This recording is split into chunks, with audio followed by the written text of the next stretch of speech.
There once stood a huge building in the land of Kusa.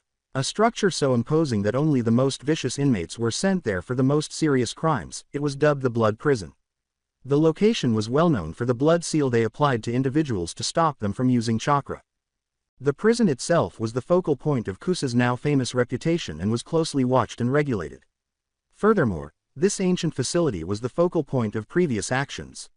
Although for different reasons, fear was prevalent when discussing the land and the prison.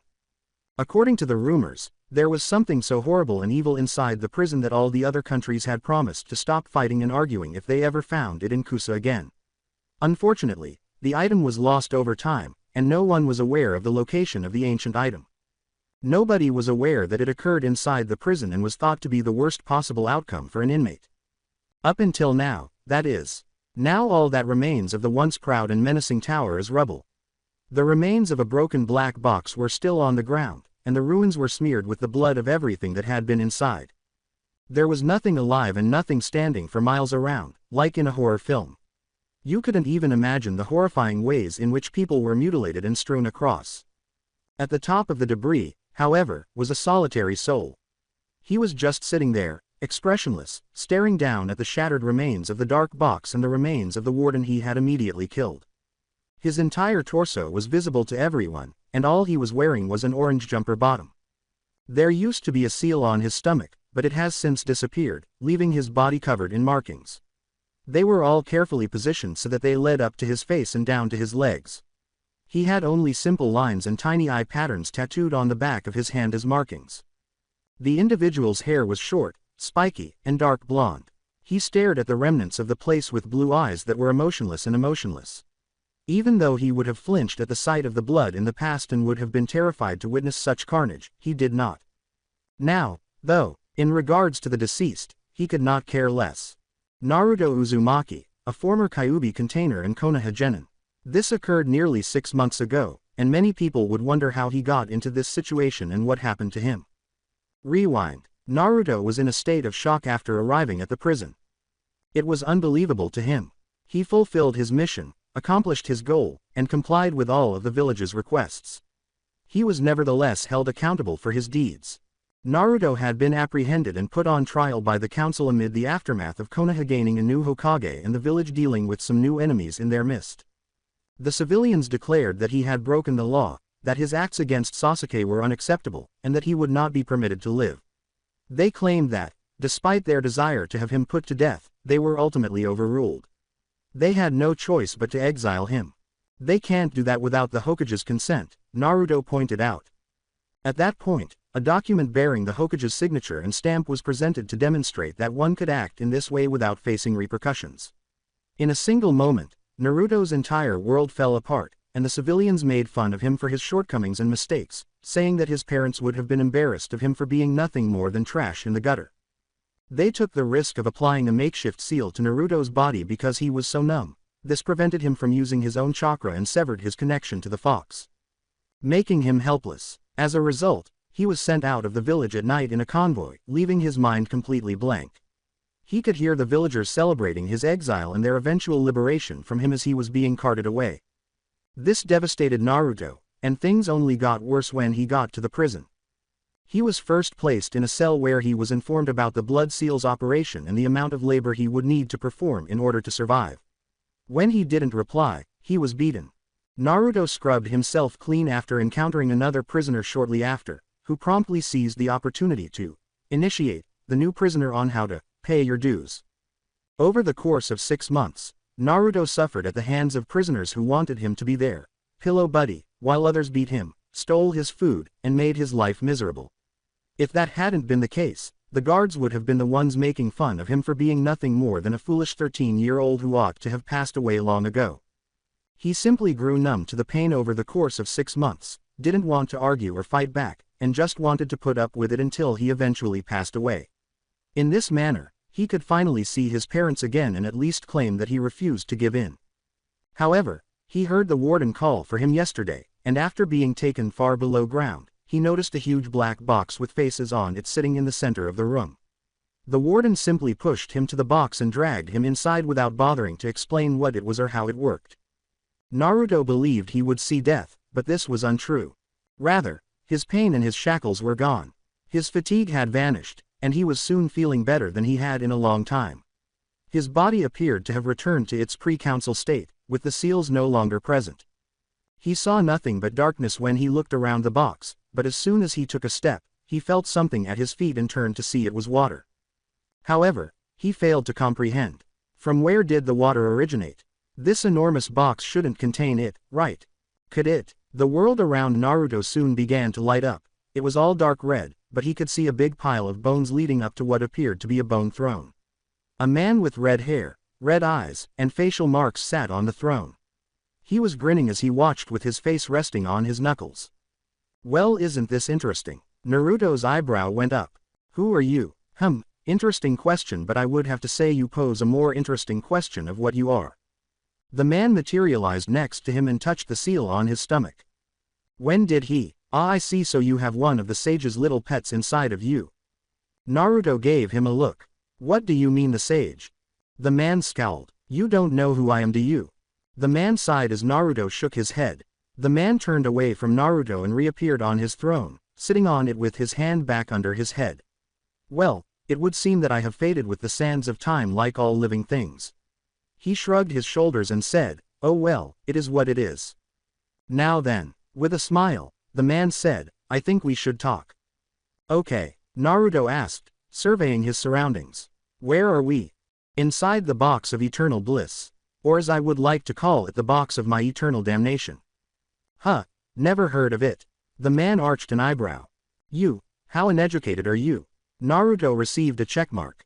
I didn't have advanced education and was given the base minimum for most of my studies. The only thing I know how to do is train and use chakra. The man snorted. That's funny because your control is shit. Naruto scowled. Tell me something I don't know. By the way, how the fuck am I not covered in those seals? With one eye closed and a bored expression, the man simply waved his hand. Oh that, well, it was quite simple really. I just willed them away. Willed them? How does that work? Young one, he grumbled, when you get to be my age and spend eternity trapped in a box made for controlling you, you learn a thing or two over the ages. He raised his hand. Sadly, the only thing I never figured out was how to escape this stupid box as it is tethered to my dark chakra. Dark chakra, what's that? The man's eyes grew wide. He materialized in front of Naruto and said, wait, you never heard of dark chakra? Hold still. The man grabbed Naruto by the forehead, causing a burning sensation to race through his head. Nothing betrayed his thoughts, and the man in question held him in place for a few seconds before letting him go. He simply stood there, showing no signs of movement or emotion. The man remained motionless until he sighed and leaned up gently. Hagoromo, you damn fool. Who? The man scowled as he turned to face the boy. Your childhood was pretty shitty, kid. Naruto scowled. Yeah, not by choice. The man gave a headshake. No, mostly not, but you could have challenged the status quo in a different way or actively tried to improve. Instead, you goofed off and did stupid things like doing pranks. While it did help in some manner with your training and deception, it did nothing for the areas you needed improvement in, such as control and making moves of your own. Scowling, Naruto asked, how much of his life? I saw everything, child, everything. Did Heya? No, you're just easy to read, brat. He breathed deeply, but it looks like the world has gotten weaker since my time, since there are almost no sign of practitioners of dark chakra. Without them there is no balance to power. Hagoromo, you damn fool, you messed up everything for what? Your stupid little idea of helping everyone. The man simply rubbed his face with his hand. Fucking idiot. Okay, can you tell me what you're talking about? The man grinned as he turned to face Naruto. Kid, what if I told you of a time where there was two forms of chakra? One that was called light chakra and the other is called dark chakra. What if I told you those that master both disciplines gained unimaginable power and can even extend their lives to the point of near immortality? Naruto scowled. I ask what the catch is. The man chuckled. When he held up one of his fingers, chakra appeared on it and began to ebb and flow without shape, but eventually took the form of letters. Good question, brat, and the right thing to ask. He smiled. The price of dark chakra is that you have to let go. Let go of what? He created a skull. Everything. He grinned. One that masters light chakra believes that one is only done by the righteous path, but let me ask you something, what is the right path? Who ordains what the world should be? Above his head, Naruto had a question mark. Fate, I guess. Everyone seems to have some thought, it does. The man gave a headshake. He made a skull and then held out his other hand, observing fire form in it and taking the shape of the same skull. You're wrong. The truth is there is no right answer. The truth of the world is that there is no such thing as the righteous path or the evil path. Good and evil, yin and yang, monsters and saints, they are all concepts. Concepts crafted by humanity to justify its reasons and actions. They are just reasonings that one makes for themselves to justify everything they do in their life. For example, one that burns down a village, for example, murders everyone in the village, all because their village leader says so. What do this make them? I don't know, a loyal soldier and someone helping to strive for the betterment of the world. Wrong. It is just someone justifying murdering another person. To kill people because you can and want to. No one can actually make someone else do something that they don't want to do, no matter what is done to them. The reality is, there is only one person you answer to. Yourself. Exactly. Sukuna combined the two skulls, and the energies quickly came together to form a stunning skull that floated in his hands. This was an actual skull, as opposed to the two that he created using what Naruto assumed to be light and dark chakra, which were merely created in chakra form. Once you fully grasp this, one can truly find their own balance with both light and dark chakra. One can attain a level of power that is viewed as godly. You attained such a feat. With a nod, the man dropped the skull into his hand to examine it. It wasn't easy if that is what you're asking. It took a long time for me to come to these terms, but in the end I managed to complete this goal without too much trouble. Once you know how to do the process and become in tune with it, the rest becomes so much simpler. The man threw the skull, but back to the main issue you were facing. I'm guessing you were expecting to die when thrown into this box, right? Naruto gave a nod. Well then you should have, but when I sensed your chakra and could feel the energy inside of you I knew right away you're different, so I brought you to me instead of the demon.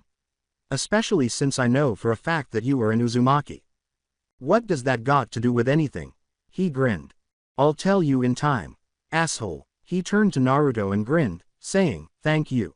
The truth is, when I sensed your presence and your chakra and that, he said, gesturing to his stomach, I knew that this is a golden opportunity for the both of us. How so? Simple. You want to gain power out of this world and have a teacher that really teaches you and puts their faith in you, right?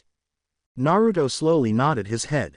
You also want to know more about actual chakra, not the shit that they are teaching you that is half-ass, although the Rasengan is probably the most innovative of the moves you know, considering it is the greatest byproduct of pure light chakra. He chuckled. But you don't know the potential that you have with dark chakra due to no masters using it. No, I don't. Then you also don't know about the potential you have in front of you. So you're offering to teach me? The man grinned and said, yes. He approached him and placed a hand on his shoulder before saying, I mean that's been your whole life and look where it got you. You're a tortured soul, someone that has lost faith in humanity and wants to finally start thinking about Naruto rather than Konoha. He then circled him and hovered close to his ear. Naruto's fist clenched. Yeah, but what do you want out of this? Obviously you don't want to stay in this box, but there is no way out like you said, and that it is feeding on your chakra. The man gave a nod. True, but at the end of the day, there is a way out thanks to that. When Naruto noticed that his finger was aimed at his seal, he scowled.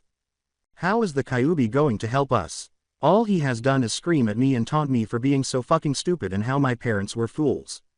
The man simply sighed. Kid, what I'm wanting is to take the fox's place. How would you do that? After grinning, he gave Naruto a backward shoulder clap. Simple. All I have to do is force myself into the seal while banishing the Kyuubi. You make it sound so simple. The Shinigami was needed too. He approached Naruto and picked at his ear with one finger, saying, yeah, I know that process. He sighed and turned around, saying, everyone always says that, but it is not true. The Shinigami is the only one that can release and seal the Biju, blah, blah, blah, he said. There is another way. I can release the Biju and send it back into the other world, releasing it to be with the other half of its chakra. But in exchange we need something to take its place. Naruto gave a nod. You. The man grinned. You catch on quick. He raised his hands. Yes, I would be the replacement. The good news is due to my chakra and power it would work. I might not be as endless as a Biju, but my power is more than enough to have the seal recognize me as your prisoner. In exchange, the seal would just absorb me into you over time. Naruto's eyes widened after he nodded his head. But why would you agree to a process in which you would just eventually die after a period of time? There is no guarantee you'll get an afterlife if that is the case. Kid, the afterlife is for those that care, I honestly don't. Anything beats this, he said with a hand raised. I've seen the same shit for more than 200 years, don't you think that I would take this chance now that I have it no matter the risk? Naruto considered it. Yes, it made sense. Why would he not risk it? He would follow suit if it were this or a continuation of this world. Okay, so let's say I agree to this, how are we going to escape? The man grinned. Simple, with you now as much host, the box won't be powered by my chakra anymore and this will allow me to break us out. But probably run into a wall of resistance, so I might have to get your body dirty. Naruto gave a headshake. Do whatever you want, this place means nothing to me. The guards are pricks, the warden is an asshole, and the prisoners are just going to get what is coming to them. Ah, I see, so killing them won't bother you. Naruto let out a sigh. At this point, what is the fucking risk? Do what you want, but I better remain dominant in this relationship and you better not try and fuck with me, as I will self-destruct the seal. The man chuckled. I knew I would like you, kid. Okay, I can agree to that, but under two conditions. He gestured with one of his fingers. One, I can take control of your body when the time is needed, and I can use your body if you're in a situation you can't handle, but I won't harm any allies you make in the future. Deal. Naruto gave a nod. Well then, let's get started. I, the Dark Sage Sukuna, ruler of the dark arts, shall now grant you power out of this world, and soon you and I shall make the world remember your name for all eternity. Naruto noticed that he had a dark aura surrounding him, and then all he could see was darkness. Flashback ends. With a sigh, Naruto's body tattoos began to recede and he was left with nothing to do but gaze up at the sky. Looking at the carnage, Naruto said, don't really feel anything if I'm being honest. So this is what it is like to massacre a large group of people? Of course not. After all, I did all the work, and at the same time, none of this will mean anything to you thanks to the fact you didn't care for them in the first place. Naruto groaned, stretched his hands over his head, and nodded. Well, no doubt people are going to hear about this, so probably should hoof it somewhere else, I guess. Any suggestions? How the fuck should I know? I haven't seen the outside world in ages. Back then it used to be clan against clan, nothing like this world. Even with brief glances at a map from your memory, I don't know. Naruto sighed. Okay, I'm sorry I asked. Maybe I should go to Wave or something, might be a nice change of scenery and it would give us the privacy we need to start training a bit. That is the country you helped end a tyrant, right? Should work as long as we don't run into any of your former colleagues, right? If we do, then you can deal with them. Don't get cocky, brat, your body is still your body. I can't use it as well as my original, meaning we can still be beaten by superior and more experienced opponents. But if worse comes, I'll break out my more powerful moves, but those will definitely draw attention since they tend to leave their mark on the landscape. Naruto nodded and set off on foot. He had a long journey ahead of him. Who could have predicted what obstacles he would encounter en route to Wave? Konoha. Jiraiya was incensed. No, that's an understatement. He couldn't even come up with a word that would describe it. He was beyond that. When he heard rumors that the sexiest women would be at the hot springs, he was so furious that he didn't even bother taking notes for his next book. Why did he act this way? Naruto is one of the reasons. Evidently, he was informed of his absence when he returned to the village, where nobody was telling him shit and he had no idea. However, he learned from an inebriated bystander that Tsunade had approved of his chakra being sealed and his imprisonment for his actions against the Uchiha. When Jiraiya heard him refer to his father as a piece of shit and his mother as a whore, she gave in, knocking out all of his teeth and dripping blood from his knuckles. Everyone in the village gave him a wide berth as he stomped around, terrified of what he might do. He entered the tower, past Shizune, and kicked open the door without thinking. The white-haired kabuki ninja Jiraiya scowled at Tsunade, who was seated behind her desk. The blue diamond on her forehead, her youthful appearance, her enormous breasts, and her well-proportioned figure would all be considered attractive by most. Normally, he would say something obscene, but he wasn't in the mood, and Tsunade had never witnessed her teammate so irate. Jiraiya, what the hell is this about? You do owe me a new door. Jiraiya approached the desk and hurled it across the room with one hand. I'm in no mood, Tsunade. Tell me, give me one good fucking reason why you did what you did and I might just understand, but if you give me some kind of bullshit, I swear on the name of my students and his wife, I will kill you here and now for treason. What are you talking about, Jiraiya? She asked, shocked and irritated, but she could tell he wasn't in a good mood because of his rage. In actuality, She had never seen this side of him in his later years, but she now realized that she was dealing with the strongest and most dangerous Sannin of all time, not Jiraiya the sage who performs his dance. Why did you banish Naruto? Banish? What the fuck are you talking about? The brat should be on a mission right now with his team. I mean, yeah, Sakura is still keeping an eye on Sasuke and Kakashi is just hanging around the village, but the council assigned him a long-term mission with some Chunin. He pulled a document out of his pocket and slammed it in her face, asking, "Are you stupid? How do you fucking explain this? The whole village knows about it," he said. Tsunade's eyes grew wide as she studied the document. "I didn't sign this. Bullshit, it has your signature and stamp on it.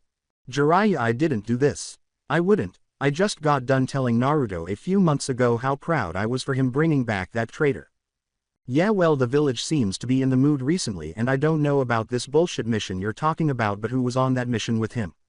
She located it by looking through the papers strewn all over the floor. "It is some Chunin set." Jiraiya grabbed it, read it, and then snarled. "Were you drunk? Huh, Tsunade, this is fake," he demonstrated. "I know every person in this village and the 3 names on this list aren't actually Chunin." "But," Tsunade said, collapsing into her chair as her thoughts raced. "I didn't have time to really talk to Naruto because I was too busy healing everyone. He then stopped showing up in the village, but I was informed that he was assigned this form and was on a long-term mission. We had a lot going on because of the recent attack, the damages, and the new contracts and allies, so I didn't really bother to look into it too much. It seems like I haven't left this tower in months." She scowled as she looked at the other document that Jiraiya had shown her. "Jiraiya, I swear on the name of my family, I didn't sign this. Someone else had to forge it. I mean, I was so busy healing people through the hospital, dealing with the Uchiha, and other matters that I left most of the stuff to the council." Jiraiya let out a frustrated groan. "The council? Tsunade, they have been out for Naruto for years. The only reason they never could get to him was thanks to Sensei and thanks to the elders. While they might not like the boy personally and have their own beliefs of him, they still see his value and try to protect him from the more radical groups. Even Danzo." Tsunade sagged down in her seat. "So, that explains why they were so eager to take over and help with some of the paperwork and even assign missions for Naruto." Jiraiya scowled, but then he noticed tears streaming down her cheeks. He sensed genuine emotion in her. It appears that she never signed the document, and she truly didn't know. However, how did they obtain the Hokage's stamp and falsify her signature? Tsunade leapt to her feet and exclaimed, "Oh my god! Where is Naruto? We have to find him." Tsunade, stop. Jiraiya shoved her into a chair. "If you go around announcing what happened, all this is going to do is start a panic in the village. The civilians will start messing. Naruto's friends might start finding out about his personal friend, and you know how the elders will react. They might even use this a reason to have you removed, and we can't afford that. But we can't just sit here." Jiraiya gave a nod. "Yes, which is why we need to think. We need to find out how they got your signature and stamp. Do you know where the stamp is?" With a frown, Tsunade searched the desk for it. "Here," he scowled. "Was it sealed?" With a sigh, Tsunade. "No, I hadn't had the chance to do so after the mess that was started thanks to the Uchiha brat." "I see, then while you were busy helping and healing, someone must have snuck in here and stole the stamp, and after they used it, returned it. Okay, but what about my signature?" With a sigh. "Good forgery. If it was shown to Naruto, he probably didn't even know the forgery and probably took it at face value." With a sigh, Tsunade. "Sounds about right." Tsunade could only weep as both Sannin collapsed to the ground. "How is it I screw up with the people that are supposed to be important to me, Jiraiya?" "Harem. No, it is true. There is nothing now. Naruto is gone. Banished and who knows where, and I don't know who in this village I can trust anymore." She wept. I wish I knew what to do." Jiraiya gave her a hug and a pat in return. "He's alive. The Toads confirmed that since his name hasn't faded from the contract. I know this for certain. Then we can still find him." Jiraiya glared while nodding. "But first we have some stuff to do before we can find him." Tsunade scowled while wiping her eyes. "Yeah, bring me the elders for a private meeting. It is time to fix Konoha, starting with them and the fucking council." Jiraiya grinned. "Sure thing, Harem. Also, take a look at the Uchiha brat's seal. I want to make sure that Orochimaru can't influence him if we can avoid it." "Sure, I'll do that once we have this matter resolved." Tsunade let out a sigh and nodded. "Naruto, I hope you can forgive this foolish woman for being so stupid and blind." Naruto had successfully completed a lengthy journey across the country. He continued walking through the numerous nations in between after departing Kusa.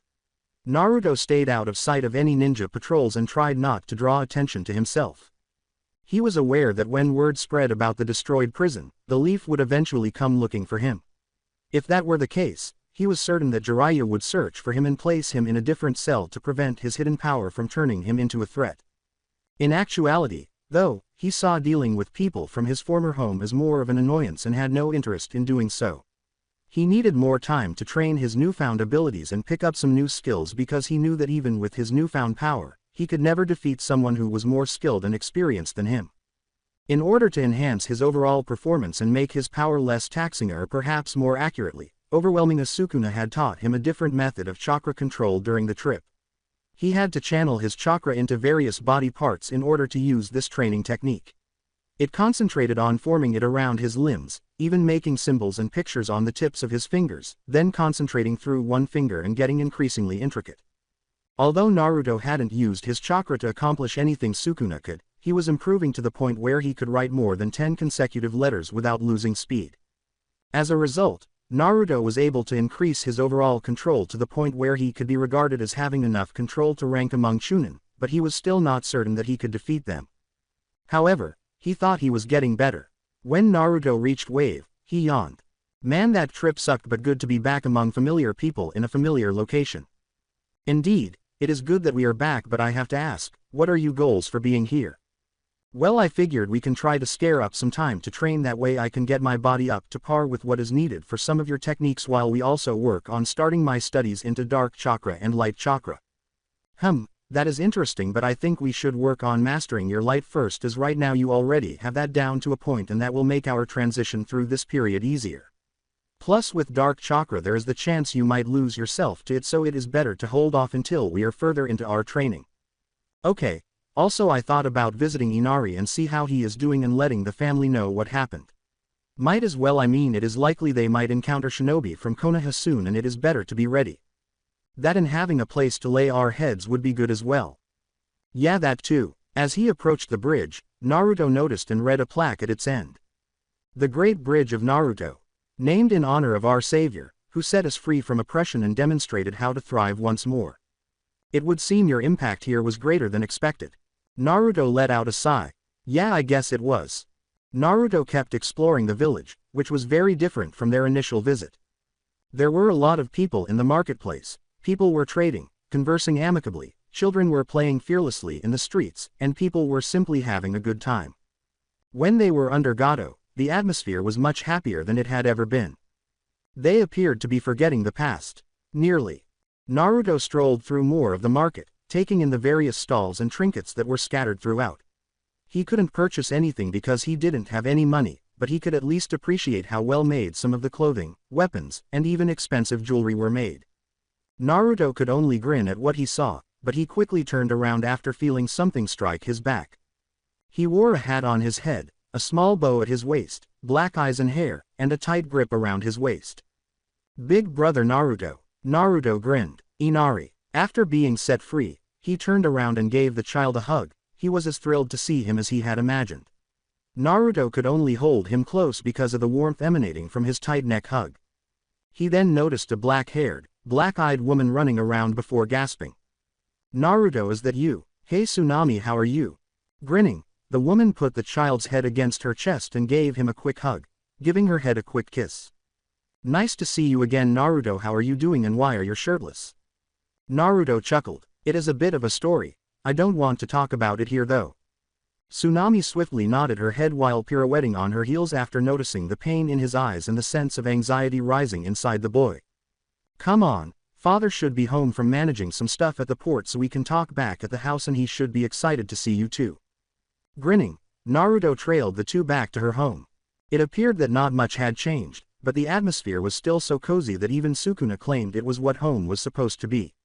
Nothing more, nothing less welcoming and consoling. Naruto was given one of Tsunami's husband's shirts to help cover himself after moving in. After thanking her, Naruto took a seat and waited to see how they would respond. He was going to tell them, after all, that the same village with whom he had made a trade agreement and fought bravely had betrayed him and imprisoned him. Even though his teammate, whom they met, was the one who fled the village, he was accused of treason and even labeled as such. What would they think? Naruto was unsure, but he was certain that if someone didn't believe him, he would never withhold this information from them. He praised the village for everyone to hear after doing this to himself, and now it was coming back to haunt him. Relax, brat. People change, things change, nothing ever stays the same forever, trust me, I would know. You remained the same person you were in that box for all this time. HMPH, touch a copyright, brat.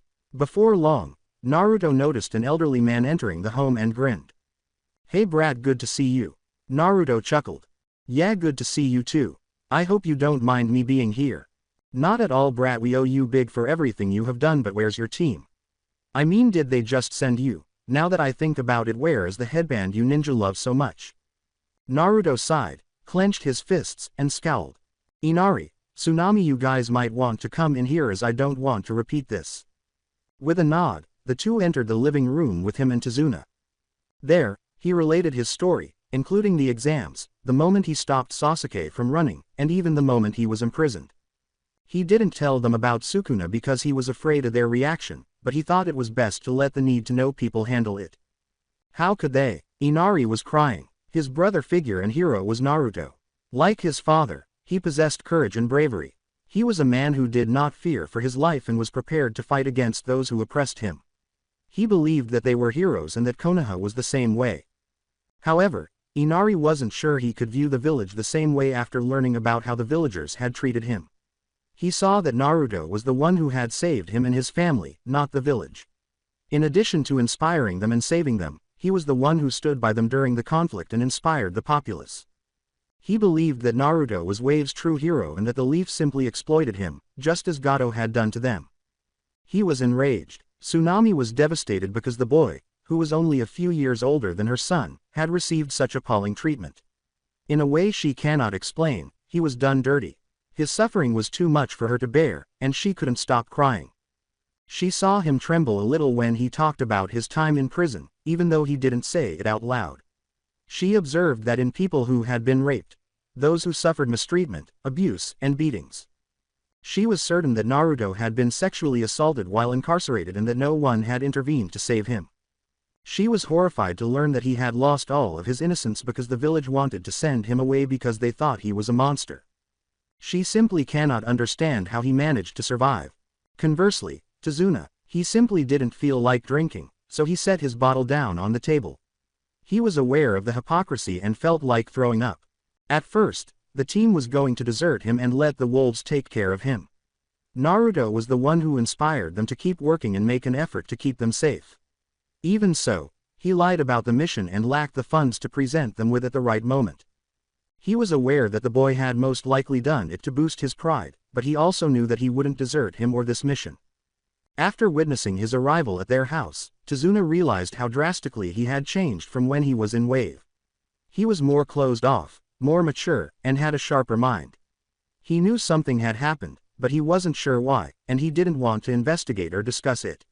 However, he had a pretty good idea of what had happened based on the expression on his daughter's face and the tales he had heard about prison. He would hang everyone in that prison if he could because they had the audacity to hurt an innocent boy.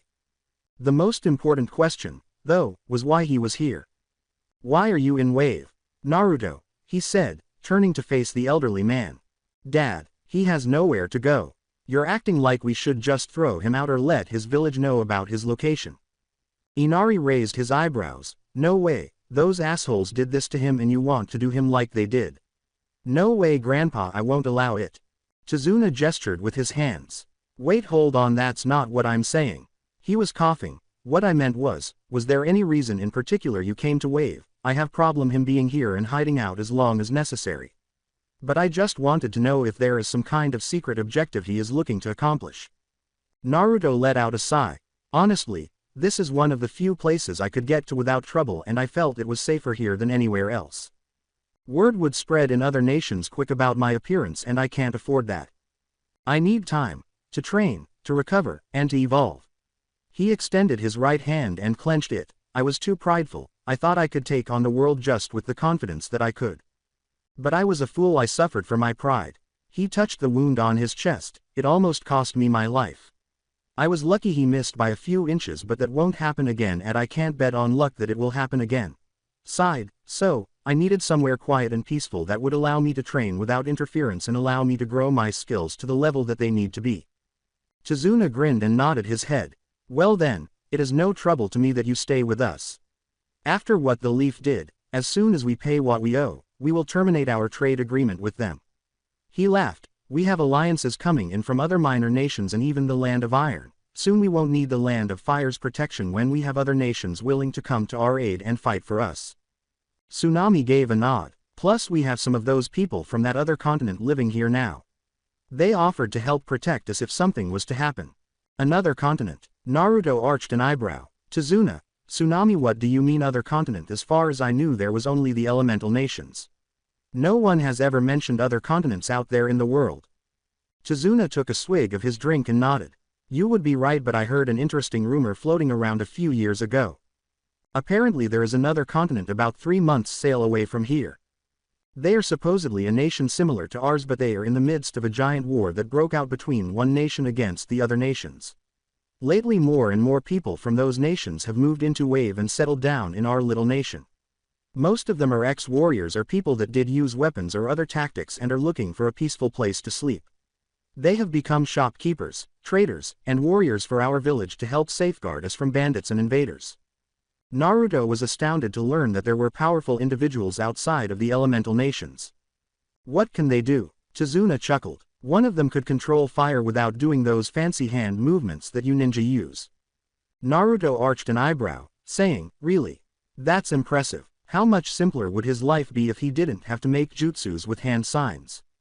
In my time I created techniques with either a single hand sign or no hand sign at all.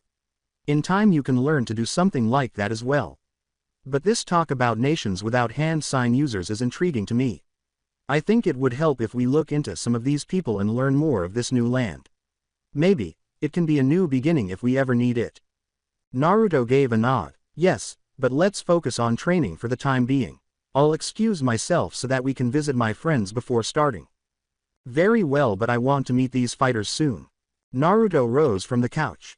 Well, thank you all for the hospitality, but I would like to get some training before the sun goes down. All right, but please be back before sundown, Naruto.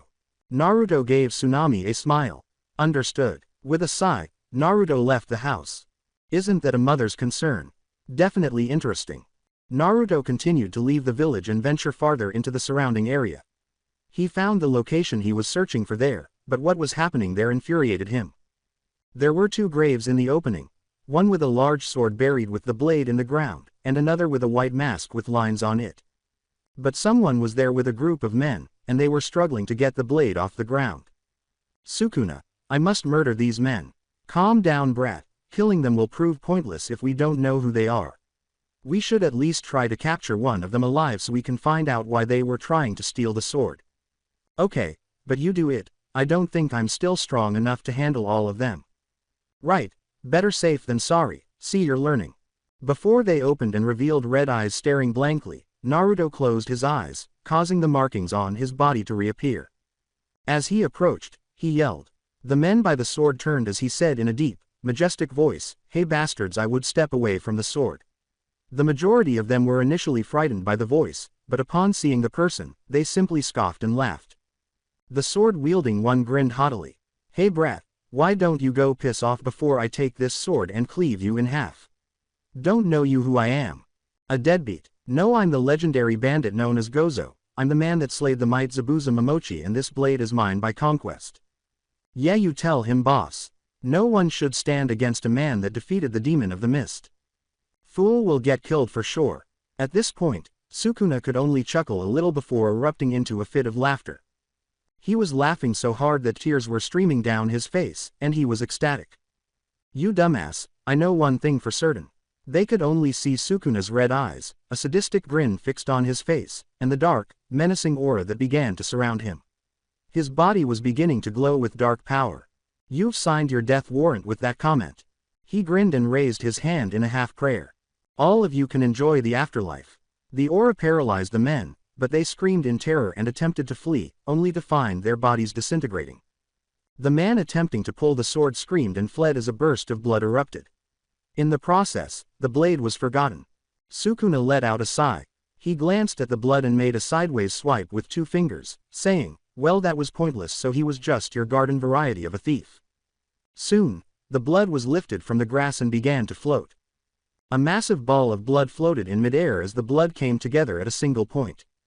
As Sukuna gazed at the ball, it disappeared with a snap of 2 fingers. All clean and ready for our lesson. Before Naruto's eyes turned blue, the tattoos on his body disappeared. Geez, that never gets easier. Naruto felt a ringing sensation in his head and found it difficult to center his balance. You grow used to it the more we do it. But for now, without dark chakra you will not respond well to the swap. Okay, so now we begin training, and what about that guy that ran? Shouldn't we go and find him?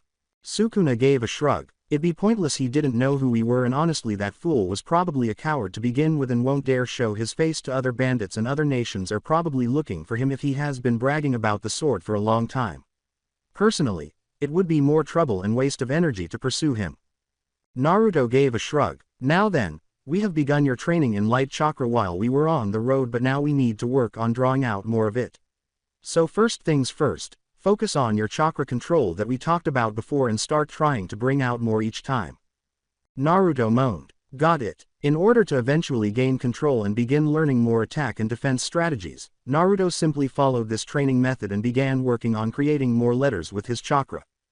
The fleeing bandit simply sighed and slammed his fist into a tree after fleeing far into the wilderness.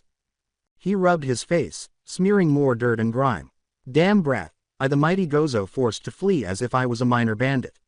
How annoying, he said. What's worse, all my underlings are dead, meaning I will have to start over from. He hurried behind a tree when he heard a crunch. A man with black hair was walking carefree through the forest straight ahead. He noticed that the man had a cloak around his neck to conceal his appearance and was wearing some elegant black clothing. Although he couldn't be certain, he was certain that the man's ears were pointed, but he believes this was a result of the angle from which he was viewing him. Additionally, it appears that this man is wealthy. In other words, all I have to do is seize him and demand a ransom, after which I, the great Gozo, can reassemble my army and begin my quest to become a well-known warlord in the distant future. I'll be surrounded only by attractive women. Grinning, he approached the man with black hair, who was simply strolling forward and oblivious to his surroundings. The bandit was getting closer and closer as he slowly crept up on him. He paused, sighed, and turned to face Gozo. Gozo could only shiver when he saw the emptiness in his black eyes, which seemed to be staring right into him. You should run, all that awaits you is death. Gozo snarled. You are the second fucker today that has told the mighty Gozo to run. I won't let another brat treat me like this. With a sigh, the man. Fine, but I did warn you. In an attempt to restrain the man, Gozo lunged at him, grabbing for his collar and aiming his knife at his neck. His body felt limp, he coughed up blood, and all he could feel was a chill. He could only see a dark object piercing his stomach when he looked down. He attempted to reach for the object, but it only pushed deeper into his stomach, causing him to cough up more blood before going limp. The man could only sigh as the creature vanished in an instant. 16 years old and I already have a body count of at least 400, how sad. He looked up at the sky. God, please, grant me my release, let someone come to kill me soon. All that remained of the man after he left the body was a swarm of flies that flew onto it and began to slowly drain and consume it. Naruto had been in Wave for at least 3 months. All he could think about was training, hanging out with Tezuna's family, and taking in the surroundings and the transformations Wave had undergone. Although Wave's economy had flourished, he found it intriguing to meet some of the foreign-born warriors. Naruto found that one of them could move water with the mere tilt of his wrist, and that he could even make ice with a fist clenching. He soon discovered that this method, which he named bending, was used on their continent. However, the majority of water users had either left the area or were hiding in one of 2 key areas. They refer to them as the South and North Poles, saying that only the North Pole was safe for them both at the same time. He simply replied, "There is a reason," and asked him not to expect further explanation. Naruto shrugged, acknowledging that everyone had their own motivations. After spending a week with the water bender, he discovered that other people possessed the ability to control fire, wind, and the earth. Sukuna and he were both interested in bending because it appeared that they were using a different kind of chakra, though he wasn't sure what it was. According to his theory, Humanity may have possessed these same abilities long ago, but each continent developed them in a unique way. Bending was more about spiritual alignment and mastering movement while following the flow of battle. In the case of the elemental nations, it was developed in a way through chakra, using all internal energy to fight. Except for one character they referred to as the Avatar, who was supposedly able to use all four elements and was said to be in tune with the spirits. It is unheard of to hear that some people are born without the ability to bend, and that it is uncommon for someone to even possess the bending skills outside of their primary element. Since the Fire Nation wiped out all air users, the last one vanished more than a century ago and is said to still be missing and presumed dead. Sukuna scoffed and said, "It sounded like there was more to the story, but it was obvious that neither the attackers nor the wiped out would tell the history. History is written by the victors and life remembers the victors as they are portrayed." At first, Naruto didn't fully understand this, but after learning about the history of the elemental nations, the circumstances in his former village, and how they are portrayed as gods and heroes, he did. He soon came to the conclusion that people, even those with the best of intentions, are capable of great evil and corruption, and he had no problem dealing with those who dared to stand in his way. However, as Sukuna drilled into his mind, he was still unsure of his alignment. Dark chakra is corrupting. If this is accurate, it would be similar to using Kyuubi's power once more, but this time it would be his own, which might drive him insane or even transform him. Sukuna told him that he would stop him if he hurt anyone around him, even though that was the last thing he wanted. But since he was aware that Sukuna wouldn't be able to stop it forever, he had to make sure he was prepared for the day when he would once again be on his own. However, research on light chakra was making headway. He discovered that learning the chakra control exercises was simpler, that he was beginning to discover his own groove, as he put it, and that he was beginning to thrive under his guidance. Sukuna told him that while the dark chakra is more difficult to master and frequently deceives people, the light chakra is always simpler to master because it is the one to which most people are exposed the most. Naruto realized, and because of Sukuna, he was able to improve his control and even begin making headway in his elemental studies. He began by studying fire and wind, which Sukuna said are likely the most adaptable elements they can study because, while water and lighting are more chaotic and dangerous if improperly controlled, earth is rare and more difficult to master without a firm foundation. Therefore, he only runs the risk of hurting himself or destroying a tree when he uses fire alone, whereas wind is more about chopping and dicing people. During this time, he learned how to call on the flames without using hand signs. This requires more focus, but he can breathe out the flames with a single hand sign, and the technique can be applied to a wider range. But wind was a different story, and he was struggling to learn how to control it. That is, until he encountered a person who was an expert at controlling the atmosphere. Rewind. A man in a red sash and orange robe, dressed as a monk, stood there grinning. "Your control of the wind is abysmal." "I know." The man chuckled before making a tiny motion with his hand that created a ball of air. "You know, you're trying to control something that can't be controlled. Nothing can dictate the wind, nothing can stop the air, and nothing can make it bend or break.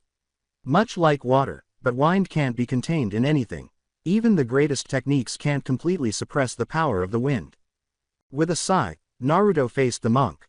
"Then what do you suggest? How should I look at this?" With a smile on his face, he swung the ball of wind out of his grasp and smashed it through a tree, creating a sizable hole. "You must learn to let go of the need of control." Naruto scowled. "I don't get it," he grinned.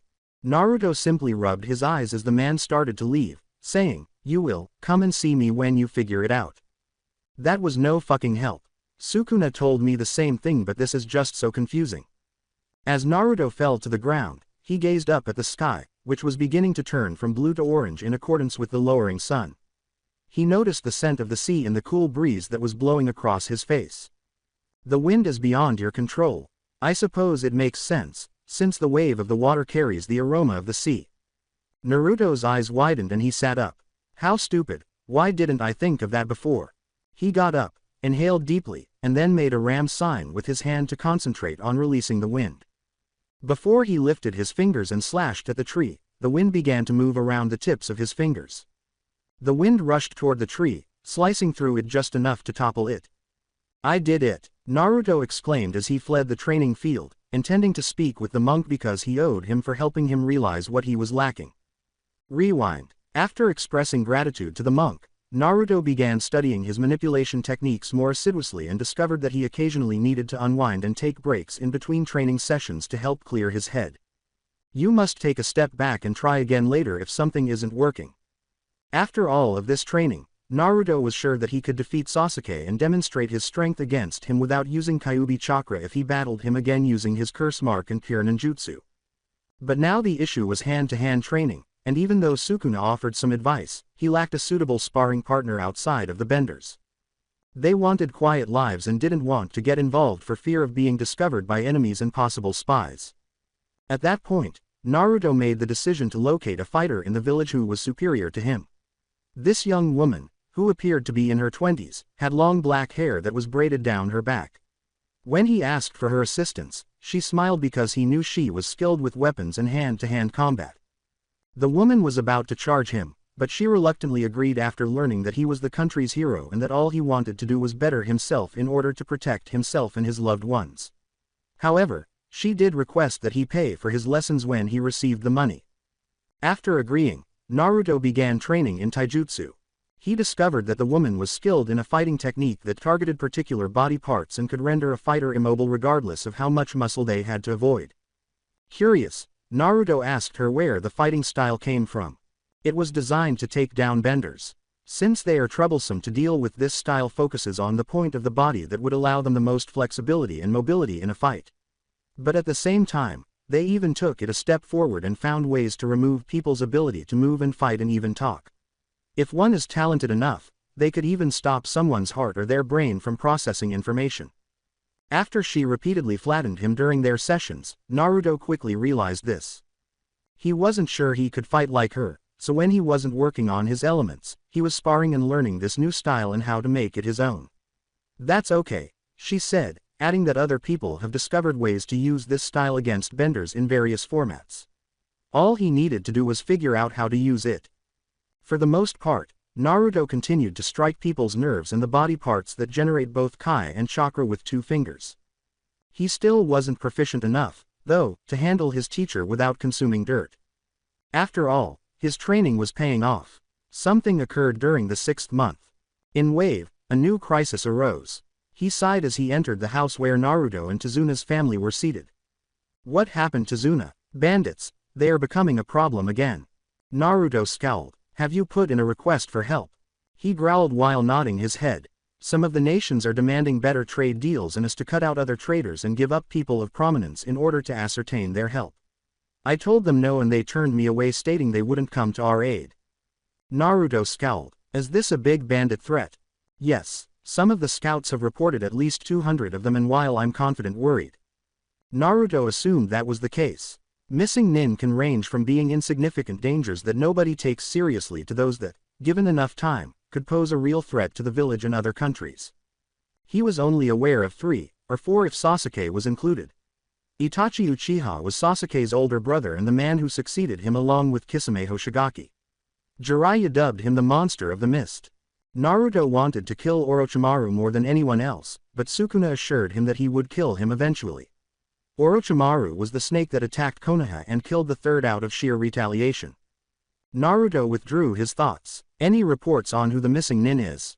He gave a nod. Yeah, some guy from a minor village. They say he can use some kind of earth style of ninja arts and has killed 2 Chunin ninja from Kumo and 1 from Iwa. Naruto let out a sigh. In your opinion, the man is at least as strong as a Chunin, if not a Junin. If it comes down to it, we can handle someone like that. The bandits are the issue. That many gathered together under one banner. It makes me wonder what he is promising them and what their united goal is. Who knows what they're aiming for, really? It doesn't matter in the end. They are coming for Wave and if they take this country it will just be a repeat of that Gato figure all over again. Naruto let out a sigh. Yes, I won't do that again. Naruto then got to his feet. Well, the best thing we can do is try to deal with the problem before it reaches the bridge. Do you know where they are? Tezuna scowled. Naruto, look, you're training hard and I don't doubt your strength, but Tezuna, I won't be fighting alone. Huh, Naruto grinned. Trust me, after 2 hours, after crossing the bridge and moving south, Naruto was informed that their encampment was located there. He needed something to balance the odds, and summon struck him as the solution. He knew that it would be beneficial if he could eliminate a few without them approaching. When he last checked, Naruto was still bound by the Toad contract that he had signed. That implied that he could handle this issue with their assistance, but then something went wrong. As their summoner, Jiraiya was devoted to the Leaf. Even though he knew he couldn't fight this battle by himself, he didn't want to return to the Leaf after everything. He must figure out how to prevent them from getting in touch with the elderly man if he summoned them. With a sigh, Naruto swiftly went over the hand signals before slamming it to the ground, causing a tiny puff to appear. An orange toad emerged, sporting a blue haori with the word, oil, written on his back. Naruto, hey Gamakichi. The toad leapt onto his shoulder and gave him a quick smack on the head as he grinned. You're alive. Ha said you were, but everyone in the clan is worried. We heard from Jiraiya you disappeared, but I'm glad we know where you are. Naruto scowled. Gamakichi, listen, there is a favor I need to ask. Sure, anything. I don't want you telling Jiraiya where I am. Gamakichi leapt off his shoulder with a frown. Naruto, we can't do that, he is the head of the contract, meaning that we have to have some loyalty to him over you. Naruto snarled. Yeah, well, that asshole hasn't done shit for me. After everything that happened he didn't once bother come looking for me. Gamakichi scowled and vanished into a cloud of smoke. Gamakichi. Damn it, now what? Looks like we are going to need a plan B. Yeah, plan B is for us to go in there while you're in charge and kill them all, but you told Maya. I know my dark chakra will have a corrosive effect if it is prolonged too long, and if the situation calls for it, it might even change you.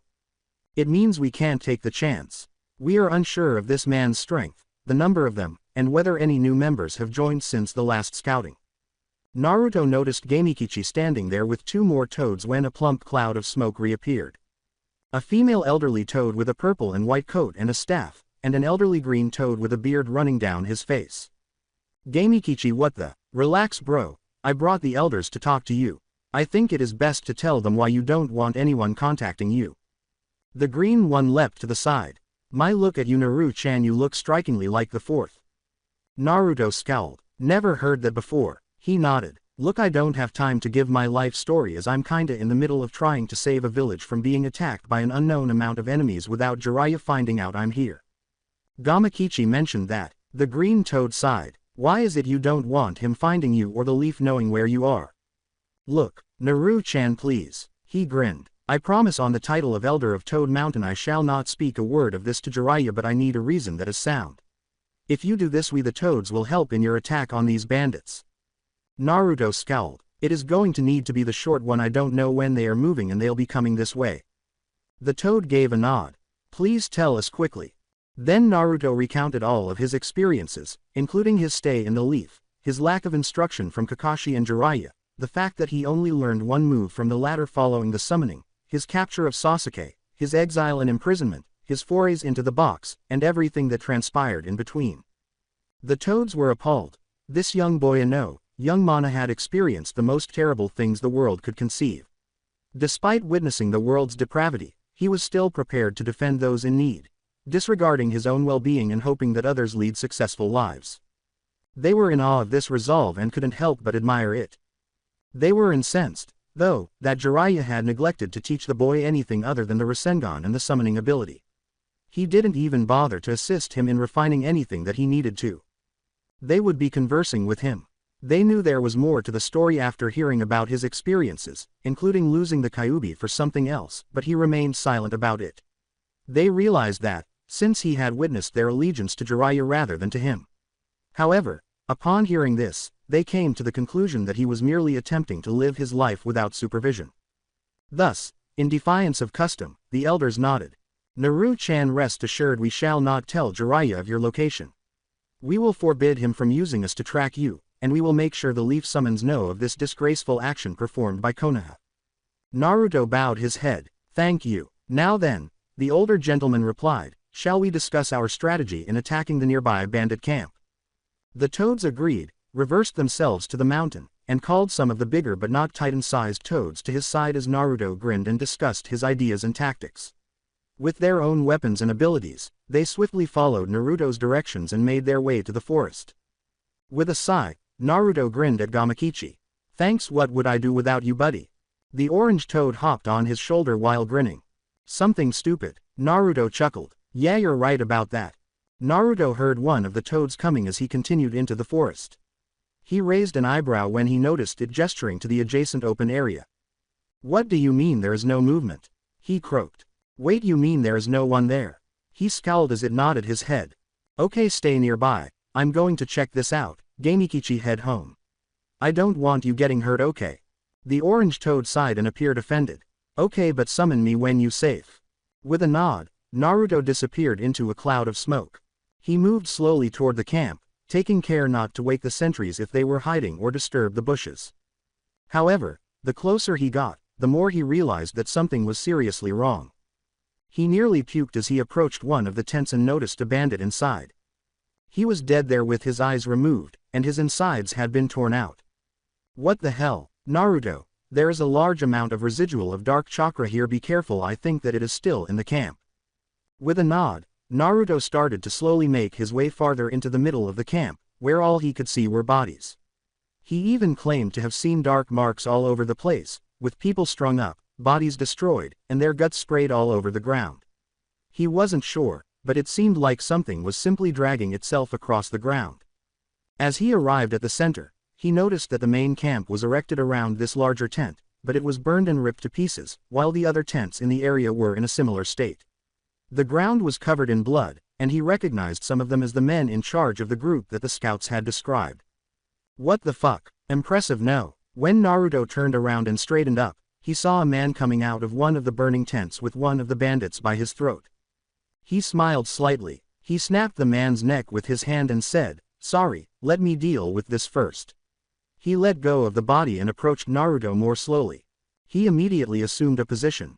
"Who are you and why did you wipe out everyone here?" He grinned. "I'm no one, just a man traveling the land for a solution to my problem. As for why I killed them all, they were simply in my way." Naruto felt the dark chakra surrounding him and scowled more. "It's so big, everything around him seems to be being suffocated by a dark cloud. Who the devil is he? You never told me your name." "Don't have one. Parents disowned me when I couldn't do that special thing like the rest of them, but I was taken in by a pale-skinned man who lost interest in me when he couldn't control me." Naruto scowled. "Orochimaru. Yep, that's him, but now that I look at you, maybe you can grant me my desire." "That would be." He extended his hands. "Kill me, end my suffering." Naruto scowled at what this enigmatic man was saying, but he was pressed for time. He had to discover why this man had killed all of these bandits and what he was doing here. When Naruto saw a hand aimed directly at his face, he leapt back and swiftly moved away. The man grinned. "I see, you could sense my movement, but you can't stop it." He breathed deeply. "How sad, I guess you're not the one that can grant me the death I desire." To keep the toads from becoming entangled in this and disclosing anything to Jiraiya if he inquires, Naruto scowled and quickly waved his hand to dismiss them. If he starts using anything unusual, like Sukuna, they might tell him something, even if they don't tell him where he is. In comparison to the Kyuubi, how would he explain this? The man grinned and approached him slowly as Naruto scowled. After using two hand signals, Naruto formed a ball of fire in his mouth and directed it towards him. After coming within inches, the fireball disappeared. "What the hell?" He grinned. He charged at Naruto once more and reached out to touch him, saying, "Nice trick but not enough." Naruto swiftly ducked beneath the hand, but his other hand was still able to grab hold of him. With just one replacement, the log was completely destroyed by his touch, sending splinters flying in all directions. What the devil was that? Naruto noticed the man glancing at the wooden log before turning to face him. "Is that the replacement technique everyone is telling me about? Pretty basic, but it looks very useful in a fight." He exhaled. "Wish I could have done something similar." His gaze expanded. He was only using chakra there, so wait. He could pick up that skill. What is he discussing? The man grinned as Naruto quickly threw his kunai at him after taking it out. Naruto witnessed the knife vibrate and shatter upon impact, but he batted it away. What on earth is he doing? "Sukuna, are you seeing this?" Naruto scowled. "I don't get it, whatever that technique is, it is powerful. I am and it looks like you're in a no-win situation." "What do you mean?" He was already on top of Naruto when he ducked under his next blow and blasted past him. However, he soon noticed that he was following him through the frantic rush as the pressure behind him increased. "He is using dark chakra. You mentioned that dark chakra and light chakra operate in the same dimensions, right?" "Yes, but didn't you hear what he said? He can't use skills in light chakra that can only mean one thing: he has no light chakra alignment. Meaning most techniques related to those that use it are impossible for him. Are you implying that he is incapable of using ninjutsu and similar techniques? Not from this day and age. But that is beside the point, you're in over your head with this one. After switching once more, Naruto materialized behind the man, made a single hand gesture, and then extended his hand to send a massive gust of wind. The man was knocked back a few feet by this, but he swiftly struck Naruto in the face, sending him hurtling backward in retaliation. He threw his hand down and materialized above him. He only struck the ground, and the force of the move caused it to crack in waves. No shit, what the hell was that? Look at that. Don't know, might be a byproduct of dark chakra in his body. Wait, you're claiming that this is feasible? That his dark chakra gave him some sort of special lineage? Possibly, but I won't know for sure until I fight him, so would you mind if I took over? A man scowled as Naruto stood in front of him. Sad to say, you're not strong enough. Naruto grinned. You're right about that, but I know someone that is. Who? He watched him close his eyes, and before long, odd marks appeared on the boy's face and body. When he opened his eyes, he had red eyes and teeth that resembled sharp fangs. Now then, he said in a deeper voice, shall we continue where we left off? He picked his ear with his finger. I don't think this will be much of a fight, but I can see your dark chakra is stronger than average, and if I'm guessing you might have a large amount of it on your own, yes. He said. With a scowl, the man hurried over to the changed teenager, held out his hand, and pointed it at his chest. It always ends like this. Someone who comes into contact with me or is touched by me perishes. To stop it, I must die. To put an end to the suffering and pain. It's the only option. If you have a death wish, take it to someone else. The teenager in front of him was holding his wrist while staring at him blankly. How? It is quite simple. If your palm doesn't touch me, then you can't do that little technique of yours, but I, on the other hand. The man spat, sending spit flying backward into one of the tents, tearing through the opposite side, and striking one of the trees with such force that it fell over.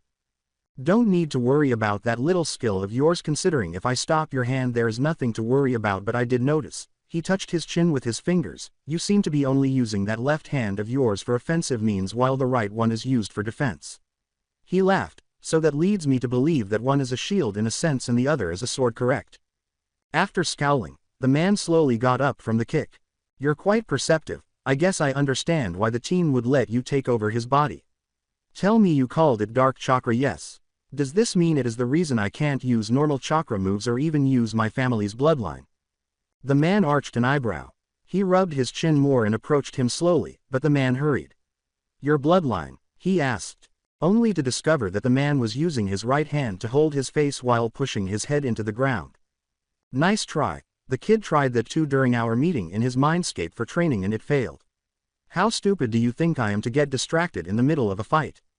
Parts of Naruto's face were covered in blood as Sukuna spit out his fist and slammed it into his chest, creating cracks underneath. Interesting. Sukuna leaps back and watches as the man slowly stands up. Seeing the dark cloud looming over him, he arched an eyebrow.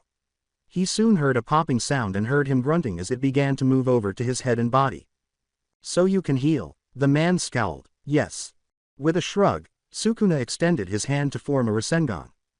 It astonishes me how my host was able to recreate such a powerful techniques and not realize the potential lethality of this move. The man charged at Sukuna, who met him halfway and slammed the orb into his face. Before long, only the sound of crunching bone and the grinding sound of his skull could be heard.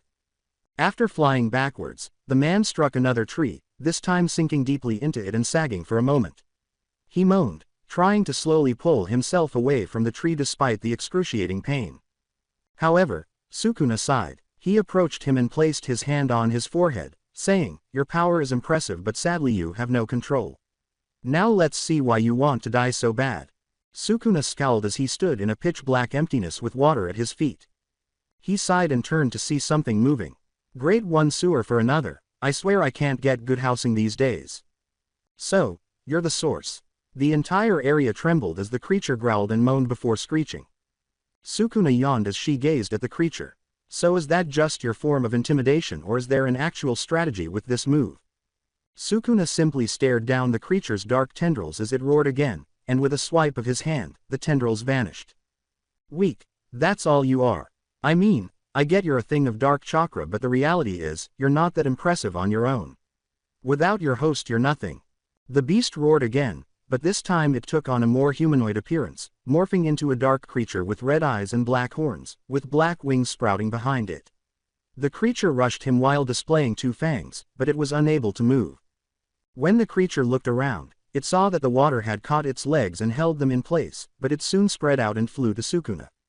After swiftly fending off its blows, he put one hand on its face, and the creature vanished in a flash. How weak. He exhaled, something like that is no threat to me. The creature appeared out of the shadows, but he grinned and narrowed his eyes. I see. He grabbed the creature by the face, and before long, it was struggling to break free from his hold. Sukuna waved his finger at it. So sad, too easy to predict and too easy to handle. Oh well, he said with a shrug. I guess in the end you're just a parasite. After screaming, the creature was engulfed in a dazzling white light and quickly disappeared. Sukuna's head turned a little. So, what did you think, kid? The man from earlier emerged from the shadows, but his face was shocked rather than expressionless. How did you defeat Satan? Sukuna scratched the back of his head and said, Satan. Kid, that thing was all you. You lie. I don't lie, kid. That is for people either aiming for a goal or to numb the pain that they are feeling through the day. The man glanced. So that was manifested by me. Sorta. Sukuna turned around to examine the vacated area. In truth, your dark chakra created it during certain stress points in your life. Meaning that when you were in situations that caused immense stress, your emotions manifested it as a way to handle the excess chakra that had built up inside of you. At the same time, it formed a more antagonistic form as a way to counter anyone that dared to harm you, or provoke you, in some way or another. He examined the child more closely. It is also the reason you became able to heal from some of your injuries. Thanks to the dark chakra, it manifested not only your ability but also the power to heal thanks to the excess nature and your desire. Meaning you didn't want to hurt anyone or get hurt, meaning you don't really want to die. But, then why? Why can't you use normal shit like others? Probably due to the fact you have no light chakra at all. Some kind of birth defect from generations of inbreeding or just plain luck, not sure, don't really care. But there is something you should know, he said with a scowl. You have to train now to learn control. If you don't, then the same problem is going to manifest again. But how do I? Simple. Naruto, my host, he is in the process of his own journey to learn dark chakra and light chakra from me. He is advancing on the latter to the former, but he is still in the works. Stick with him and I promise he will help you learn more control over your power, and who knows? You might find something worth living for. The man scowled as he looked down. All I ever wanted was something or someone to accept me and want me. Then give Naruto a chance, I'm sure he would be happy for you to tag along with him on this journey. He deadpanned on, even though I don't know where this journey is going to lead or end. The man scowled and perspired. Is it really okay? Sukuna moaned. Cry me a fucking river. Yes, it is fine. Just talk to him, he'll help you with control and then you can learn to harness your darkness better over time. You just have to be patient, otherwise the same shit is going to happen. He was staring at him. Plus who knows, you might find what you were looking for. The man gazed at his reflection in the water below. His sharp ears and bitter demeanor made him unpopular. Even worse, his abilities were too risky and might cause him to accidentally kill someone. He was unsure at this point, but he was certain of one thing. Nothing ventured, nothing gained. Okay, I'll try. Sukuna sighed and nodded his head. Alright, when we leave, Naruto is going to be in control again. Talk to him and hopefully you can square shit away. They quickly left the man's mindscape after he nodded. In the real world, Naruto's eyes turned back to their typical blue color and his body was free of tattoos. Huh, so that was fun. The man scowled. Yes, I apologize for the trouble, he said, bowing. Naruto gestured with his hand. No worries, you were strong, that is for sure. I hate to admit it, but you caught me off guard quite a few times. Not only that, but your skills are top-notch. It'd be nice to have a sparring partner of your caliber around. The man covered his smile as he coughed. Sure. Naruto scowled at the surroundings while laughing. Well, might as well get started on the cleanup. Last thing we need is random people stumbling on these bodies. The man nodded, and given that he would have to explain the man's presence to the family, they started cleaning up, knowing that it would take some time. He hoped it would not become exaggerated. Konoha. Suon sat irritatedly at her desk. She had been experiencing more and more headaches ever since she discovered that the council had deceived her and that they were essentially in charge of one of the most serious types of treason. The elders were the first. Their gathering was a glorified mess. Flashback. Jiraiya glared at Homura, Koharu, and Danzo as they gathered in the Hokage's office, frowning at the present leader. "Why have you summoned a Tsunade?" The woman gave Danzo a snarl. "That is Hokage-sama. Respect the title or get out." Danzo gave a head nod. "Apologizes, I was just dealing with some matters related to security and have been up to my neck in issues with spies from Orochimaru." Homura sighed, removing his glasses and furrowing his brow. "Yes," he growled, "not to mention the level of treason in the village is staggering. It seems like every day we find more and more spies in the village and learn more about some of his attempts to perform sabotage in the village." Koharu gave a head nod. She was too enraged to say anything. "Well then, what about the rest of your pets?" The elders scowled as Homura replaced his glasses. "What are you talking about, Tsunade?" With a frown, she inquired. "Did you know what they did to Naruto?" The trio scowled. The three were initially opposed to Hiruzen's plan to raise Naruto in the village and provide him with freedom and affection, but they had somewhat changed their minds. Even Danzo came around to his idea, even though he would never tell Hiruzen this, not even in the afterlife. Naruto was completely devoted to Konoha and its people, and he would stop at nothing to keep them safe. Even though his time at the academy wasn't great, he understood that it wasn't all his fault because Hiruzen had taught him that each person must find their own path. Unaware of his significance in the village, the corrupt teachers there detested him for the Kyuubi. Soon after graduating, he removed a number of instructors based on information he discovered about them, and some of them were even put in jail. Everyone left the man alone, with the exception of Iruka, who at least tried to clean up the mess but was unable to undo the damage. At least he demonstrated that he was more devoted to the village and its residents than to his own ego and self-centered goals.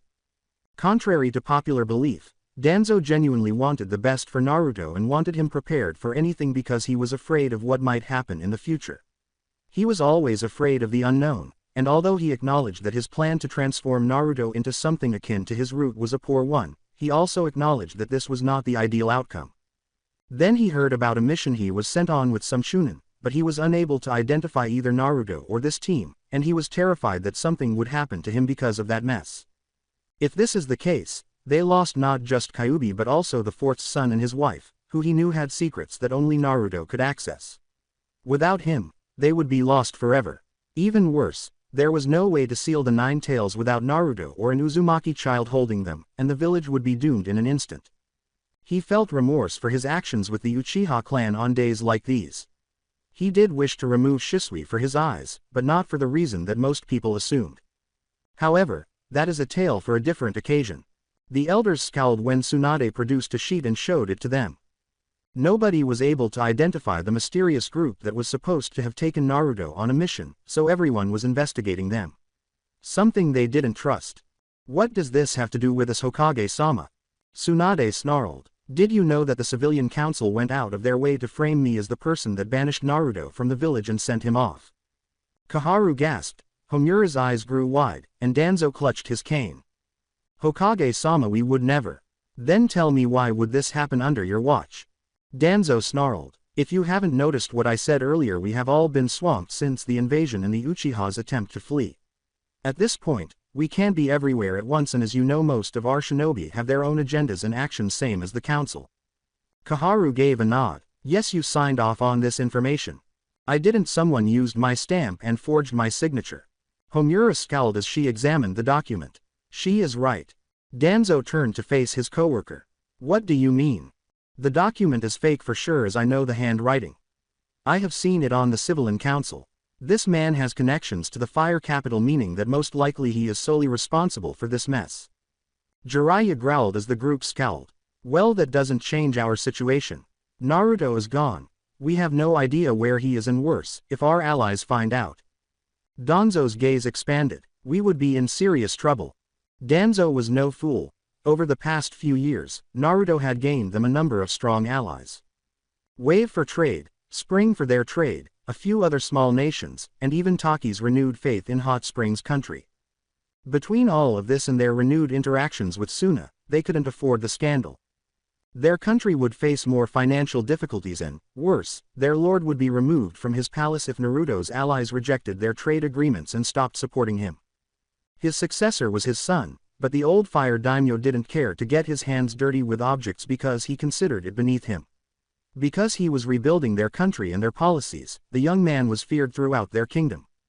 He had already put to death nobles who attempted to take advantage of him and use his name to elevate their status. Ultimately, they may be hanged if he learns of this failure, the Hokage's error, and their ignorance. Or worse, Danzo was aware of how serious this was. Since Homura and Kaharu were both pale, he could tell they shared his belief that things would eventually get worse for them if they couldn't find Naruto.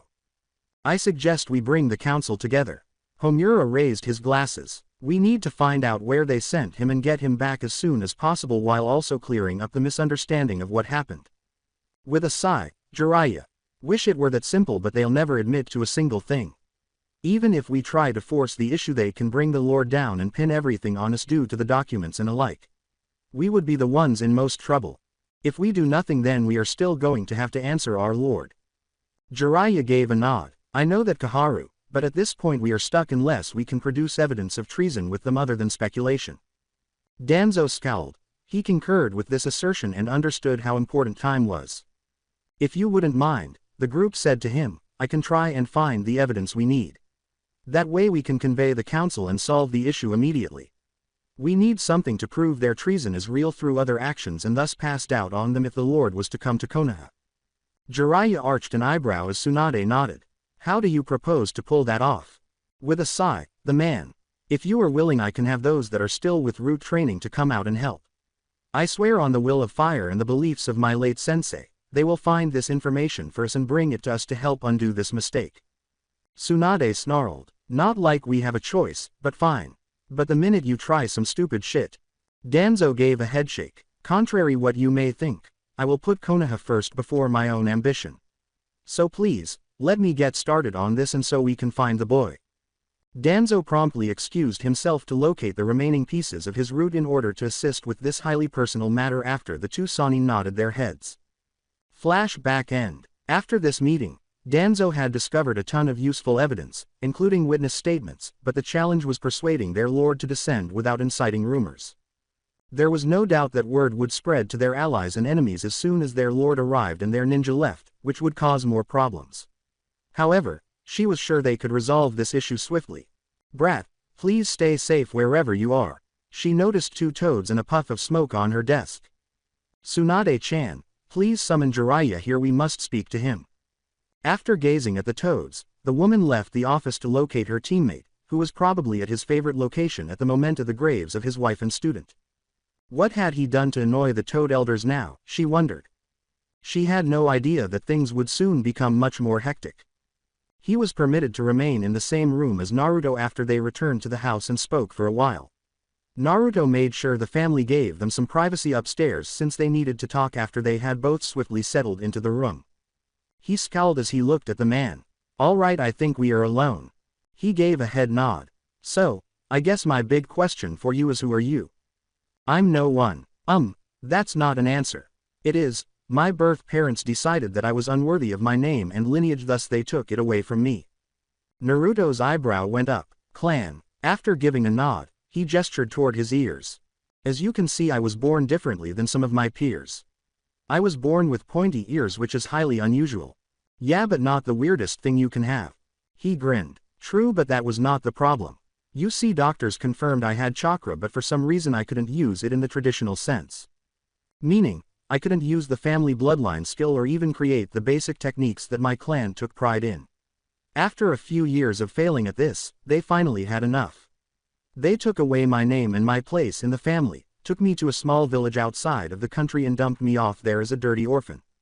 One that was never to be seen again. Naruto scowled. Inside his head, Sukuna simply scoffed. Don't think too much of it. This is common among people. When someone doesn't live up to an expectation, it is not their fault but the person who can't meet that expectation's fault. Honestly, it is one of the reasons that people are so flawed. They create these ridiculous ideas that you have to reach this point, because everyone else can. What is so wrong that someone can't reach that point and maybe they can reach a different point or even reach a spot that has never been claimed in their family? Yeah, that's cruel, but I wonder, Naruto said, glancing at the man's face and recognizing something about his skin tone. Do you know what the clan's bloodline technique was? He gave a head nod. Yes, it was an ocular bloodline, one that they called the Sharingan. Supposedly the founder of the clan had this power gifted to him from the Sage of Six Paths. Sukuna sighed but growled in frustration. That much is true. Really? Yes, I met the boy a long time ago. Indra, if my memory serves me right. He was a spirited one, wanted to gain strength to achieve his goals and protect those close to him. However, his father chose his brother due to their similar ideals, and due to this drove his son away, and while the rumors are that he murdered people in the clan and even killed the sage, that was just a cover story. What actually took place? Sukuna said nothing. Naruto turned around and grinned at the man. Well, if you must know, I know that clan really well since the last male heir lives in our village. He sighed, and he is part of the reason that I'm out here now. The man's eyes grew wide. Really? He gave a head nod. Yes, so pretty much getting thrown out was horrible. Yes, he grinned, actually getting thrown into that village was the best thing for me. I enjoyed it. Quiet life, no trouble, no expectations, and just me doing me.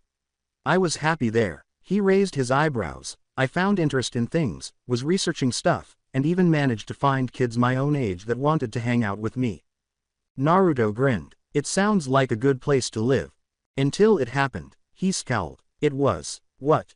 He lowered his head. One day when I was about 10, our village was attacked out of the blue. We don't know why they came, but they did for some reason, and it was terrible. Us children were hiding waiting for the attackers to leave while the adults guided us all to safety. Sadly, the attack was non-stop and they just seemed to take a sick pleasure in things. He clenched his shoulders. There were women dragged into the street, raped and beaten by the men and women, men strung up like meat and whipped and skinned alive, and when they were done with the women they disemboweled them. Naruto scowled. Sukuna gave an eye roll. Then it happened. In a split moment I blacked out. But then when I woke up, everything was gone. He was crying. The children were dead, the bandits were dead, and the adults were dead. I don't know what happened or how it happened. But for some reason it did happen, and I knew I had to be responsible. There I was sitting in the middle of the bloodbath with blood on my hands and on my body. Nothing else could explain the situation. Naruto moved to sit on the bed beside the man and scowled even more. From there, you mourned them. He sobbed. I did, but it didn't matter in the end. I knew I killed them and I couldn't stop imaging their horrified faces when I butchered them. He held onto his hands. I still hear their voices whispering in my ear, talking about what I did. The evil that I committed against the world. Nothing in my mind will allow me to escape it. Naruto gave him a hug. You were heartbroken, but what happened after that? I left. There was nothing there now. There was no point in staying, so I wandered off. That is when I learned about the darker side of me. The evil that was dwelling inside and how it was lashing out when my emotions became too much. I couldn't stand it. Nothing in my mind was wanting to let it stand. I just couldn't stand it for anything. Sukuna hummed as Naruto nodded his head. Most likely due to the incident being such high stress, the dark chakra manifested in a time of fight or flight. From this, the chakra lashed out at everyone and anyone that got in its way because he wanted to kill them or wanted them to stop. Either way, it lashed out and overrode his mind for that brief period of time. It was as if he had a different being inside of him. Exactly. Naruto let out a sigh. That's when I met him. Naruto gave him a look. Who? He snarled. A snake named Orochimaru. His body went rigid, and Naruto gave him a gloomy look. He recalled that, as well as the fact that he had no bloodline, but he was determined to get his hands on the snake. Where? He pushed himself out of the embrace and shook his head. I don't know, it has been more than 3 years since I last saw him. First he took me an interest in my skills and the abilities that I was developing, but after learning he can't replicate or even use them, he gave up on me. Said he had other things to check out and left me in this dark cave. From there, the guards came to kill me, but after seeing that I could heal from near-lethal injuries, I guess you could say I just walked out of the building without any fear. He raised his eyebrows. Ever since then, I have wandered the land looking for someone to kill me so that the darkness inside of me can finally be quiet. I understand that, but with it now gone, we can work on control and you can live a life that you want. The man nodded his head and grinned. Yes, I must thank Sukuna for this blessing. And if you don't mind, I would love to travel with you when we leave here. Naruto chuckled. Sure, I wouldn't mind a traveling companion. Especially one that can help me with sparring and improving on my basics. Indeed. After a few hours, the two continued their conversation while dining with the family and taking in the quiet of the evening. Though he wasn't certain yet, Naruto did consider a name for his new friend. For the time being, though, he would just refer to him as a friend, and eventually they would find him something that suited him. He would, however, take a nap for the time being because he would be practicing his Kai chakra blocking striking techniques and training in his third element tomorrow. Konoha, Jiraiya and Tsunade were gaping at the older toads. You found Naruto. Ha gave a nod. Yes, Tsunade, but at the request of the boy we have agreed to not tell you where he is. But why? Surely he would want to return home to his friends. Jiraiya scowled. After what the boy went through, it is the last thing he needs. Ma raised her staff toward them. You two failed him spectacularly, and so did everyone else. We understand preferential treatment is not something you can give, but can you honestly say that it is all right to barely train the boy when you know people are after him? Well, I taught. Yes, we know you taught him the Rasengan, something he had to master on his own without too much guidance other than the basics. Same with summoning. Bunta wants to talk about throwing a potential summoner down a hole with spikes as a way to summon. You did what? He went pale when he saw Tsunade's fist raised back and grab him by the front of his shirt. Enough. Ha glared at them both, adding, you are also at fault as the boy believes you banished him after completing his job. I didn't look it as complicated, but we are trying to prove that it was the rest of the council that did this to him and not us. I stamped but I never signed, I swear to you. It doesn't matter at this point. Naruto-chan is heartbroken and struggling to find his own path in life. We the Toads have agreed that due to his treatment, lack of care, and lack of training, it is best to leave the body alone. We will not allow reverse summoning of the child, and we won't allow other summons to violate his privacy. Ma replied, yes, the boy has enough trouble, and I think it will do him some good to find some peace and quiet and to finally be able to do things with his own devices. As the rest of you have failed to support him. Jiraiya clenched his fist as the two nodded. I was afraid. He was putting his head down. I screwed up. I admit that much. I took the kid's hard-earned money and spent it on booze and whores. He was furious when he found out, and I never paid him back for it. I was going to do that with interest, but it never came up due to being attacked at the time. He laughed bitterly. Minato was a prodigy and genius when left to his own devices. I thought that I could do the same approach with him, but I was a fool. Naruto needed more direct guidance compared to Minato. He was already more sporadic and unclear of what direction to travel in half the time. Looking back, you're right, I was a shit teacher. One jutsu and a summoning, and I'm expecting him to be ready for S-class enemies with his shadow clones. The Toads noticed the serious expression in his eyes as he laughed darkly at this. He saw flashes of Konan, Nagato, Yahiko, and Minato. After failing as a teacher so many times, he said, failed as a student, Hiruzen appeared in front of him, and he could see the disillusioned expression on his face. Failed as a teammate, he said, watching Orochimaru laugh while Tsunade stayed far away. Seeing all of this time and time again and not being able to actually do something right without it coming back to haunt me. I guess I just stopped trying so hard.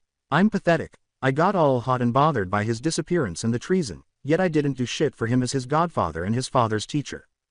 Tsunade approached him and gave him a hug. I can't speak as a student as you were a shitty one, teammate though. You're more loyal than Orochimaru ever was. You were the one that pursued him until it ate you alive. As for teacher, yeah, I think that your mistakes are what caused this, but that doesn't mean you're a terrible person or don't have the right to feel bad. You feel guilt, you feel responsibility to him. If you really didn't give a shit about him, then you wouldn't feel this way. She sighed. I was supposed to look after him as he inherited the dream of two people I love. I failed due to how busy I was entrusting the wrong people. She wept. I didn't do everything I could, and look what happened.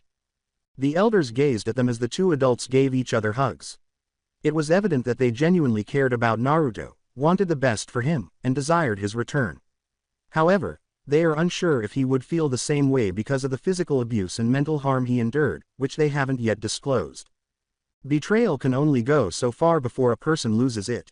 After a while, the two parted ways and resumed their conversation with the Toads. The Toads give an explanation of why they are defending Naruto without disclosing his location. his previous location, the fate of the Nine Tails, or anything else. Naruto is alive, free, and not returning, as far as the two will know. They left after a while of reprimanding Jiraiya and hitting his head with a staff from both ends. With a sigh, Jiraiya tended to his bruises. Well, he said with a sigh, I definitely deserved that. But that still leaves us in a precarious situation. With a sigh, Tsunade rubbed her forehead. Yes, thanks to the elders we have the proof necessary to convict the council members responsible, but the problem is the testimony. Jiraiya scowled. You think he would lie to save his own ass and save his benefactors? I don't know. She took a seat back. Honestly, he has been quiet ever since the mission. While the others have yet to forgive him for what he did, I do know that he is not talking to anyone. Apparently, the Anbu are saying he just stays in his house with nothing to say and nothing going on other than an occasional walk around his family's home, eating his food, and sleeping.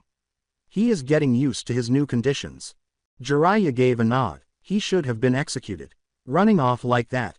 Yes, but sadly we have to accept the Uchiha clan is needed in some capacity.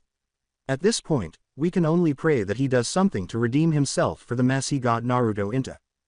Before a bird flew into her window, the two continued to talk. She sighed as she opened the bird's note. Just our luck. What? He scowled as she gave him the note. This is not good. In 2 days, our Lord will arrive in Konoha. We need to talk about the current circumstances surrounding a certain snake that has been causing problems, so please get ready for his arrival.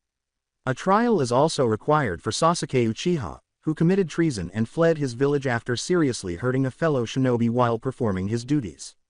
Delays will be considered treasonous. We'll see you in 2 days.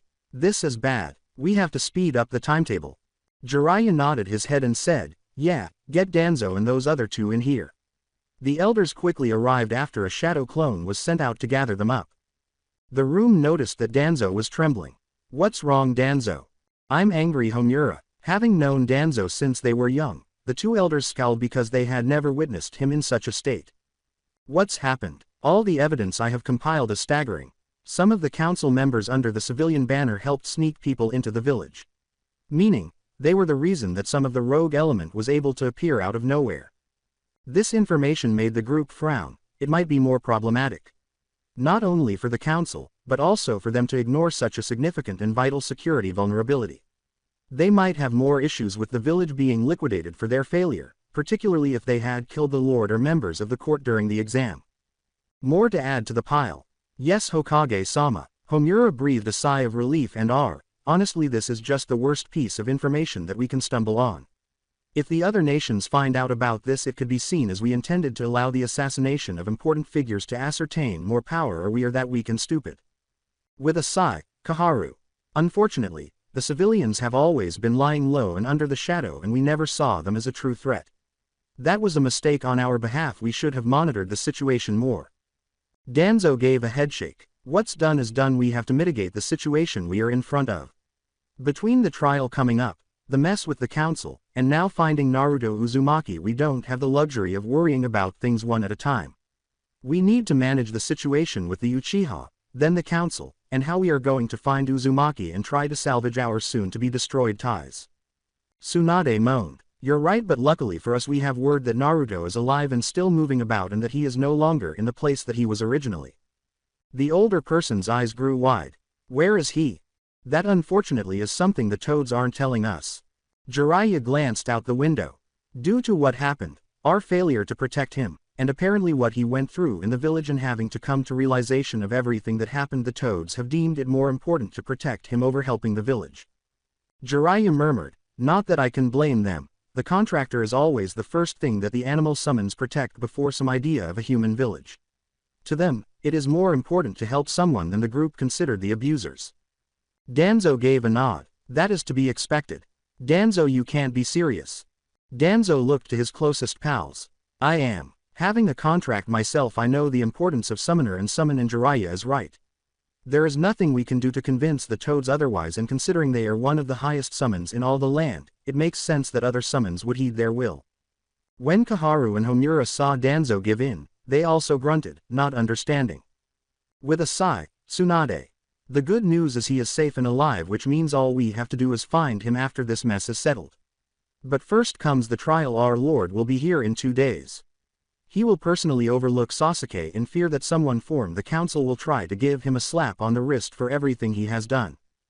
Homura gave a nod. I agree, but I also disagree. We can't afford to lose the boy as well.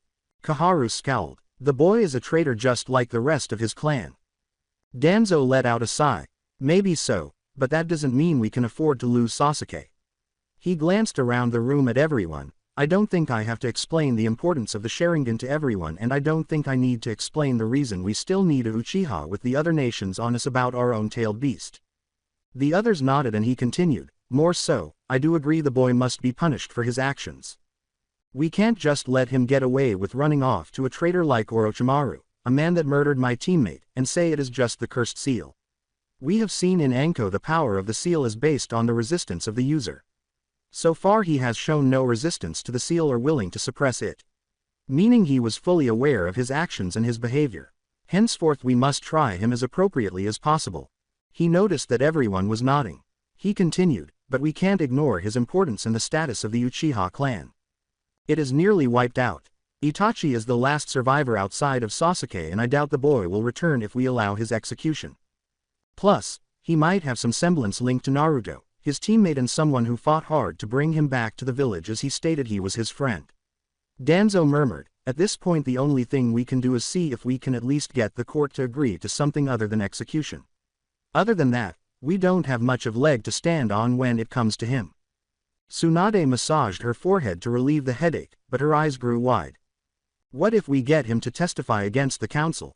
Everyone gazed at her. If Sasuke can help clarify the truth related to what happened on the missions and the truth behind the incident, we can maybe use this as leverage to help improve his chances of avoiding the worst possible punishment. With a chin rub, Homura said, it is possible but it is not likely given the serious nature of the situation.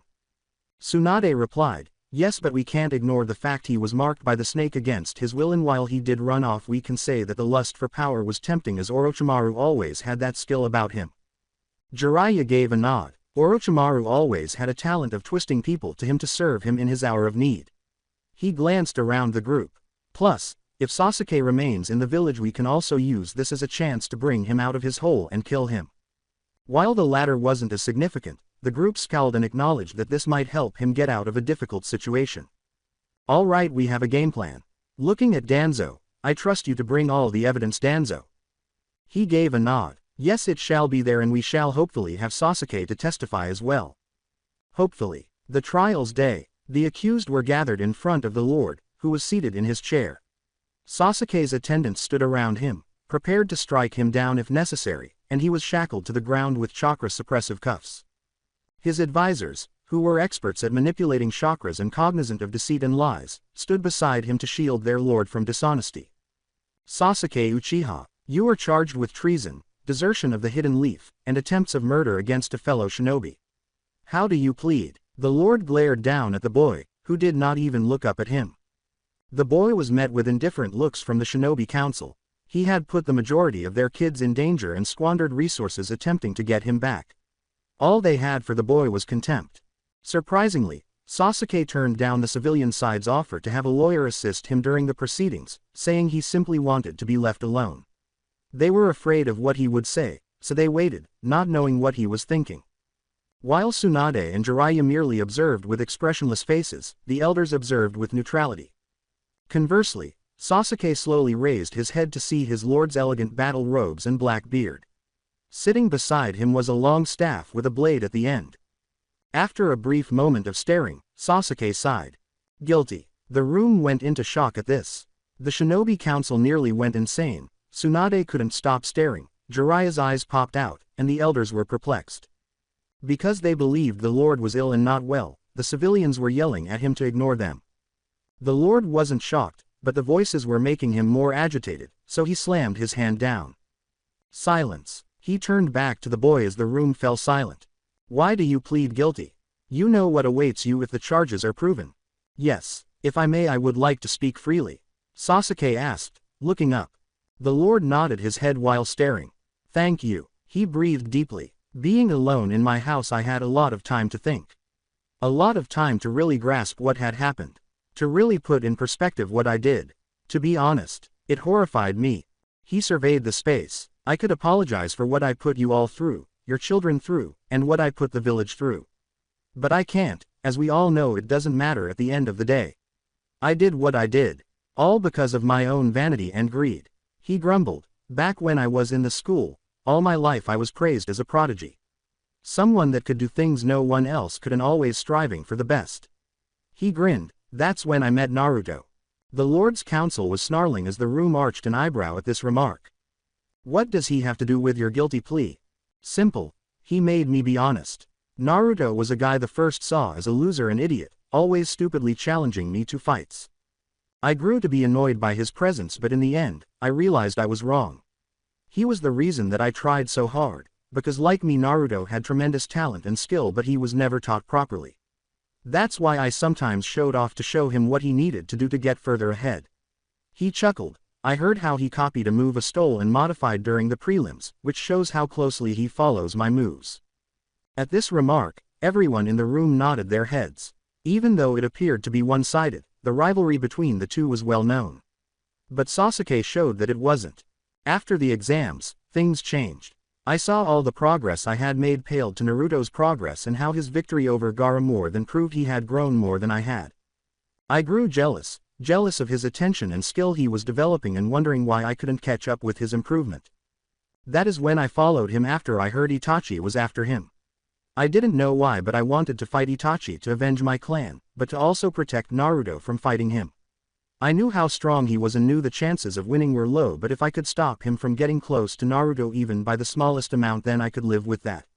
I already did it once in Wave, I would do it again. His candor and his unwavering devotion to someone he considered to be an idiot shocked everyone in the room. After our fight at the hospital I saw how much more he was progressing, and though I needed a new approach. That is when I remembered the mark and Orochimaru's offer. I won't lie, I did remember how he killed the third, but I was blinded by my desire of power and my desire to get stronger in order to defeat Itachi that I just didn't care at that point. Sakura even wanted to go with me, but I knocked her out knowing it was for the best. But sadly Naruto followed like he always did. He laughed as tears welled up on his cheeks, but in the end I treated him like garbage. He held back from killing me, he weakened his Rasengan not to kill me on his first hit. Avoid using the power he has inside of him and more, he just seemed to try so hard for me and all I did was push him away. He grinned. When he dragged me back I made one promise in that moment, I would own up to everything I did and what I did.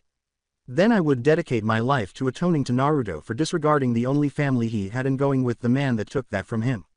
He raised his head. I can't express my sorrow, my rage to the snake and Itachi, but I know that if I don't change, nothing will ever be the way it could be, so I thank you for letting say that at least.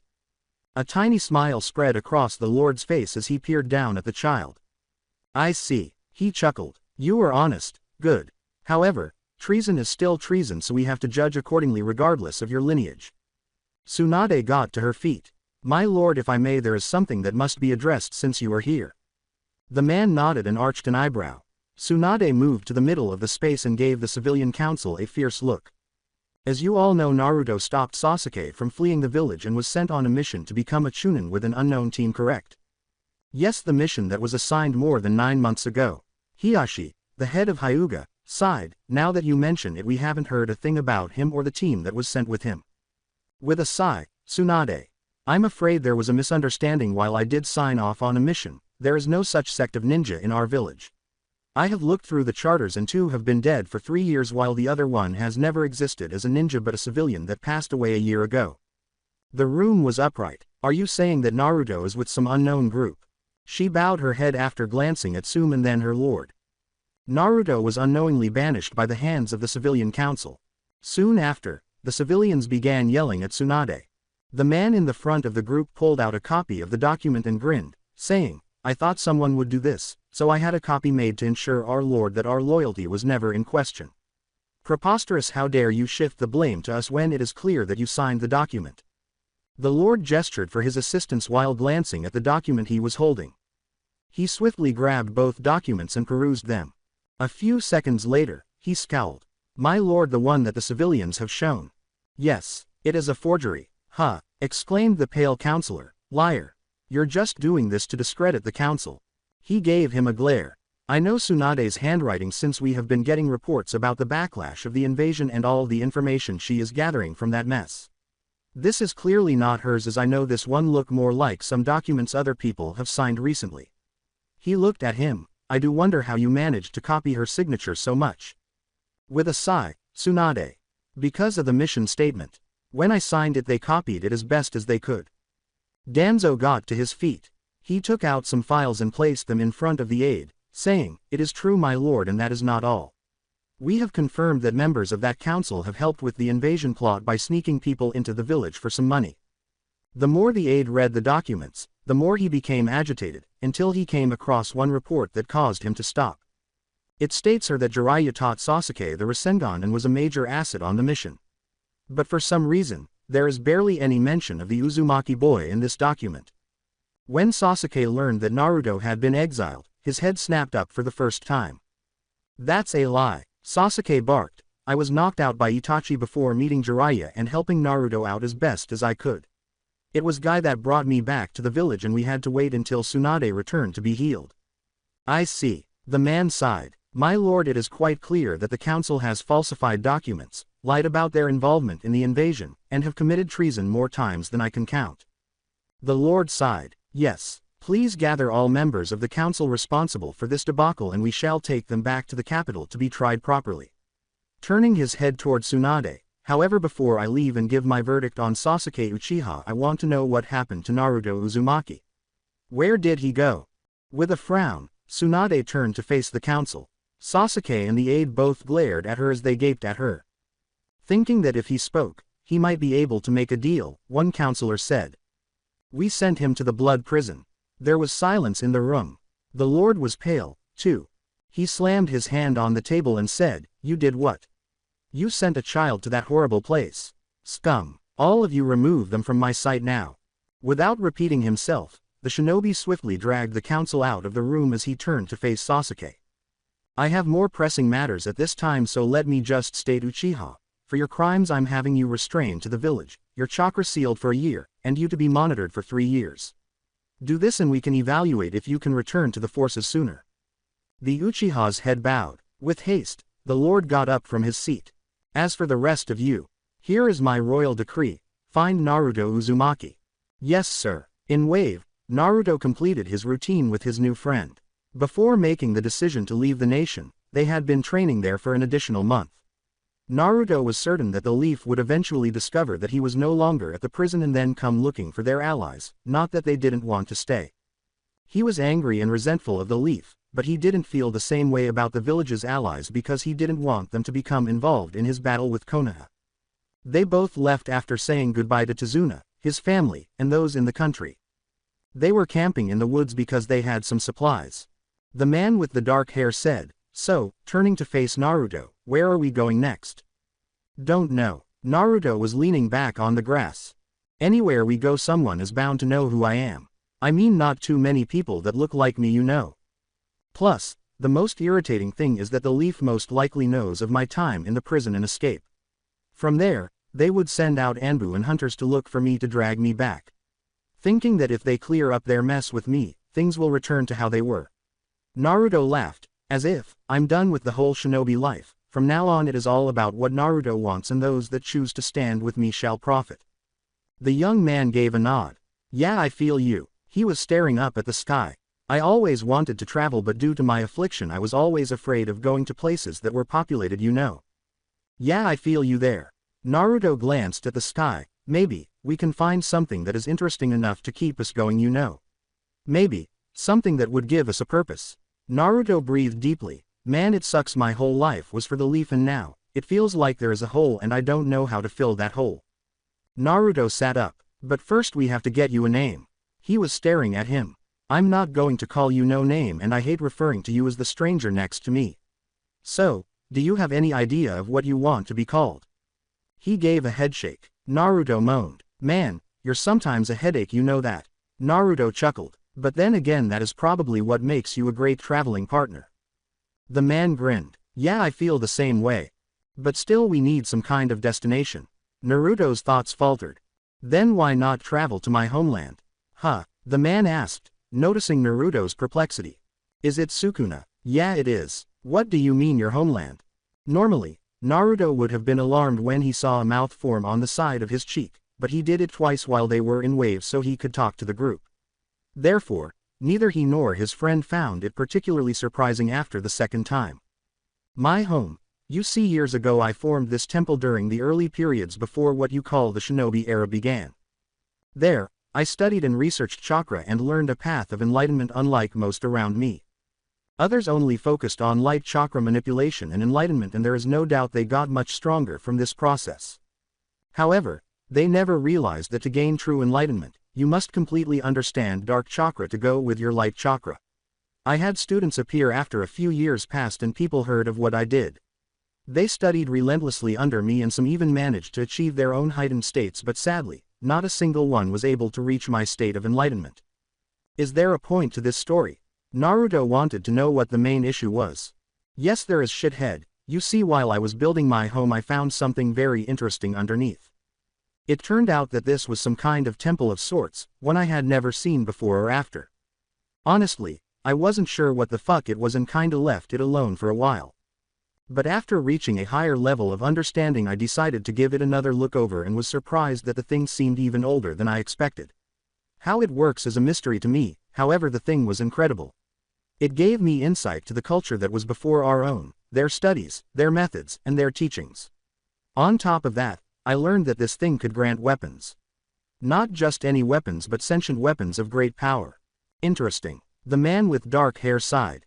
Are you saying that it matches someone with their preferred weapon or somehow changes to suit the user's desire? Exactly. I used it and gained a scroll of infinite knowledge, allowing me nothing but endless information to be stored on it for future uses. However, after that bastard Hagoromo sealed me away, the scroll disappeared, meaning all that knowledge was lost. That sucks. Yes, but then again probably for best. Hagoromo had it in his head that chakra should be used by all as to promote peace, or some garbage shit like that. Knowing this train of thought, I was worried about what would happen if he got his hand on my scroll or the machine. Imagine him just handing out sentient weapons to every stupid fuck that came that way. Now granted, I did create some weapons that might have had a bit of a negative reputation. Especially in today's age by the sounds of it. The 7 deadly mist swords, the great sealing jar, a powerful fan, and a powerful lighting blade. The two boys' eyes grew wide. All those weapons were made by this supposedly sentient entity. They were intrigued now. So you want us to find this chamber and gain something for ourselves, right? Exactly, and before you ask, no, there is no way someone could have found the chamber after all this time. Not only was the entrance sealed by yours truly, but the method to enter the room was also sealed by me. That was to stop Hagoromo from actually doing something like I previously mentioned and just making things more chaotic. I might be evil, by definition of the people around me, but I still have some common sense. Both Naruto and the young man nodded. So do you at least know what the place was called before you got sealed? Might help if we knew which direction we are going to go in. Land of Darkness, just because I was there. Hagoromo really was a whiny little bitch, I swear. Even his sons were less annoying than him. Naruto's gaze expanded. You actually met both of his sons? I thought you only met the older one. Wait, the guy we're talking about is the sage. Naruto raised his head. Yeah, he is. Apparently he belonged to some clan called the Otsutsuki or something. Apparently they were just a bunch of godly beings that had access to chakra whenever it suited them. But one apparently went beyond that and became a goddess. I see. Yeah, after Hagoromo and his brother defeated their mother, he started spreading his teachings and chakra everywhere. While the toads did help in this process, they didn't tell him to spread it among the people so wildly. Even they were smart enough to know such a thing was foolish and too idealistic. But he did, so that was a problem emerging with his two sons, Ashura and Indra. Both boys were the opposite of their father in every conceivable way. One being more driven by his strength and having the powerful eyes of his soon-to-be-formed clan. While the other was considered the weaker of the two of them, he had a way with words and managed to earn the love and respect of the people. But then the day came and he chose the younger sibling to succeed him, angered the older one. However, from what I gathered from the two brothers, there was some reconciliation between them. While the older brother was still angry to be overlooked, he came to terms that it was not his brother's decision but their father and grew to hate him. That is when he came to my temple asking me questions about things and asking me to guide him. At first I was reluctant, but I agreed once he annoyed me. From there, We went through some of my teachings and philosophies and surprisingly the guy started to chill the fuck out. Even started his own family which he promptly distanced himself from his father calling himself Indra Uchiha. As for the younger one, well he came and talked to me and after reconciling with his brother both agreed to walk their own paths away from their father. However, that wouldn't happen as he heard what I did and after coming at me with the box sealed me inside but the last thing I did to him before the sealing was impale him through the chest. Telling him that he would die soon and that all he was doing was breeding stupidity into the world and I will one day see it with my own eyes. Turns out, I was right. That was a lot to process, and Naruto scowled. You said, he said as he spoke, that the other brother distanced himself from his father but what did he call his family? Ah, that was the thing, he had two clans that emerged from his bloodline, Senju and Uzumaki. I see. Glancing back, Naruto said, so in a way buddy we are distant relatives to one another. He grinned and said, kinda funny. The man grinned. Yeah, well we should get some sleep and once we arrive in a town tomorrow we can ask about the land of darkness and see what it is called now. As the black-haired man gazed at the fire, Naruto lay on the grass and closed his eyes, falling asleep. He would smile as he turned to face Naruto. I suppose that traveling with a friend is more enjoyable than anticipated. I wonder how tomorrow will turn out. The following day, Naruto and his companion were simply gazing straight ahead. So you want to deal with this or should I? I think it doesn't really matter, they aren't going to let us pass without a fight. Naruto sighed and turned to face a cart parked in the middle of the road. True, seriously they could at least try something different than this. I mean a cart blocking the road. That is a clear sign of trouble. Some people aren't that bright or just don't think people are smart enough to see through stupid. I guess. When Naruto and his companion reached the cart, a gang of bandits and a renegade shinobi unexpectedly emerged. The pair was soon encircled by them, who chuckled at their accomplishment. Man, that was easy. Yeah, dumbasses fell into our trap. Naruto's eyes grew wide as a shinobi approached the front. No fucking way. His companion arched an eyebrow. Do you know him? He muttered. Sadly, thought he was still in jail though. Mizuki was standing there. She appeared to be grinning at the two of them and was extremely proud. He reached behind him and produced a massive shuriken.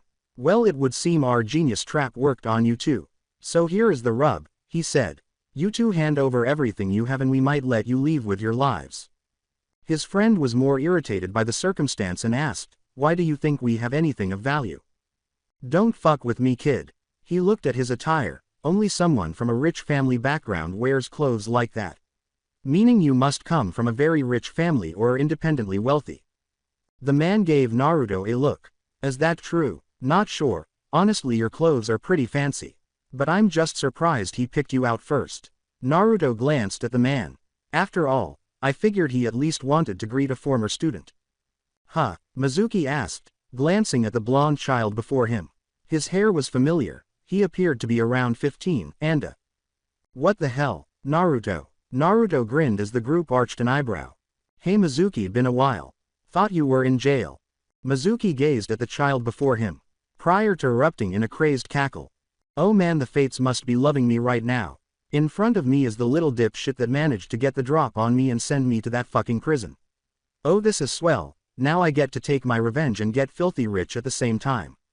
Naruto's eyebrow went up. Really? I guess some people just don't change, but I have to ask, how did you get out? Last I checked, committing treason is punishable by death, but you got commuted due to the old man. Impressive, yeah. Well, if you must know, one of the civilian council members heard my tragic story and commuted my sentence. However, when he did, I just took off and left the village as a whole.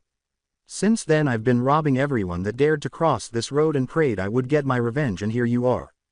First I'll kill you and then I'm going to find that bastard Iruka and kill him. He smiled ominously. What do you think, Naruto? Me killing oh so special Iruka? Naruto gazed. Was this intended to agitate him? Did he believe this would be sufficient? He didn't know what to think of him, man. Is that it? Naruto raised his eyebrows. Don't make me laugh. First of all, you couldn't get close to Iruka since he is still in the village and they have been on high alert since the invasion. Second, successful raiding. Yeah right, I can tell just from the shitty gear and the way that your friends are dressed, you haven't had that much success. I mean, maybe 1 or 2 raids, but if someone survived or people start disappearing on this road too often, then someone is bound to notice. This would lead to people to stop coming down this road, wouldn't it? He breathed deeply. Man, you're dumber than I expected. But then again, you duped me as a rookie, so I can't say you're the dumbest person I have met. Narrowed his pupils, but that doesn't change this situation, as you threatened us, and I think it is high time someone sends you to the next life. Mizuki chuckled and gestured. You guys take care of the black hair guy, the blonde brat is mine. With a roar, the men hurried over to the child with the black hair. With a sigh, make this quick, Naruto, I would like to get back on the trail. Naruto gestured with his hand. Don't worry, this will be fast. Yeah, for me, Mizuki said, hurling Naruto with his shuriken. He simply stared as the weapon spun quickly. Ha, paralyzed with fear. No wonder you were a failure. Too bad that shitty old bastard didn't realize it himself. Naruto gave a grunt. He took a large side step away from the weapon, inserted his arm through the middle of the blade, and then reversed its momentum, burying it in the ground. Nice try. TCH, lucky brat. He exclaimed, taking a kunai out of his bag and hurling it at Naruto. He simply avoided the situation. Is that all you can do, Mizuki? Throw weapons. No wonder you were a failure of a teacher. I mean, even Iruka could fight better than you. But you just got lucky in the midst of the fight. He snarled. You shitty brat. He charged at Naruto and made hand-to-hand contact. Naruto simply swatted the right hook he threw to the side. Soon after, a left produced the same outcome. Naruto knocked away one of his roundhouses after repeating the pattern with his punches. Well, this is boring. I didn't think the gap between us would get this wide. But then again, you were always lazy. Mizuki screamed in agony as Naruto slammed his fist down on his right wrist. Naruto slammed his open palm into his chin and sent him flying backward a few feet, saying, "Shut up, please. You're disturbing the peace." Mizuki saw that he was unable to move his fingers and that his wrist was discolored as she quickly ran away from him. You little fuck. Sigh, can you actually come up with a better insult? Naruto was staring. I guess it is time to end this though. Hate to keep my friend waiting. When Mizuki turned slightly to see the young man standing in the middle of a puddle of blood and body parts, he scowled and his eyes grew wide. WWW, what the fuck? With a single hand gesture, Naruto charged at Mizuki, slicing through his neck and emerging from behind. I did tell you to quiet down. Naruto murmured, so stupid, you just wasted my time and your life, dumb bastard.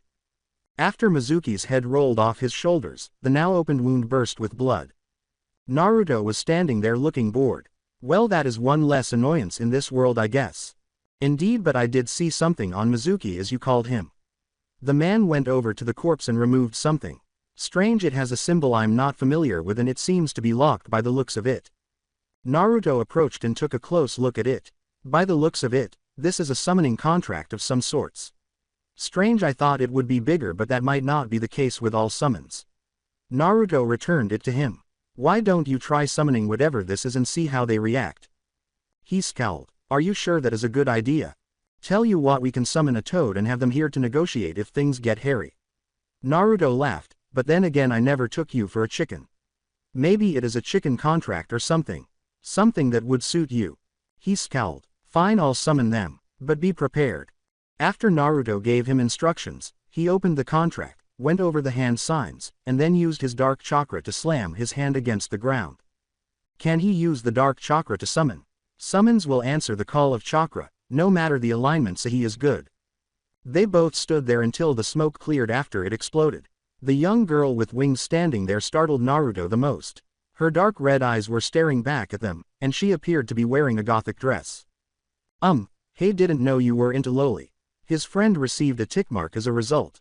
Shut up. Naruto raised his hands in laughter. Which of you was it? The girl said, gazing at the boys in front of her. It would seem I have been summoned. Naruto gestured to his friend with his hands. You do seem to be strong enough, but I wonder, can you handle the pressure? She said, glancing at him as she moved slowly. Pressure. Yes. You, my child, have stumbled onto the contract of the flies. I am their Queen Amelia. Do well to remember, as failure to do so might mean your death. Whistling. Naruto. Whoa, I didn't know there was a fly contract out in the world. Yes, she replied, we are overlooked as inferior to the other contracts around, even though we have the most unique skill sets that would benefit shinobi more than others. Plus we also have the ability to shift our form unlike the others. Naruto gave a shrug. You have called me and want to be our contractor, she said, turning back to face the man. Yes, I would be honored to be your contractor. As you see, I don't really need powerful partners of massive size or intimidating presence. I would prefer to align myself with someone who would improve me in the areas I lack. The girl gazed. You are a strange one. Most are seeking power and abilities. Once most learn about our hidden arts and our senjutsu skills, they come crawling to us begging for our power. But you are different. You didn't seek me out for those, but you sought me out as someone to help make you strong in the areas you are weak. She gave a faint grin. How intriguing. I think you might be an interesting summoner. Indeed, yes. Welcome to our clan. I approve.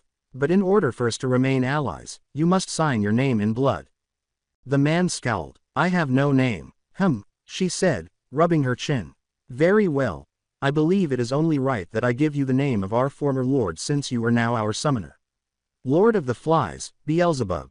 Naruto grinned. It has a somewhat regal vibe and sounds menacing and intimidating. I enjoy it. I do as well, he said, bowing his head to her. You can be sure that I will do everything in my power to spread the greatness of the flies. She grinned even more. I know you will. After all, there is a pact that we must complete, but that will come in time. For now, sign your name and we shall consider our contract completed.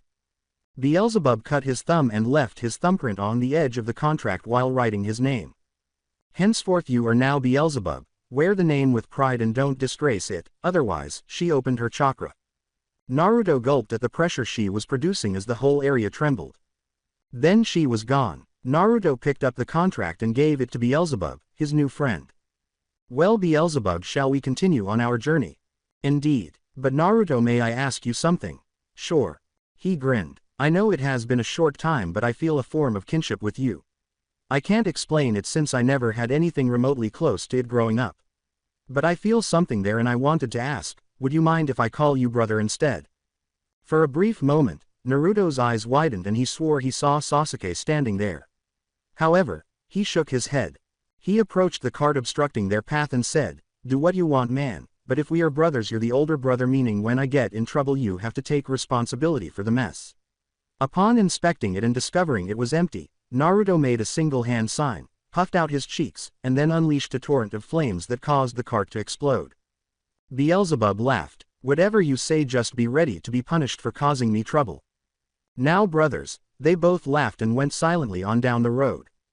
Both Beelzebub and Naruto settled into a leisurely stroll to the closest town. Naruto was here to find Tsunade some time ago, so he was somewhat familiar with this one. He didn't want to relive the unpleasant memories that were brought back by simply being here. However, they had little to no money and were in a difficult situation. Both of them were broke. Naruto had some given to him by the wave people, while Beelzebub never had any on him while traveling. However, they also needed some new clothes for Naruto. Although he was grateful for the clothing that Tezuna's family had given him from a deceased relative, he did wish to slightly alter his look. Okay, so the best thing we can do in this town is gamble. Beelzebub merely arched a brow. Naruto, is there something you're not telling me? Come again. Is there an addiction that we need to find a meeting for? What? No. This is literally the gambling capital of the elemental nation. Suckers from all over come here to gamble their life savings away. Ah, but why are we gambling? Because for some reason ever since I was a kid I have had insane luck when it comes to games like this. So if we test it a bit, maybe things will go our way. Beelzebub rolled his eyes. Naruto, you know the games are rigged, right? Yeah, but never hurts to try. With a sigh, the man went into one of the casinos with his companion. This is going to end badly. After 3 hours. I can't believe that worked. I know, right? The owner was downright pissed. Yeah, didn't know I would be good at it too once I understood the rules. Yep, now we have cash to blow. Because of the length of their game, Naruto and Beelzebub drew a crowd within the first hour. Additionally, they were so dominant in every game they played that the owner eventually asked them to leave and paid them extra to not return. They had more than enough money for travel expenses, a change of clothes, and lodging, so they were okay with it. The clothes stores are where they go first. After visiting half a dozen shops, Naruto eventually found one that he liked and carried the clothes he was looking for. He had to acknowledge that the jumpsuit felt like a target on his back, even though he had previously been okay with it. He gave up that outdated idea and is now dressed more like a monk. The light design of the elbow-length monk robe allowed for unrestricted movement, and the pants ended at his ankles. He was wearing the pants as described, a sleeveless GI top underneath the robes, and slip-on shoes instead of sandals. Got to say white and black are good color scheme. Beelzebub gave a nod. It suits you, little brother. Naruto grinned. Then let me get at least 3 or 4 of these and then we can head to the hotel. Maybe there is a card table we can drop in on. He gave a headshake. Careful, luck might turn against you if you're not careful. Naruto chuckled. She already did remember the prison. Yeah, he sighed. By the way, I had to ask, do you ever want to see your old village? I mean, most people in your position would seek revenge. He put on his robes and made his payment at the register, saying, I had thought about it. But then I thought about it and realized why I should bother. I mean, it warrants that they were worth the effort to get mad at and come after. For me, I don't know, after spending time in Wave, training with Sukuna, and meeting you, I guess I haven't really thought about it much. To me, I saw what revenge can make someone do and I just said, no thanks, I'll pass on that one. I see. In my opinion, all I want to do is travel, learn, grow, and discover my own place in the world. Yeah, that makes sense. Come on, let's find a hotel and then later we can try and find someone that knows where this land of darkness is, or at least what is called now. The brothers were walking through town when they came to a nice hotel and reserved a room for the night, but they weren't sure they would stay that long because they both felt like they were being followed. Angry, someone actually pulled a prank on him and took so much money that it literally reduced their profit margin, so Naruto had to assume it was probably employees hired by the casino owner who wanted his money back. However, he didn't care because he felt that the person wasn't any more powerful than a bandit or a regular person, so they probably weren't a big threat with only basic reserves. However, one should never underestimate, so they put a seal on their door to keep people out without their consent. They left the room and made their way to the lobby, where they noticed a number of well-known people playing cards around a table, while some women were simply laughing and drinking at another table. The man pursuing them attempted to enter their room covertly by sneaking up behind them. Hey, do you want me to handle him or do you want to handle him yourself? Beelzebub hummed. Why don't you? I don't think I can hold back, and I believe it would be better if I spoke with the travelers. They might think I'm a snot-nosed noble in over his head because of the way I dress. Naruto gave him some money from his sleeve after shrugging. Play carefully. Will do. Naruto pivoted and made his way back to his room via the stairs. He saw the man snarling at the door. Why is this dumb key not functioning? He was hissing and he was unable to enter the room. His boss had told him that these 2 children had stolen a ton of money from the casino and that he wanted it back. He was instructed to follow them and rob them when they left the room and, if he couldn't find the money, to steal anything he could from them in order to get paid for his losses. Although this is against the law, he had to follow his boss's orders. However, the damn door refused to open for some reason. You know, we knew you were following us since we left the casino. The child with blonde hair leaned against a wall with his arms crossed, and the man's eyes grew wide. This is just childish in my opinion. He wants you to steal our money so he can feel like a king, even though we won that money fairly. How shameful, but then again this is the town of vices, so I shouldn't be too surprised, Naruto said, shaking his head. This young man was aware of his identity and employer. He grabbed a knife out of instinct and charged the child. Naruto let out a sigh. Clueless. Naruto turned to face the man, uncrossed his arms, and made the move in an instant. The knife rattled on the floor as he slapped it down, then struck him in the throat, grabbed the back of his head, and flung him to the ground, where his knee was pressed into his neck and he was barely breathing. All right, I know your boss and I know why you're here, but maybe if you answer a question for me, maybe just maybe, I won't snap your fucking neck. The man was sweating, and his boss had gotten him into a lot of trouble. He was certain that these kids were just wealthy kids coming to have fun, but he was surprised to see that they were actually skilled fighters. He looked up and noticed the blonde's eyes were cold. He truly would kill him if he didn't respond. What would you like to know? Naruto grinned. Now look, unlike your boss, we can all be civilized, right? He let out a grunt, but his neck began to feel less pressure. I'm searching for what is now known as the Land of Darkness.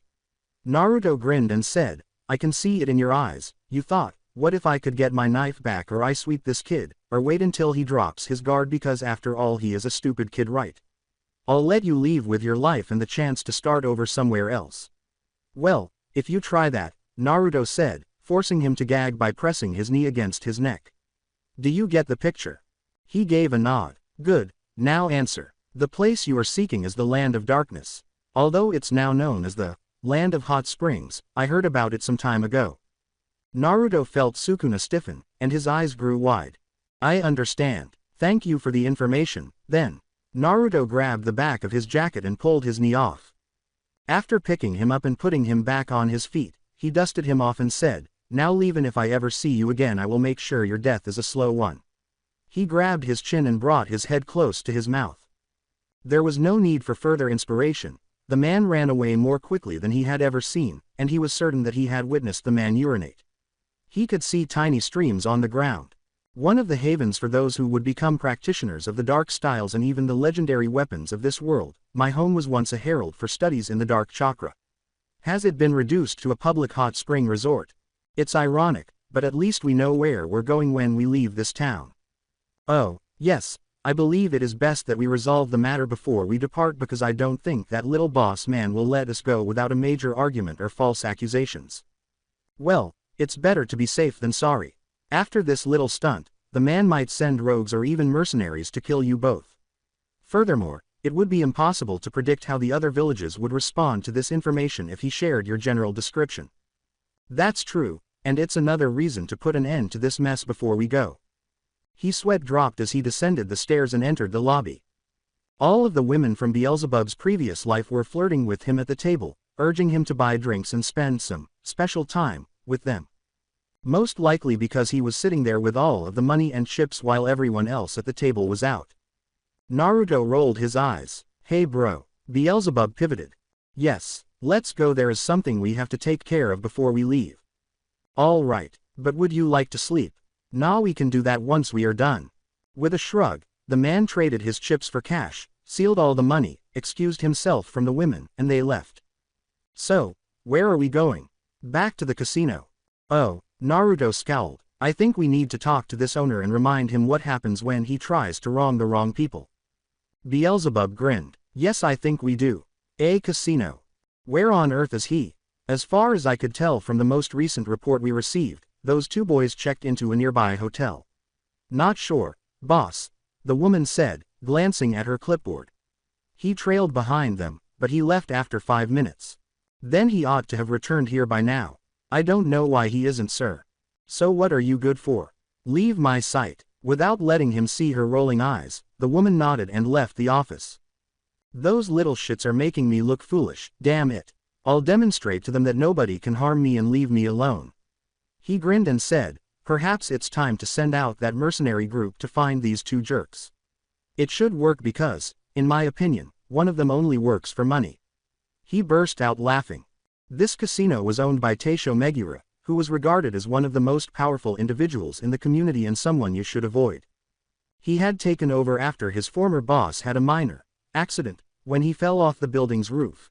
Nobody questioned it because he was a heavy drinker and frequently wandered around intoxicated, but this wasn't good for their company's reputation, so he had to leave. Taisho knew his former boss would never give up the money and his position, but did he really want to do it? Taisho was aware that someone would eventually strike it lucky and suddenly become extremely wealthy. However, the majority of those streaks are only sustained by a single fortunate event, such as a lucky chip placement, dice roll, etc. This was not like the others. Regardless of the game they played, those kids seemed to win big and leave the table with a ton of money.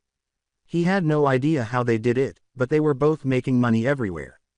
In an attempt to limit the damage, he paid them to leave the casino floor but offered them a room there, where they could either spend all of their money after making sure to cheat more effectively or have their rooms robbed while they slept. However, those fucking brats stole the money and used it for clothing and a hotel room at a less upscale establishment than his own. To follow and get his money back, he sent that fucking collector. He was going to set him up for this, but he was late, and he didn't know why. He sighed as soon as he heard a knock. What is it, Ty? I'm busy. There was no sound. I'll let you know if this is a joke, and I'll fire you for it. Nothing. Goddamn it. Please enter and give an explanation. Nothing was on the other side of the door. No noise, nothing at all, and the door did not move. All right, bitch, that's it. Downstairs, I'll give you to those men. Even though you're a competent secretary, you've tried your luck too many times. He emerged from behind his desk and made his way to the door, where he grasped the handle and opened it. He was thrown backward into his desk when a foot struck his chest. He looked up after coughing up blood and spit. Who the fuck? Well, now isn't this a surprise? What the fuck were they doing here? His eyes grew wide. As soon as Naruto entered the office, he noticed that the space was now ritzy. Damn, and I thought the hotel was nice. This place looks like a fancy-ass penthouse. Yeah, his brother entered the room with him and sighed, kinda a waste. Naruto turned to face the man on the ground and said, "You know it is weird." "It sure is." "What? Every time I see a money-grubbing person, they all appear to be short. I wonder if that is meant to indicate something about what it is or serve as a pattern. Is it a short man complex?" "Yeah, I think that is right, and you might be onto something. He can't be more than 5 foot. "Yes, he may only be marginally taller than Gato," Naruto shrugged, adding, "but that isn't important." The man scurried to get behind his desk as Naruto approached him. "Security." He slammed his hand down on his tabletop monitor. "Get your lazy asses up here, we have intruders." Naruto let out a sigh. "You shouldn't bother, we already talked to them." Beelzebub gave a shoulder roll. "Talk, right, that is all we did." Naruto let out a sigh. "Details, details." The man went pale. "There is no way. Most of them were war veterans from many of the nearby. Yeah, but they didn't expect 2 punk kids to have chakra and know how to use it better than most adults and not hesitate on the kill strike." Naruto chuckled. "It is common sense, really." The man went pale. What did you do to my secretary?" With a raised eyebrow, Naruto turned to face his brother. "I think he meant that girl we saw on the way up." "Right." Naruto nodded. "She actually was the one that showed us to your office. Real sweet of her. Said something about not wanting to deal with your sweaty ass anymore and that we should do as we like. TT, that bitch, after everything I have given her." Once more, Naruto shrugged. "Not my problem. Personally can't blame her. You have all of this," he said with a hand raised. "And you're hoarding it for yourself. Well, anyone would be jealous and want you out of the picture in the hopes of claiming it for themselves." He smirked and pointed at them, ignoring the fact that Beelzebub had blood on his face and Naruto's robe had a tiny bit of blood on the sleeves. "You brats won't get away with this," he said. "Killing me will only lead to your own demise. I have friends everywhere that will hunt you both down and kill you on the spot. Maybe you heard of a man that rules Snow Country. Dodo." "Yeah, he's dead, killed him a while back." "Huh?" he asked, grinning again. "Whatever, there is also Gato, my older." "Wait, your family to him?" Whoa, the irony of this world is surprising. "Well, he is dead too, killed by a pissed off rogue shinobi he tried to double cross." "And no way, you're lying." "Yeah, I mean, I don't know why this is a surprise. He has been dead for more than a year, I think." Naruto was rubbing his head. "Plus, what would I get for lying to someone that is about to die?" "You can't kill me." Naruto grinned. He glanced out the side window that overlooked the village and said, "You see, that is where you were wrong. I don't mind killing people now. In fact, I have come to respect the art of war and the means to kill to protect oneself. Will it always be seen as such? Probably not, but to me that doesn't matter. As long as I have a reason to keep moving forward and can justify to myself why I did it, that is all that matters. But I'm no saint, but I'm no sociopath. I'm just a kid that is tired of the world fucking with him and thinking they can walk all over him." He looked at the individual. "Now then, shall we finish this mess?" "No." He grabbed something from beneath his desk. The desk was sliced in half by Naruto's upward swiping wind slash, revealing that he was carrying an explosive seal. However, his severed arm was now lying on the ground. "Fuck, that hurt, you little fuck. God, I'm bleeding." He looked up and tears were coming out of his eyes. "Someone save me." Naruto rolled his eyes. Typical. After making 2 hand signals, Naruto inhaled and exhaled, causing a massive torrent of flames to erupt from his mouth. Before long, the man and the majority of the room were completely consumed by the flames. "Well, that was productive," Naruto said, turning away from the screaming man in the burning room. "Shall we go?" "Yeah, off to the land of hot springs." "That's still funny," Naruto grinned. Reports would circulate regarding the massive fire that erupted at the casino that evening, which was visible from all over the village. No one knew who started it or why, as no one saw anyone entering or leaving the suspicious floor, but the guards were discovered dead, and the owner was found burned alive to the point where, but for his small size in the room, he would not have been recognizable. Following the murder of her boss, Tai became the new owner very quickly and ordered the office to be rebuilt and their losses from the room to be salvaged.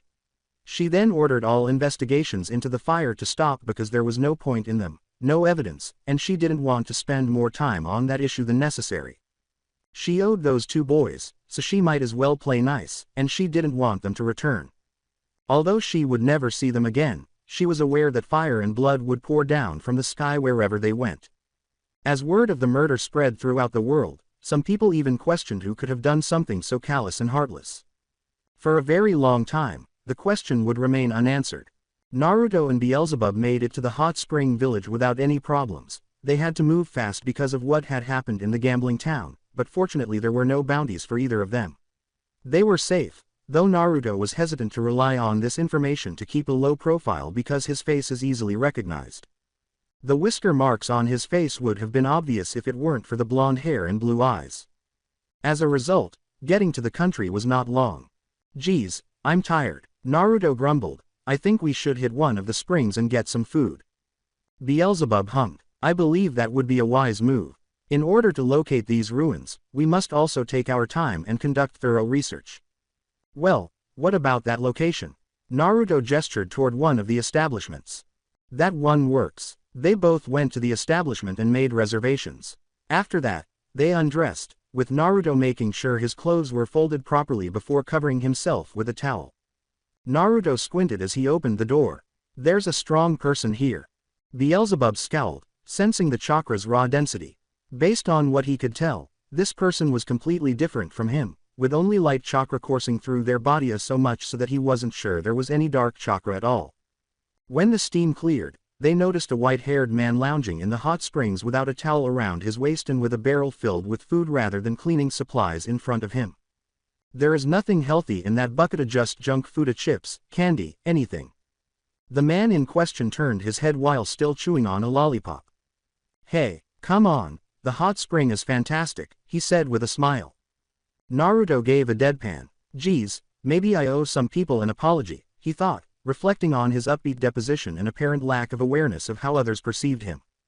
Naruto went to the stool and began washing and cleaning himself. "Thanks, we'll join in a minute." Beelzebub nodded and cleaned himself. As they scrubbed, they noticed the man turn around and lean on his arms, rolling the lollipop in his mouth and appearing to be curiously staring at them. Naruto had to admit that the man's appearance was quite intriguing, especially with a tiny golden dot in the middle of his forehead. He had a ripped body, indicating that he was well trained, and his long white hair was tied up in a bun. Naruto could almost feel the chakra emanating from his body. "So," he said with a smile, "who are you guys?" Naruto scowled. "Kinda rude not to introduce yourself before asking us for our name." The man chuckled. "Man, you're a stiff. No, it is a courtesy, but if you want to be an ass, fine, we can do that too." Naruto received a checkmark. With a sigh, Beelzebub. "Calm down, moron. He is merely attempting to irritate you." Turning around, Naruto said, "I know that, damn it." "Then calm down." With a grunt, Naruto finished cleaning up before heading to the hot spring and settling in. His brother soon followed, and the two of them were positioned close to the strange man who was merely observing them, his smile never leaving his face. "All right," Naruto let out a sigh. He was quite bothersome. "Name's Naruto and this is my brother Beelzebub. I'm Buddha, and it's nice to meet you all." "Yes," he was pulling his leg, Naruto said, raising an eyebrow. "Buddha, you can't call yourself a pantheon, dude." He grinned and said, "In fact, you can see that I have attained enlightenment. As a result, I was given the title of Buddha, which is why that is my name." Naruto rolled his eyes. "Sure, so are you saying that you're this same god?" Buddha was not a god. He attained enlightenment, not godhood, he said, shaking his head. All of his followers inherit his values and beliefs. If you want me to be honest, though, I think I have a path of my own in this world. "So, why are you guys here in Hot Spring?" he asked, taking a bite out of his lollipop before taking a bag of chips out of his bucket. "If that's the case, then I shall walk it." Naruto gave a shrug, history citing. "Oh. Yes, my brother and I are interested in history that predates the shinobi nations and can explain the origins of certain places. We came to look into the ruins in Hot Springs after hearing a few rumors about them." "I see." He nodded his head. "Like you, I love history and knowledge, and because of the rumors I heard back at the temple, I have traveled the entire country, that corruption and evil once existed here. However, I don't feel that the story is more complex than what is written." Naruto glanced at him and said, "True. After all, the winner writes history. Most people are unaware of Uzu's existence. The fact that the Uzumaki clan built an entire nation and that it took several nations to defeat them was more than enough to convince him that his clan was likely among the strongest. However, for some reason, Sukuna never discussed the matter, claiming that his time with the sage and his kids had always irritated him. Nothing in particular, aside from the fact that the kids tried to find their own paths and ideals but their father stuck his nose into it, and the idea that he sealed him still infuriated him. Actually, he said, taking a bite out of his bag of chips. Now that I think about it, if you guys are so interested in history, I can show you something really interesting. He grinned and said, I don't think you would find this information in any history book. Naruto's eyebrow went up. Oh, yes, I got out of the spring, he said. We'll meet on the edge of town tomorrow. This will be worthwhile, I assure you. Naruto scowled as the man took his barrel and left the hot spring. What was that, Sukuna? It's difficult to say, but you sensed his chakra, right? I know he's being sincere about his intentions. Yeah, that person was unlike anyone I've ever seen. That is a pure light chakra that has been mastered to the point of enlightenment.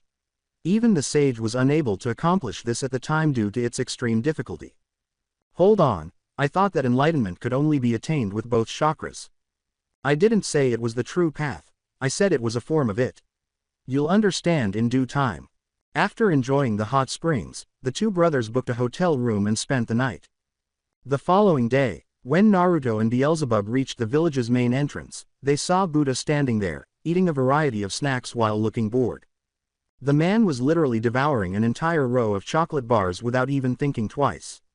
When he was done, he moved on to a bag of chips he was carrying, and Naruto was able to read the flavor. Onion and banana cream. That sounded disgusting. Oh, Buddha grinned, you guys arrived, so let's start our journey. When Naruto rolled his eyes, Beelzebub remained expressionless. The three men set off along the path, moving farther away from the village until they reached the road, where they began to follow some dilapidated roads that led them up the surrounding hills. Buddha said, so, as he pulled out a lollipop and made his empty bag vanish. What are you guys doing out here? What, you guys are here for more than just some ancient studies of the previous era, Buddha said, rolling the lollipop in his mouth. I don't really care what it is, but I know there is something out here that you guys are looking for, he said, wiping his ear with his free hand. So, what is the real reason you are both out here? There must be something in particular you are looking for. Naruto's eyes narrowed. How did you arrive at that conclusion? He grinned and said, it was just the flow of your chakra. One of you has a constant flow of only dark chakra in their body, while the other has a little bit of it, but it is barely developed. However, their light chakra is so powerful that they practically shine like a beacon. Your chakra cannot lie, even though your words were able to conceal your intentions and what you were seeking. You're annoying, but good job you ascertained that we are not actually here just for the ruins. Naruto sighed. There's no point in hiding it when he can see the truth. I wanted to bring you guys out here because I believe I understand what you're searching for, and to be honest, I've been there before. Raising an eyebrow, Naruto said, that was a bold claim even for someone as strong as this guy. From Sukuna, the place they are looking for is hidden first of all, and the security measures he put in place were meant to keep everyone out. How would this guy break the seal if someone on the sage's level couldn't? Bold claim. It is a fact and a reality, not a claim. Since I am Buddha, I dare not tell lies. Naruto rolled his eyes. Alright then, lead the way to our destination. You doubt me, I see it, but trust me, you will believe when you see it. You said earlier that you can sense the dark chakra inside of me. Beelzebub scowled. Yep, honestly I'm surprised that something hasn't happened to you yet. What if I told you something did? He said, holding his shoulder. Buddha rubbed the back of his head and shrugged, saying, nothing really, but I figured something must have happened because light chakra is about mental strength whereas dark chakra connects more to your emotions. According to what he had learned in the temple, dark chakra users are more susceptible to the influence of their chakra, much like those tailed beast containers. Come to think of, I know that the tailed beasts seem to be more dark chakra in origin than light, he said, tilting his head. When the chakra runs wild, it is like their minds become cloudy and they lose all sense of reality in any given situation. Naruto shook his head. Dark chakra. He doubted it because the fox's influence only made him more aggressive, but he could control the power to some extent when he focused. This meant that it was more in line with light chakra because it requires mental strength to control emotions. Anywho, Buddha yawned as he chewed on another lollipop. Dark chakra is supposedly evil by the beliefs of the temple, he quoted. However, I never noticed that it is as common as breathing, much like senjutsu, which is the manipulation of nature. He sighed. Sadly, I have no way to gain dark chakra myself, so I think I have achieved the path I wanted to follow, which is giving me greater insight into the world and the people around me. He laughed. How ironic is it, turning to face the two brothers. One of you is completely dark chakra, I'm completely light chakra, and the other is a mix of the two. One cannot exist without the other, if one is to live a true path of enlightenment. It seems that fate intended for us to cross paths.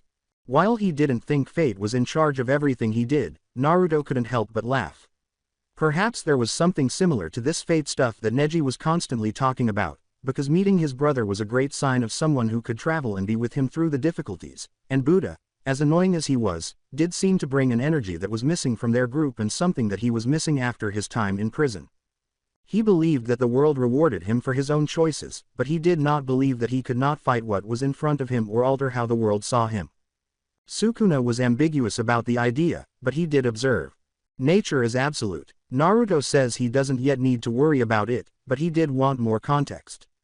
Maybe, Naruto sighed, but I wanted to return to a previous subject. You said that there are users of dark chakra, correct? Almost no one practices dark chakra, as far as I can tell, so how would one go about gathering information? As far as I can tell, there is a large study in Demon Country, and apparently many people there are aware of it, Buddha shrugged. Then there are the sporadic ancient tablets or scrolls that describe dark chakra in prehistoric times and can be found all over the world. Honestly, it is hard to say where exactly the largest concentration of this stuff is, but I do know that those who study it are not adept. He sighed. Some have transcended mortal flesh and basically become entities themselves or things closer to demons. Beelzebub thought this was interesting. If there were more users, would his circumstance not be so unusual? Yep, though I can sense you dark chakra is not as erratic as some of the users I have encountered in the past. It is thanks to my little brother. He grinned. Contrary to my look, I'm about 16 while he is about 15. Naruto scowled. You had to reveal our ages to him. It is important that people don't think I'm some guy in his 20s. Yeah, I know that feeling, said Buddha. I mean, I'm only 20 and people think I'm in my 30s and having a midlife crisis. He was the youngest yet. Man, that's awful, Naruto sighed. Anyway, he said, carrying on with his stroll, I've heard that some people have previously developed dark chakra. It seems that some of them either become more pronounced in their malevolent actions or, in certain situations, they can even turn into outright monsters. He rubbed his chin and said, come to think of it, the temple did mention something about someone studying dark chakra ages ago, and their spirit lingers after death as something akin to a god. Like literally transforming before your eyes kind of thing. But if I'm being honest, it's more about carnage, so it's more of a dark spirit. They must have had a strong spirit to pull this off, but Sukuna did mention that dark chakra affects people differently, so that's interesting, Naruto said, raising an eyebrow. So in short, some become literal monsters while others just become more monsters in the sense of their actions. Yep, Buddha sighed. The temple has made it a mission to destroy any record of dark chakra as it was some kind of divine revelation during the time of the Sage of Six Paths. Naruto gave a headshake. Yeah, and at the same time this guy made the biju and handed out chakra to everyone without considering the consequences of his actions. He turned to Naruto and crunched on his lollipop, saying, true. Does this imply that you have some sort of contempt for the sage? You seem to be completely opposed to him, after all. Let's just say I had someone reveal more of the true history of this world and the parts that were erased make him look pretty bad. Before they reached a nearby cave outlet concealed behind a valley of trees, far from the village, Buddha shrugged. Here we are, the secret location I was telling you about, he said, gesturing to the cave with his arm. This is Sukuna. Yes, the machine is located here. I hid it so that only a few people could find it, let alone enter, so I'm shocked he did. Well, Buddha, yes, how did you discover this location? Oh, Buddha said with a bewildered tilt of his head, I don't know honestly. Not sure. How can you not know how you found something like this? Beelzebub asked, perplexed. Well, he sighed, if I'm being completely honest, I kind of stumbled upon this place a few years ago while exploring outside the village, shortly after I left the temple. It had an excellent seal, but I was able to open it with a little luck and light chakra. However, after discovering what was inside, I simply chose to use my own chakra to seal it once more. He puffed out his chest and said, quite impressive, no. In a method that only the monks know. Naruto gave a nod. Yeah, the place has been sealed since the age of the Six Paths and also was a sacred site that even fewer ever gleamed at. True. Are you guys prepared to go inside? She smiled. Beelzebub and Naruto both nodded. Buddha turned to the cave and placed his hand on the side of the wall. After some chakra glowed on his hand, they noticed an unusual seal that was intricately designed and appeared around the cave entrance before it vanished. The two brothers followed Buddha through the cave and discovered that it was filled with rocks and dust, and that there were no signs of torches. From what he could see, there was nothing there but dust from the past. As they continued down the cave's trail, they eventually came to another entrance, but this one was different. It was inside a massive circular room with a massive metal door and some strangely shaped creatures on the front of the door. It was further divided into 6 vertical squares, each with a different design that matched the one on the other side. Interesting, Naruto said, placing his hand on the door. So these must have been things that existed before our time or something that existed but moved on. Or something about a vanished culture. Naruto scowled as he placed his hand on the door. Who were they? That is what Naruto could think about. Who were these people who made this place? It was buried so that only those who knew everything about it could enter. Moreover, making weapons based on chakra. Did this imply that chakra existed before the Six Paths era, or was there another type of energy that was comparable to chakra there? He wanted to know. All right. Buddha touched the door and it began to glow. I'd like to welcome you to the machine's room. It was difficult to describe how the room felt, with Beelzebub's eyes widening and Naruto gaping. There was a big machine in the middle of the room with a golden circle that appeared to have lines streaming away from it. All across the machine's door, the circle was situated on a single pillar that sat in the middle of the room. The room seemed to radiate power, and as soon as they entered, they could feel a silent humming that made their bodies pulse, and they could also feel the power that was flowing. The floor was cold and metallic, the walls were layered with tiny tubes, and the room appeared to have no natural lighting, but it was all visible. What the devil? Naruto slowly walked up to the machine with the other two following behind him closely. This is it, the apparatus that we arrived at. The same one who made the 7 lethal mist blades and other holy objects. The machine hummed when Naruto touched its front. How intriguing. Yep, Buddha grinned, then extended his hand to reveal a tiny seal on his palm. The hand glowed for a few seconds before something materialized in his grasp, and he took the weapon by the shaft before smiling and slamming the butt of the object into the ground. Meet my weapon. The weapon itself had a huge golden cylinder with a spike on the end, and from what he could see, it was covered in some strange kind of kanji that he couldn't read clearly because it was faint and blended into the cylinder. Naruto was shocked to see something so unusual. Yes, that was the right word. The weapon itself was a staff of sorts. What is it called, and is it interesting? 6 Realms employees. I don't really have much control over it. Occasionally, it chooses the weapon I can use. He grinned and said, but because of it, I've never been in a situation that I can't win or would cause me a lot of trouble. Now it's time for you guys to get into the machine and get your own weapons. Naruto scowled as he gazed at Buddha. What's the reason behind this? Well, wondering why I'm doing this? The simplest response would be, I just want to, I suppose. So I did it, nothing more, nothing less. Naruto gazed at the man. Sukuna, I can tell he really means it.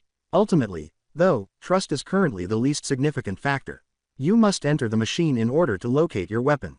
I promise it will be worthwhile. Naruto rolled his eyes. Okay, so how does this work? We go one at a time or? No. He waved. Don't worry, I won't go anywhere. Take your time. Just walk into the machine and you both can get your weapons. After shrugging, Naruto and Beelzebub moved to the door, which slid open to reveal a room that was entirely white. They were unable to see anything other than white. Both of them heard the door close as they entered the machine, and then they were surrounded by light. The Buddha grinned from the outside. Good luck you two, now to take care of the troublemakers that are coming this way. The bright light appeared in front of Naruto. He could no longer see anything, but he could hear something far away. Come closer. As he moved toward the voice, he noticed that the light was getting dimmer, and he soon found himself letting go of his hands. He never imagined seeing the sight in front of him again. It was the village gate, Konoha. What in the... Calm down, it is an illusion. Really, it feels and looks a... That's how the machine works. It will test you, see your mental strength and if you are worthy. Stay strong, I can't communicate with you much due to the mock. Sukuna. He scowled because he could hear nothing. Naruto. He turned to see Sakura, Kakashi, and Sasuke standing at the gate. Where were you? I was out and about. Sakura scowled. That's no good, you have to let your team know when you going out of the village. I mean, we are teammates, right? We are supposed to stick together. Naruto scowled. It was only for a bit. Sakura let out a sigh as Sasuke snorted. Like always, Dobi, always running off when we need you the most. Like you're one to talk. Kakashi grinned and Sasuke raised an eyebrow. Now children, no fighting. Come on, we are heading to the tower to report back to the Hokage. Naruto rolled his eyes. Sure, let's go see the hag. Huh. Naruto looked at Kakashi's bewildered expression. What, the hag is sitting there waiting for our report, isn't she? Naruto, I wouldn't call the Hokage that. Sure. Naruto rolled his eyes and hurried through the gate, moving at breakneck speed through the tower. He kicked open the Hokage's door as soon as he saw it. Hey hag, what do you need? Hag, Naruto, I assure you I'm more of an old man. He froze at the voice. No, not him, anyone but him. It wasn't Tsunade seated at the desk. It was a person who caused him to cry and feel heartbroken. Old man, the Hokage grinned. Hello Naruto, how was your mission? Naruto sensed that his body was frozen. He was immobile and unable to speak. He was simply numb. And there he was, before him once more. The Hokage, the elderly man who did his best for him and who was his only family in the entire world. As if nothing had happened, he was there. No, this isn't real. It's not authentic. Naruto. Are you okay? The Hokage asked, scowling as he emerged from behind his desk. This isn't real. The Hokage chuckled. Sure it is, my boy. I'm looking at you right now. Naruto gave a headshake. No. No.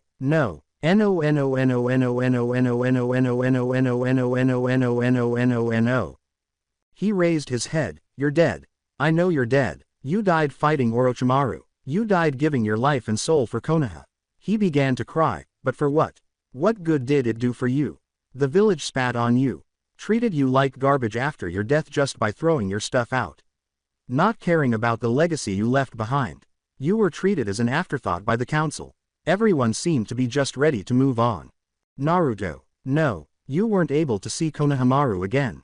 You didn't get to tell him how much you loved him. You didn't get the chance to see your wife again. You won't be able to. He broke down. It doesn't matter how much I think about it, how much I wish it wasn't true, but you're gone. Dead. Naruto. He slowly looked up at the man grinning at him after feeling a gentle hand on his head. Is that how you truly feel? That I wasted my life for the village? He gripped the floor and looked down as Naruto glanced at him, causing splinters to emerge. I do. I feel like you made a promise you couldn't keep. You tried to be a hero to people around you that didn't want you to be a hero. You fought for me more than anyone else and still you were overshadowed by the people that wanted to do me harm. You, he was weeping. You didn't deserve to die for a selfish place like this.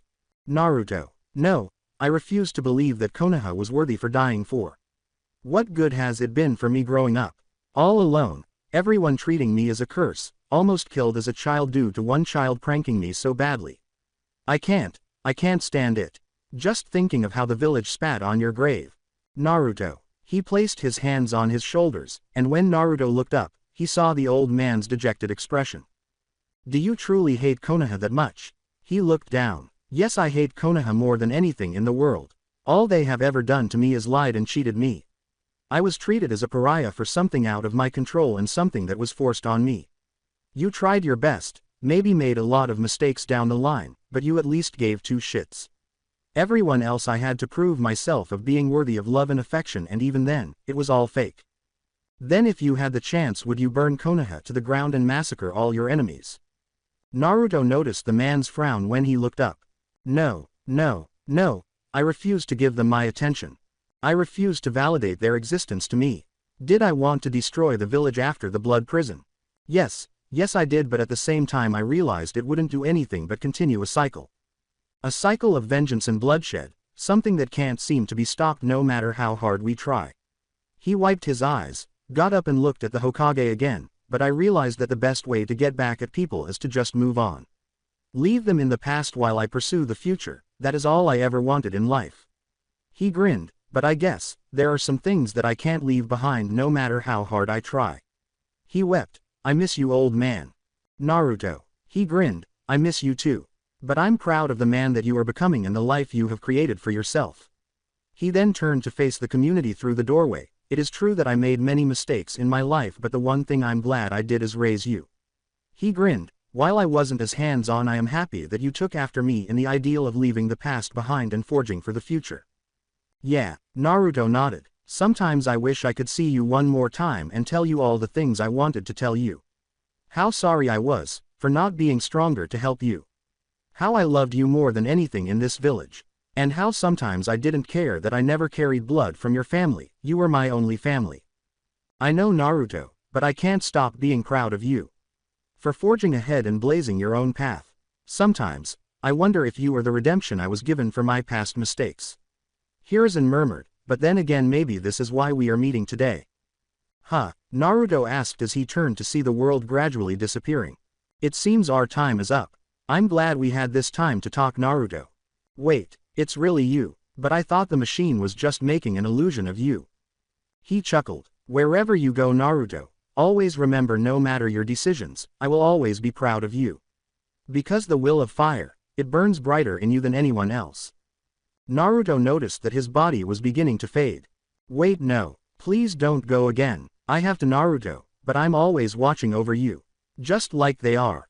When Naruto reached for Hiruzen, his body vanished, leaving a white room in its place. Naruto sobbed as he dropped to his knees. Old man, please, come back, please come back. Naruto. Naruto raised his head. Please, I'd prefer not to. I know, but your weapon is in front of you. Naruto saw a dark black staff before him when he looked up. It had some old script written on it along with elaborate markings. The world went dark as he reached out and touched the weapon. Naruto heard a sliding door and turned to see the exit behind him. Naruto could only feel dejected as he approached the door. Hey kid, I really don't want to discuss what I witnessed, Sukuna. Just give me some space, please. Okay. Naruto turned around and scowled as he reached the door. You're watching over me, huh? I guess that's why I never gave up. He chuckled, and I still won't. As he left the room, he noticed Beelzebub standing there. He was holding a cane, the pommel of which was a skull. Hey, he scowled, rough time. Yeah, don't particularly want to talk about it. Beelzebub gave a nod. Cool staff. Naruto swung the staff around and focused his chakra into it, causing it to slam forcefully into the ground. Naruto grinned as he looked at it and said, yeah, from what I gathered this is some kind of weapon designed for my new style. Naruto grinned as the room began to tremble and said, oh yeah, I'm going to love experimenting with this. Beelzebub grinned. I understand you're feeling my weapon is the same way. But we can practice once we are out of here. He sighed. Although I wonder where our guide went off to. After surveying the space, Naruto nodded. Buddha was nowhere to be found. Either he simply wandered off or he didn't think they would make it. However, he had the ability to lock and unlock the building, so why was the door open if that was the case? He was more perplexed. Naruto let Sukuna take over as he and his brother left the room and closed the door. Geez, hate people messing with this, so gonna lock this back up. He made two hand signals, and before he returned control to Naruto, the area began to glow in a menacing purple and black hue. Okay, now we find our so-called scout. The brothers saw Buddha when they got to the surface, but he was standing next to a pile of corpses and silently praying for them. May you find peace in the next life. He glanced around. Oh, I see you both passed your trials. Congrats. What the fuck happened? Well, flashback. While hiding the entrance behind an illusion, Buddha wandered to the surface once more. Geez, kinda doing something here, can you guys come back later? A few figures emerged from the tree line. One was a man-like figure with blue skin, dark red eyes, and horns protruding from his head. His face was covered in dark scales, and he had fangs in his mouth. Another was a woman-like figure holding a weapon in her hand and the bottom of a horse. Buddha noticed that she was carrying a quiver on her back that contained a bow and a few arrows. A second horned man and a woman with snake skin and slitted dark yellow eyes stood beside her. So, again, can I help you? The man snarled. Move, we seek the tomb. Oh, you mean the machine? Buddha raised his eyebrows. Yeah, sorry, not going to happen. I'm afraid that this is off limits to the likes of you. Us. The woman brandishing the bow drew an arrow and pointed it in his direction. Pulling back her bowstring, she was prepared to instantly kill him. We said move, human filth. This place doesn't belong to your kind. Buddha rolled his eyes. He yawned and held his hands above his head, saying, yeah, well, it sure doesn't belong to someone like you either. But if you guys really want to try your luck, then fine. He held out his palm, and his weapon materialized in his hand. Let's play then. The woman shoots him with an arrow. Buddha rests his weapon on his shoulder and looks bored as he tilts his head to the side. Want to try again? She drew 2 arrows and fired them while growling. He only took a tiny step to the side, so both arrows missed him. What in the hell? Come on, you gonna have to do better. Buddha smirked and ducked. Behind him, the red-eyed, horned man had materialized with a blow to his head. I see, so you use your chakra to blend into the shadows of the tree and attack me from them. Meaning that you can only access the shadows and travel based on them all connecting. Which is the reason why you're so confident in the forest. With a growl, the man retreated into the darkness.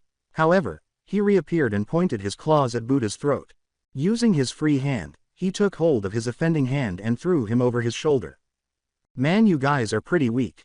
He noticed a red energy forming in the palm of the other male demon's hand as he roared and held it out. Buddha stepped forward and kicked off to the right, saying, huh, how annoying. The monsters were perplexed by his ability to predict them, and the ball of red energy missed him. Where? How? Behind the second female demon, Buddha emerged.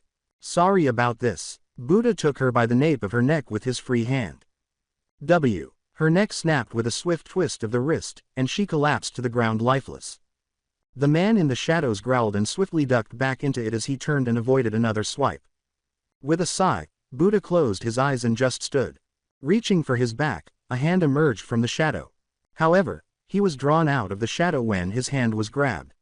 He snarled and swung at Buddha, who swiftly let go of his hand and kicked him squarely in the stomach. The man found his neck stomped on after colliding with the tree. The man died from the sickening sound, but the tree collapsed from the impact alone. He turned to face the woman with the bow who had fired 3 arrows and said, "To left." A shield materialized in a flash of light, obstructing the arrows as he raised his staff. They flew away from him after striking the shield. The woman discovered the last arrow in her head, one in her neck, and one in her side, killing her before she could thud massively to the ground. Then there was one. With a roar, the man clasped both hands together. Before long, the energy began to take the shape of a sphere and a dark red orb began to appear in his hands. Die. The man pointed the sphere at Buddha, who merely arched an eyebrow. Okay. The energy ball shot out of his hand and directly struck the shield. He said, "Should warn you," while hiding behind his shield. This shield doesn't just reflect attacks away such as arrows, but it also sends them straight back at full force. The man extended his hands to stop the energy orb, but it flew straight back at him after leaving the shield. The orb moved just enough to smash through the man's neck, causing blood to burst from the wound. As Buddha transformed his shield back into his staff, his body thudded to the ground and his eyes dulled. He approached the bodies, grabbed the 2 on the side, and placed them close together, saying, "Well, that was messy." The aforementioned monsters were positioned sufficiently close, with their arms folded across their chests.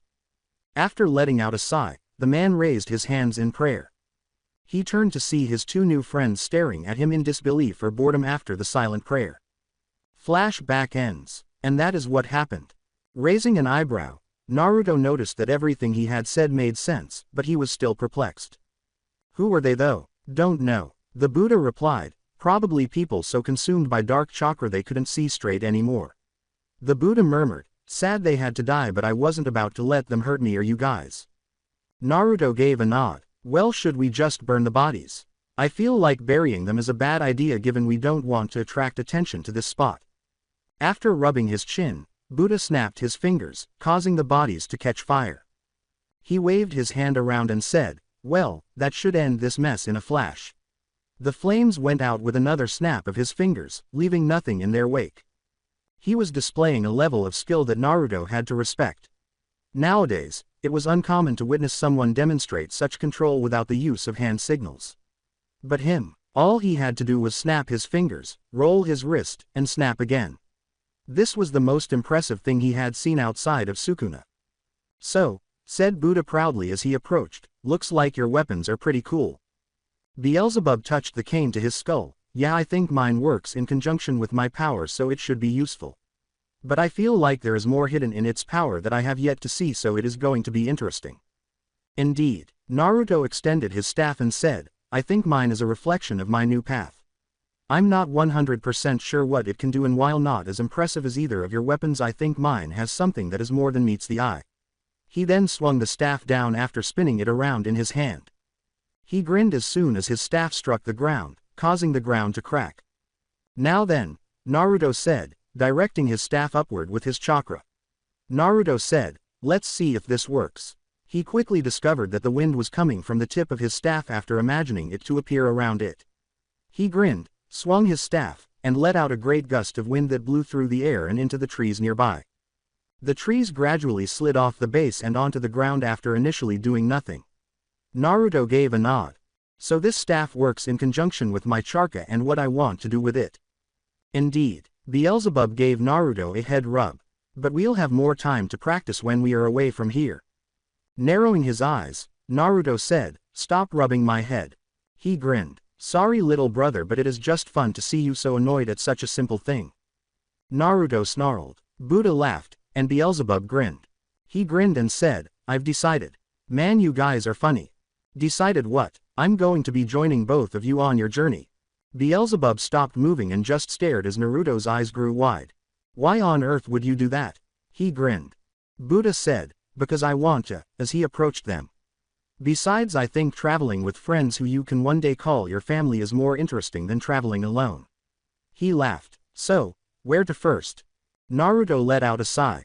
Even by his own standards, this man was a mystery. He was certain that he was this practical at one point, but he was also realistic when he had previously met some strangers. However, this man, he was out there, certain that they would allow him to accompany them because he had already made up his mind. Then he considered how they would prevent him from following along. There was no reason why he couldn't follow them closely or at a distance. Since neither of them was aware of his full strength or talent, they were also unable to physically stop him. What is stopping him, then? In addition, Naruto didn't mind the man too much and thought he was a childlike reflection of himself who was also old enough to bear the burden of the world. Even though he enjoyed traveling with Beelzebub, it wouldn't hurt to have someone else accompany him. He turned to face his brother, who shrugged. "Up to you." Naruto gave a nod. "Welcome aboard, Buddha." He put an arm around his neck, grinned, and, "Call me big bro." "Not gonna happen." "Oh, it will after all. If he is your older brother and I'm older than him, that means I'm big bro. So, let's get moving." With a sigh, Naruto pondered whether he would later come to regret this choice. During dinner, Naruto and his two brothers are seated around a table. While Beelzebub and Buddha were simply eating as though they had better table manners, Buddha was stuffing his face with everything he could enjoy. Naruto couldn't tell if he was genuinely enjoying his food or just inhaling it, not that he was a slob. "So what now?" Naruto asked, setting down his chopsticks. "What should we do?" Buddha swallowed his meal. "What do you mean?" "I mean, we have to decide what we are doing next." Naruto breathed a sigh of relief and leaned. "Right now we have what we wanted from this area, so we should leave after resting for the night. But the question is where we should go from here." The Buddha scratched his head back. "Wave." Naruto nodded his head. "No, we can't put them in any more danger than we already have. Hiding me was probably enough trouble for them as a whole. If the leaf sends out their ninja, we could be spotted, and let's face it, I have a very recognizable face." He exhaled. "That, and if they are tracing my steps, they are going to go to Wave eventually, and that might be a political matter I want to avoid." Both of them gave a nod. "Then what about one of the other nations?" "No." His fingers were raised. "Kiri is currently in the midst of a civil war. If we went there, we would either be killed or dragged into their conflict." He clicked his second finger. "Kumo would want to use us for breeding material for their military, and given how bloodline obsessive they have been over the years, it makes sense." His third finger was tapped. "Iwa, That place is just a powder keg, as I look like the fourth Hokage, meaning if we go there someone might attack us just on that principle alone. Both brothers gave a nod. It made sense, and they both wished to prevent needless confrontation. What about a minor country? The Buddha grumbled. If we did that and Konoha found him, they would surrender him in a heartbeat to avoid a war with them. His fingers snapped. We can't hide in Kusa or any of the other nations, as there is already tension all around thanks to the invasion and death of the third. Plus, with the prison probably already being known and the box I was in destroyed, people are probably scouring everywhere for information. True. What about the bending nations then? Buddha asked, snapping his fingers. The two brothers gazed at the Buddha. Think about it. They are in their own conflict, so we can hide out there. Also, the rumor of the Avatar has always intrigued me, so I want to see what kind of person the Avatar is. Plus, they have no ties or loyalties to the elemental nations, so that means we can just go there and not worry. Yeah, but the war that is brewing. Beelzebub sighed. Should we really be taking it that casually? We don't know how powerful they are over there. Plus, who knows, other shinobi might have fled there too. Sighing, but he does have a point. It is one of the few places in the world we would be safe and not tracked on a regular. Unless we start something. Naruto rolled his eyes. Yeah, unless we start something. But again, it is our best option. It takes about 3 months to get there. Yeah, then we can be there by the end of the year and start our new year in a new place. Buddha grinned. Okay then, all in favor for the trip.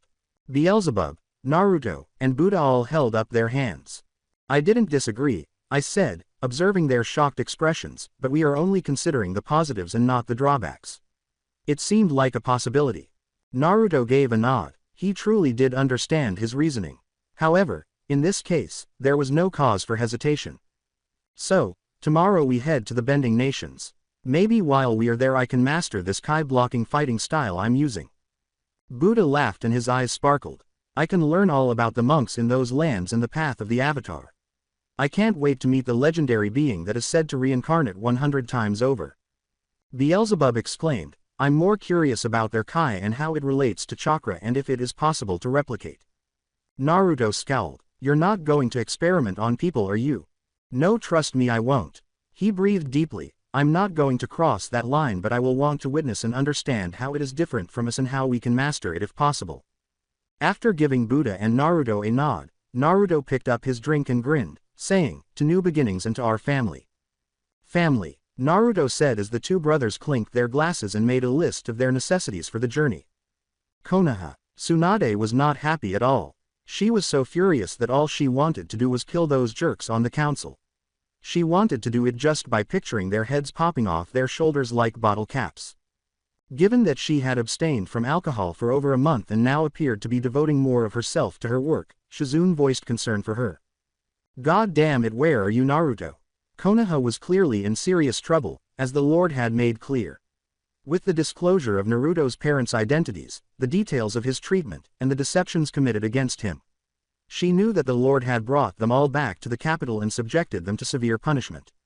Although she was intrigued, Asuma advised her not to inquire, stating that there are certain things there that are simply better kept secret for their own safety.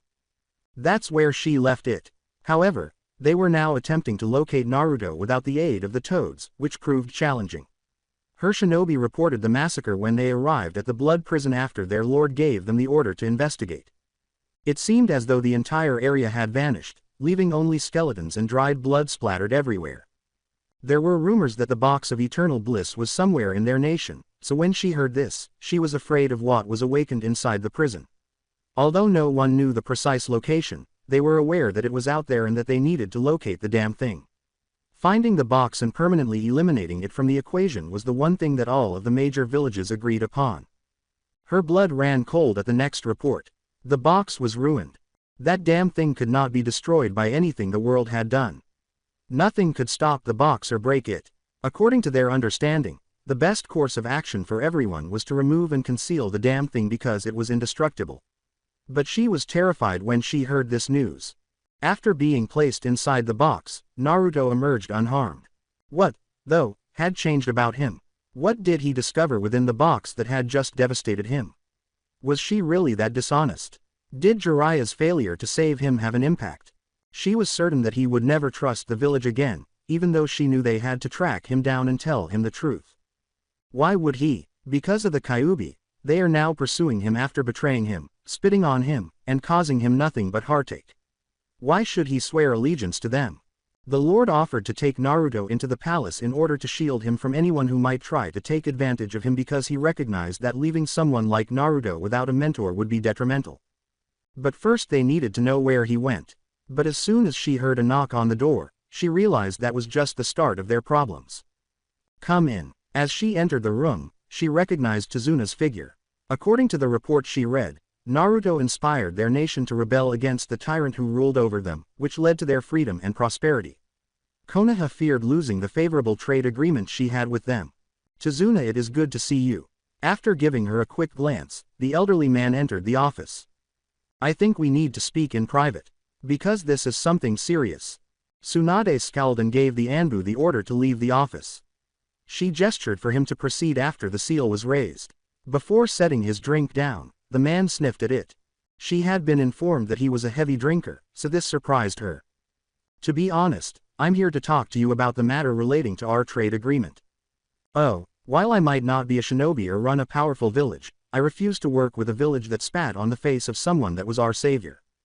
It was returning, that pit feeling. What do? Don't condescend me, he murmured. Naruto stopped by wave a few months back. Her eyes grew wide. He was heading somewhere she knew.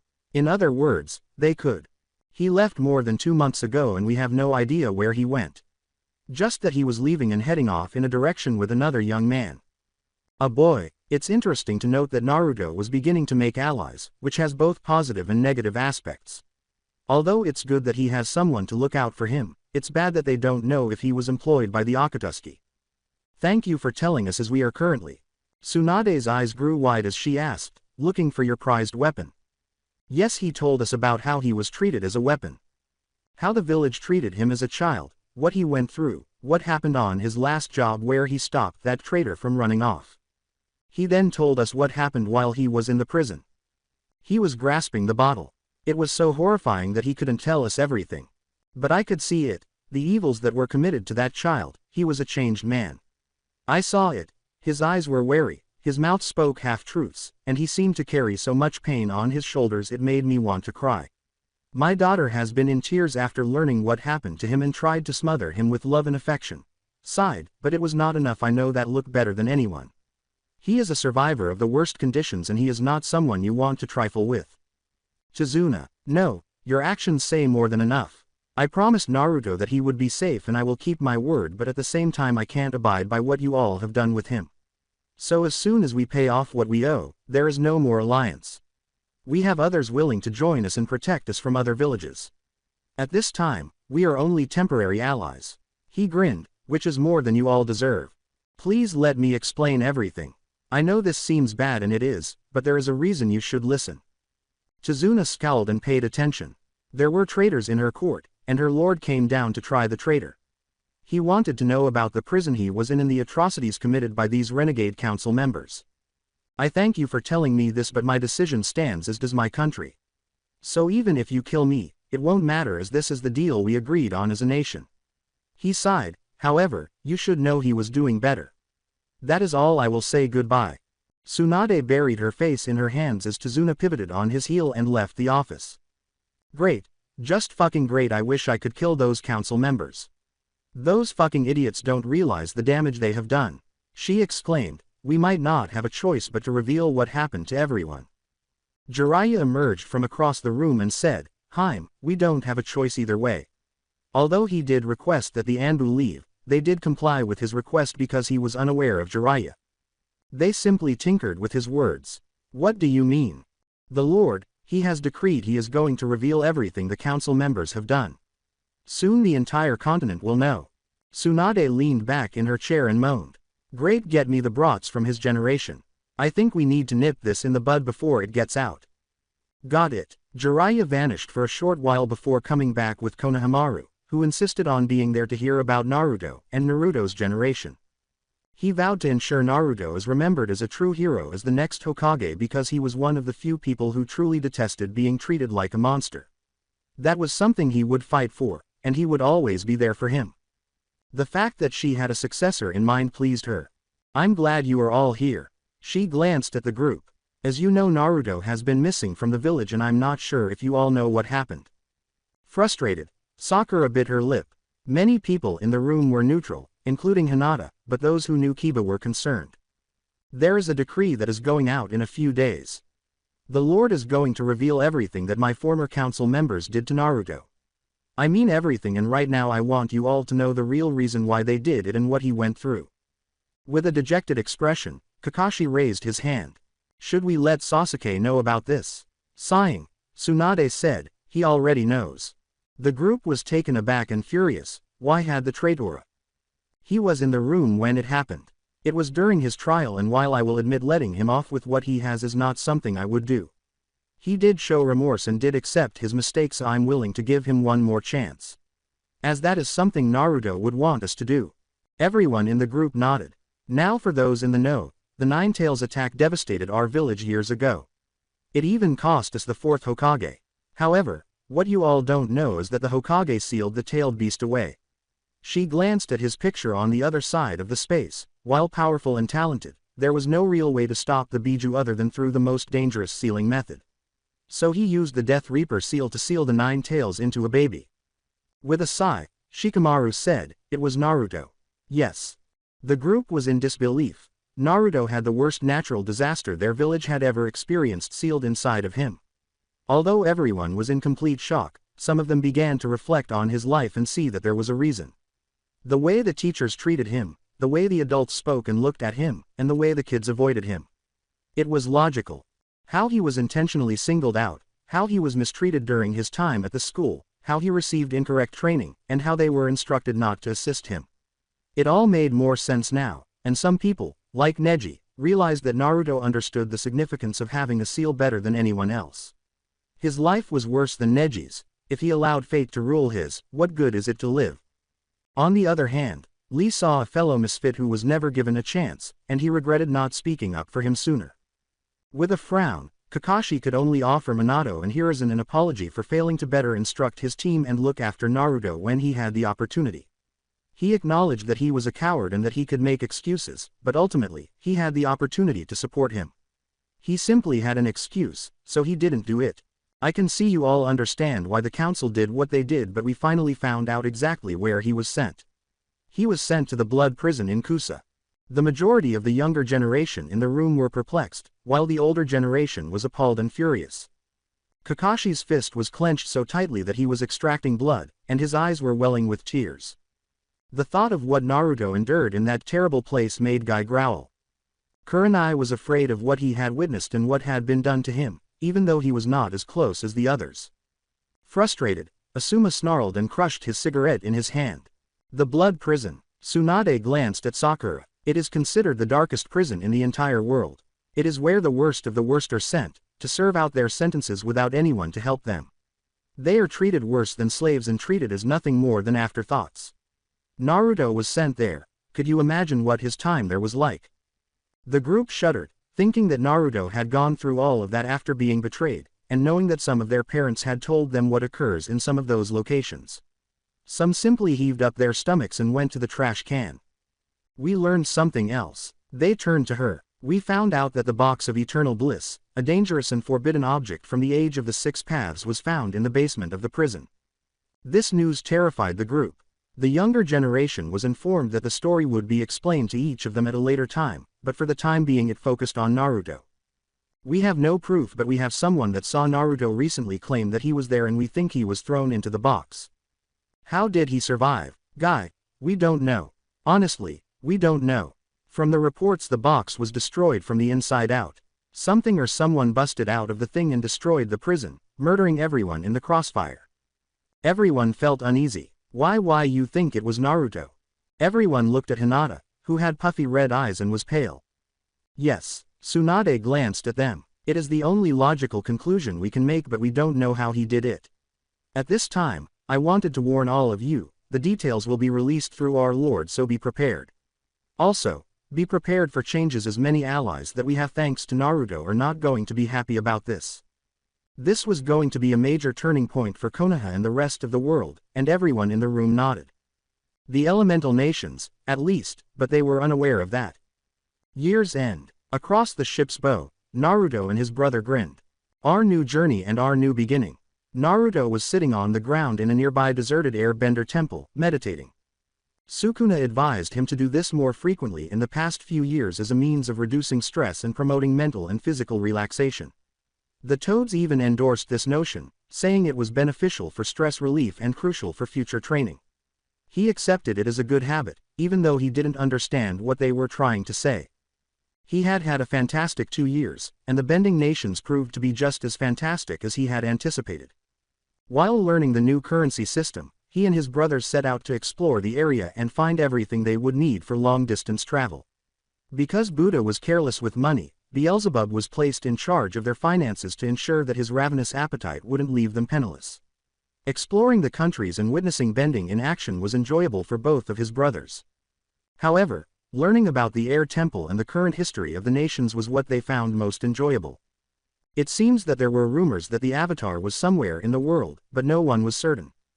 While some believed the boy who was supposed to be the Avatar was in hiding somewhere in the spirit realm, others conjectured that he was dead. Because the body was never discovered, Naruto surmised that he might be somewhere in the world. In other words, he either died doing something incredibly foolish or he managed to live on without eating or sleeping. Although he had no idea where he would be, he had to assume it was in one of the less developed nations where nobody cared.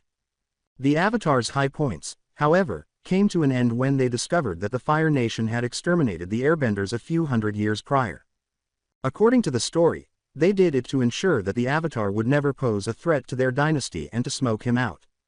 They were dubious, though, because it sounded like the child was cut off from the outside world, so there had to be more to it than that. Left in a situation where he was never given the opportunity to truly grow up and make his own decisions. They had no choice but to investigate the ruins, which was a bothersome thought. At that point, Buddha discovered something in the temple, and for the first time, both of his brothers noticed that he was irritated. His teeth were crunching the lollipop in his mouth, and they could see a tiny vein forming on his forehead. They had traveled with Buddha for over 2 years, and the one thing they both knew was that he never became angry. He rarely got upset about anything or anyone. Instead, he would usually brush it off or find a way to work things out and make friends. Though this was anger, there were times when he could express his annoyance to someone if they truly asked for it. Although he never revealed what it was, he did say, "We are going to need to look more into the Fire Nation history soon." Beelzebub and Naruto simply agreed. There was no use in arguing with him. He was obstinate, just like them, and he refused to change his mind about this. He seemed to be reading everything they could find in the first Air Temple, but after a few days he calmed down. After that, they visited a few more temples where they discovered more hidden scripts, and as he read them, he seemed to grow angrier. As for them, Beelzebub had the opportunity to observe some benders.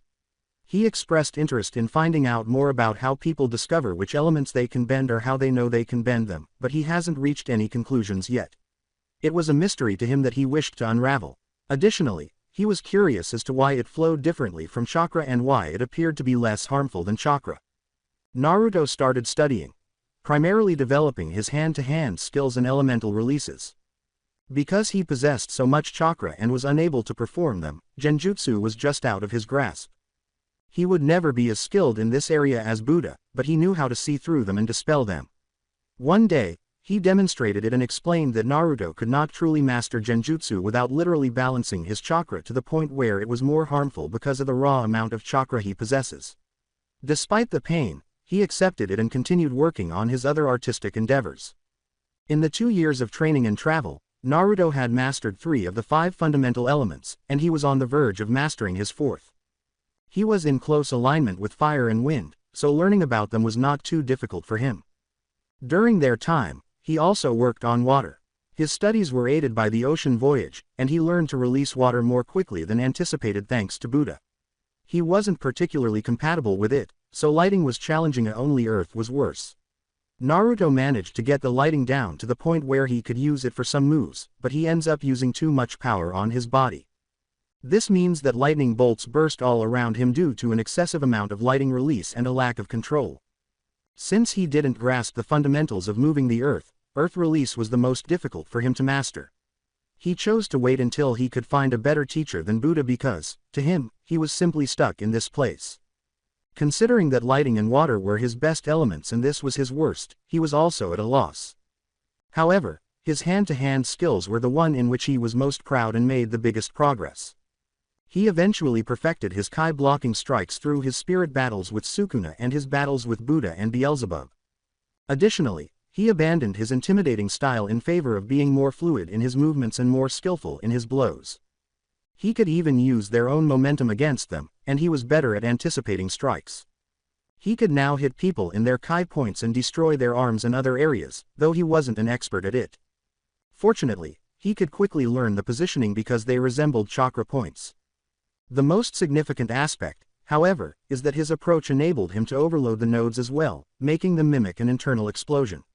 Buddha explained it is unlocking the gates in terms of chakra, but because of his high output, it was extremely taxing. He believes that people with little reserves might fight more vigorously for 5 minutes, but that's about it. They might then use it excessively and eventually pass away. Admittedly, Naruto wanted to test this on benders to see how it would work. For now, though, he was content that his fighting style was developing and that his union with Sukuna was proceeding smoothly. He could already see the tattoos growing on his arm, which was a sign that they were getting closer to each other. However, Dark Chakra and his staff turned out to be the most difficult to use or master. His dark emotions and murderous impulses began to surface too quickly, and he was still unable to control his Dark Chakra. Therefore, Dark Chakra studies were postponed until he accomplished mastery of all 5 elements and identifies the weakness he has yet to overcome. Naruto didn't understand Sukuna's meaning, but he knew it was crucial. He discovered that he couldn't get the staff to activate, even though he was able to use it and even defeat opponents with item mostly bandits. He was irritated that the staff didn't want to help him for whatever reason. However, he reasoned that it would be beneficial to him in due time. But for the time being, the brothers were lounging in the temple and considering their next course of action. So, said Buddha, sitting on a high windowsill and swinging his legs around. I think we should head to Omashu. It is the nearest town to this temple and let's be honest, we need supplies. Naruto let out a sigh. You just want to stock up on snacks. True. Well, I guess it wouldn't hurt to head to the nearest city so we can get supplies. But then I think we should go and check out these Fire Nation colonies that everyone is talking about, Naruto said as he stood up and brushed off his robe. True. Beelzebub was lying on the ground. I heard that their creation is what sparked this conflict with the Earth Kingdom and other nations. Something about how they didn't belong and that balance needs to be maintained. The Buddha sighed. Balance changes with each generation. What is balance in one era might not be balance in another. It makes me wish the people of these nations understand that, and let's be honest, the Earth Kingdom is big enough that it wouldn't miss some land. True, Naruto exclaimed. The kingdom was formed under some kind of king. Apparently he conquered all but Kyoshi Island, which broke off thanks to the avatar Kyoshi. Supposedly she separated herself from the rest of them to protect her homeland and now it is just an island in the middle of the sea. I heard in town that town where the king is from is not the biggest fan of her or the avatars of any generation. With a yawn, Buddha leapt from his position and said, makes sense.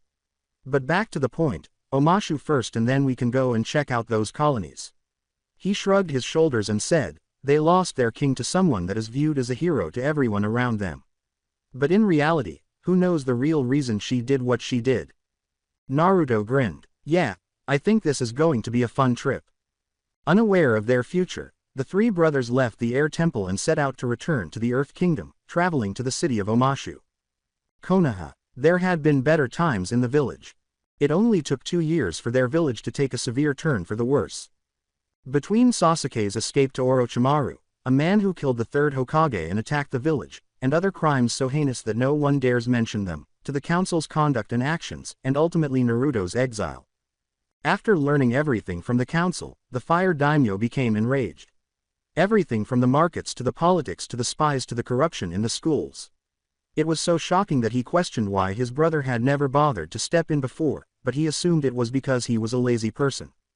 He had all of the council members hang from trees outside the royal capital with plaques for everyone who passed them in order to personally address this problem. This serves as a final warning to those who have dared to harm innocent people in his nation and to ensure that the families are aware of it.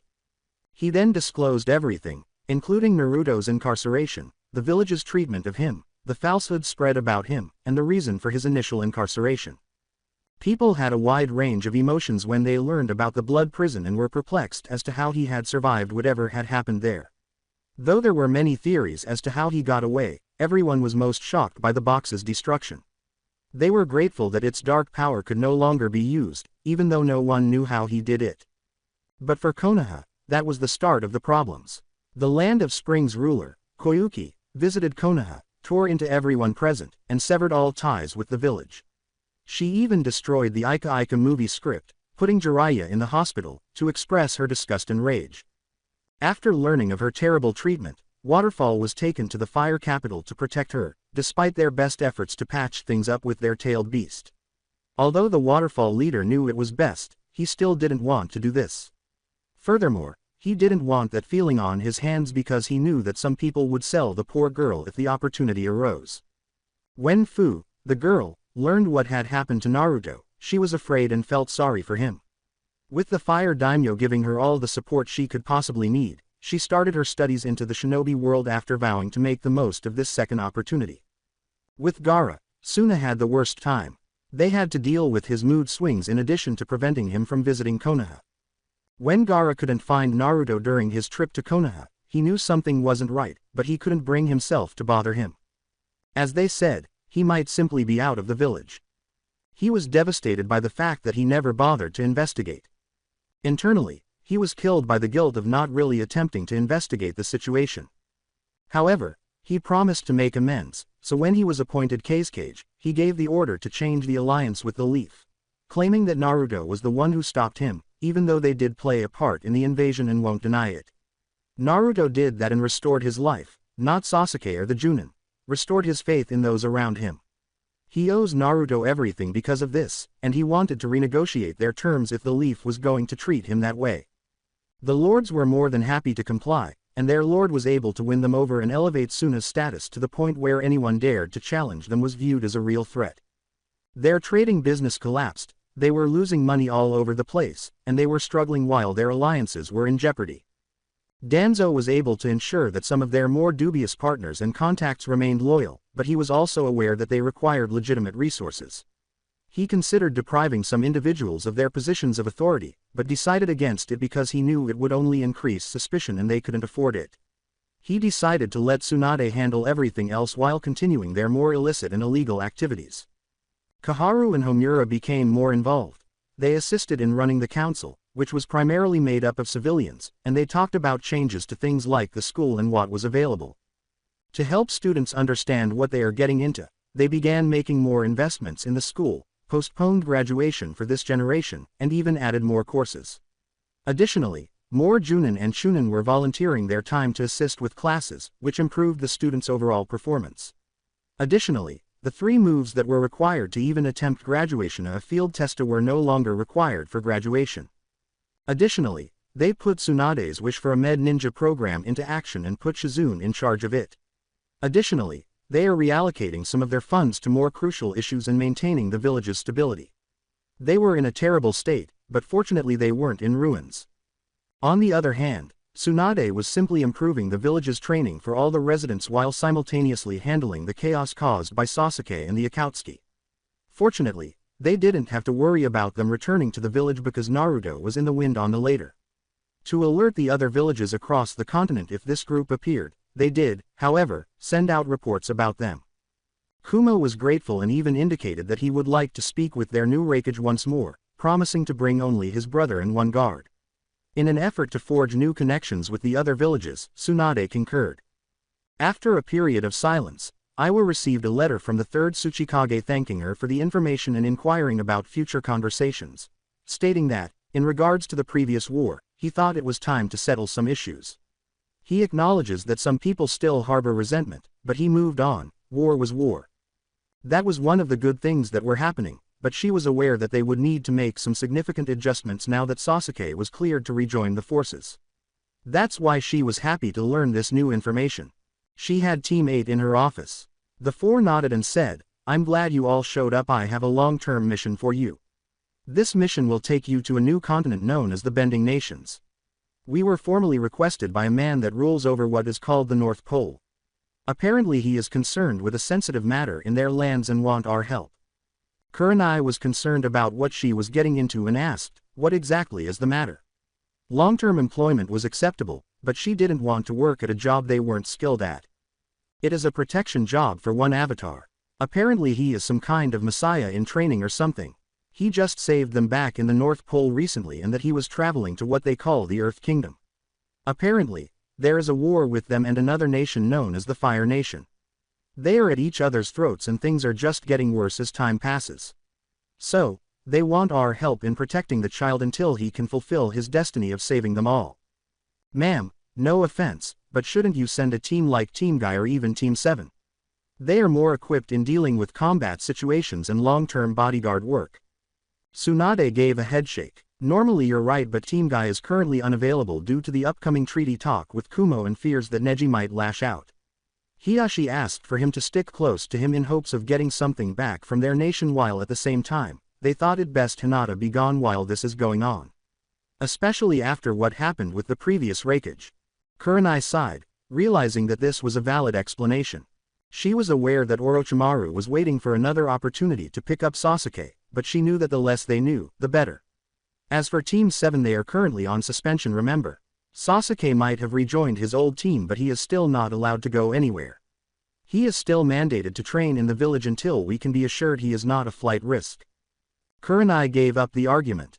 When do we leave? Tsunade gave them a scroll. Pack for long term.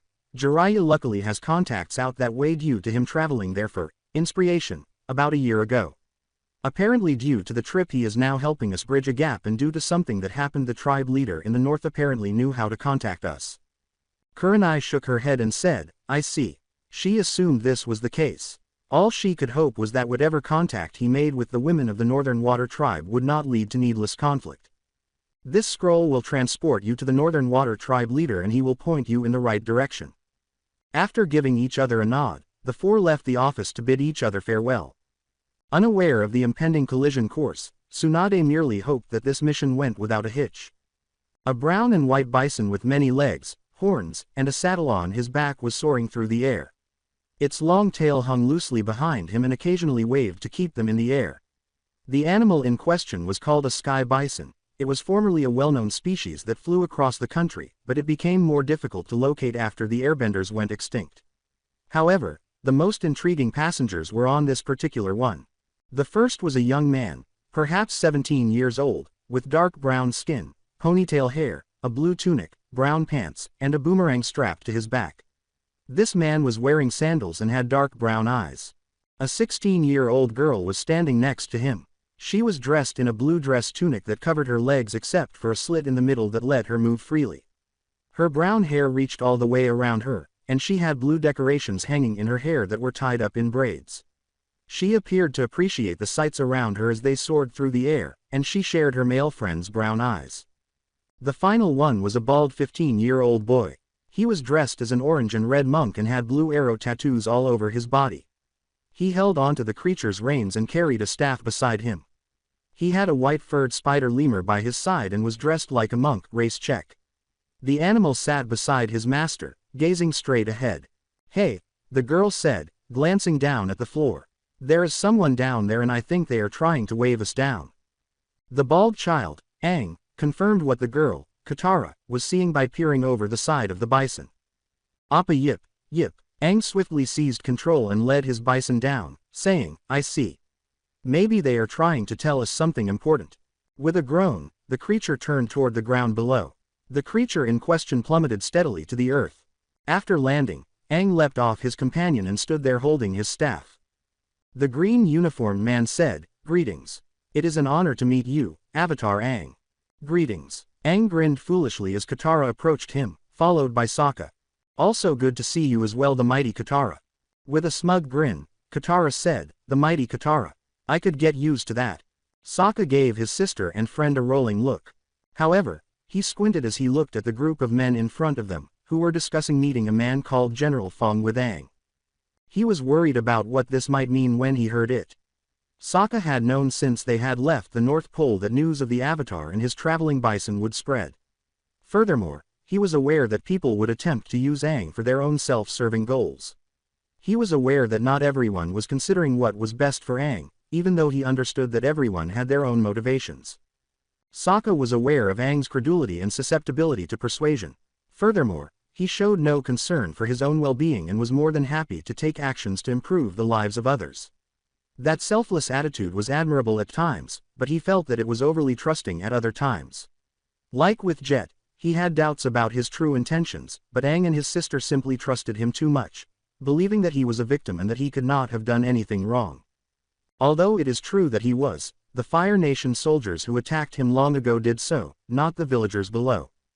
Even though Sokka detested the concept of the Fire Nation, he understood that not every member of the group should be punished for their leader's beliefs. He nearly always had to do twice as much work for everyone around him, which contributed to his constant paranoia and anxiety. Particularly when it came to his sister's excessive desire to have things done her way.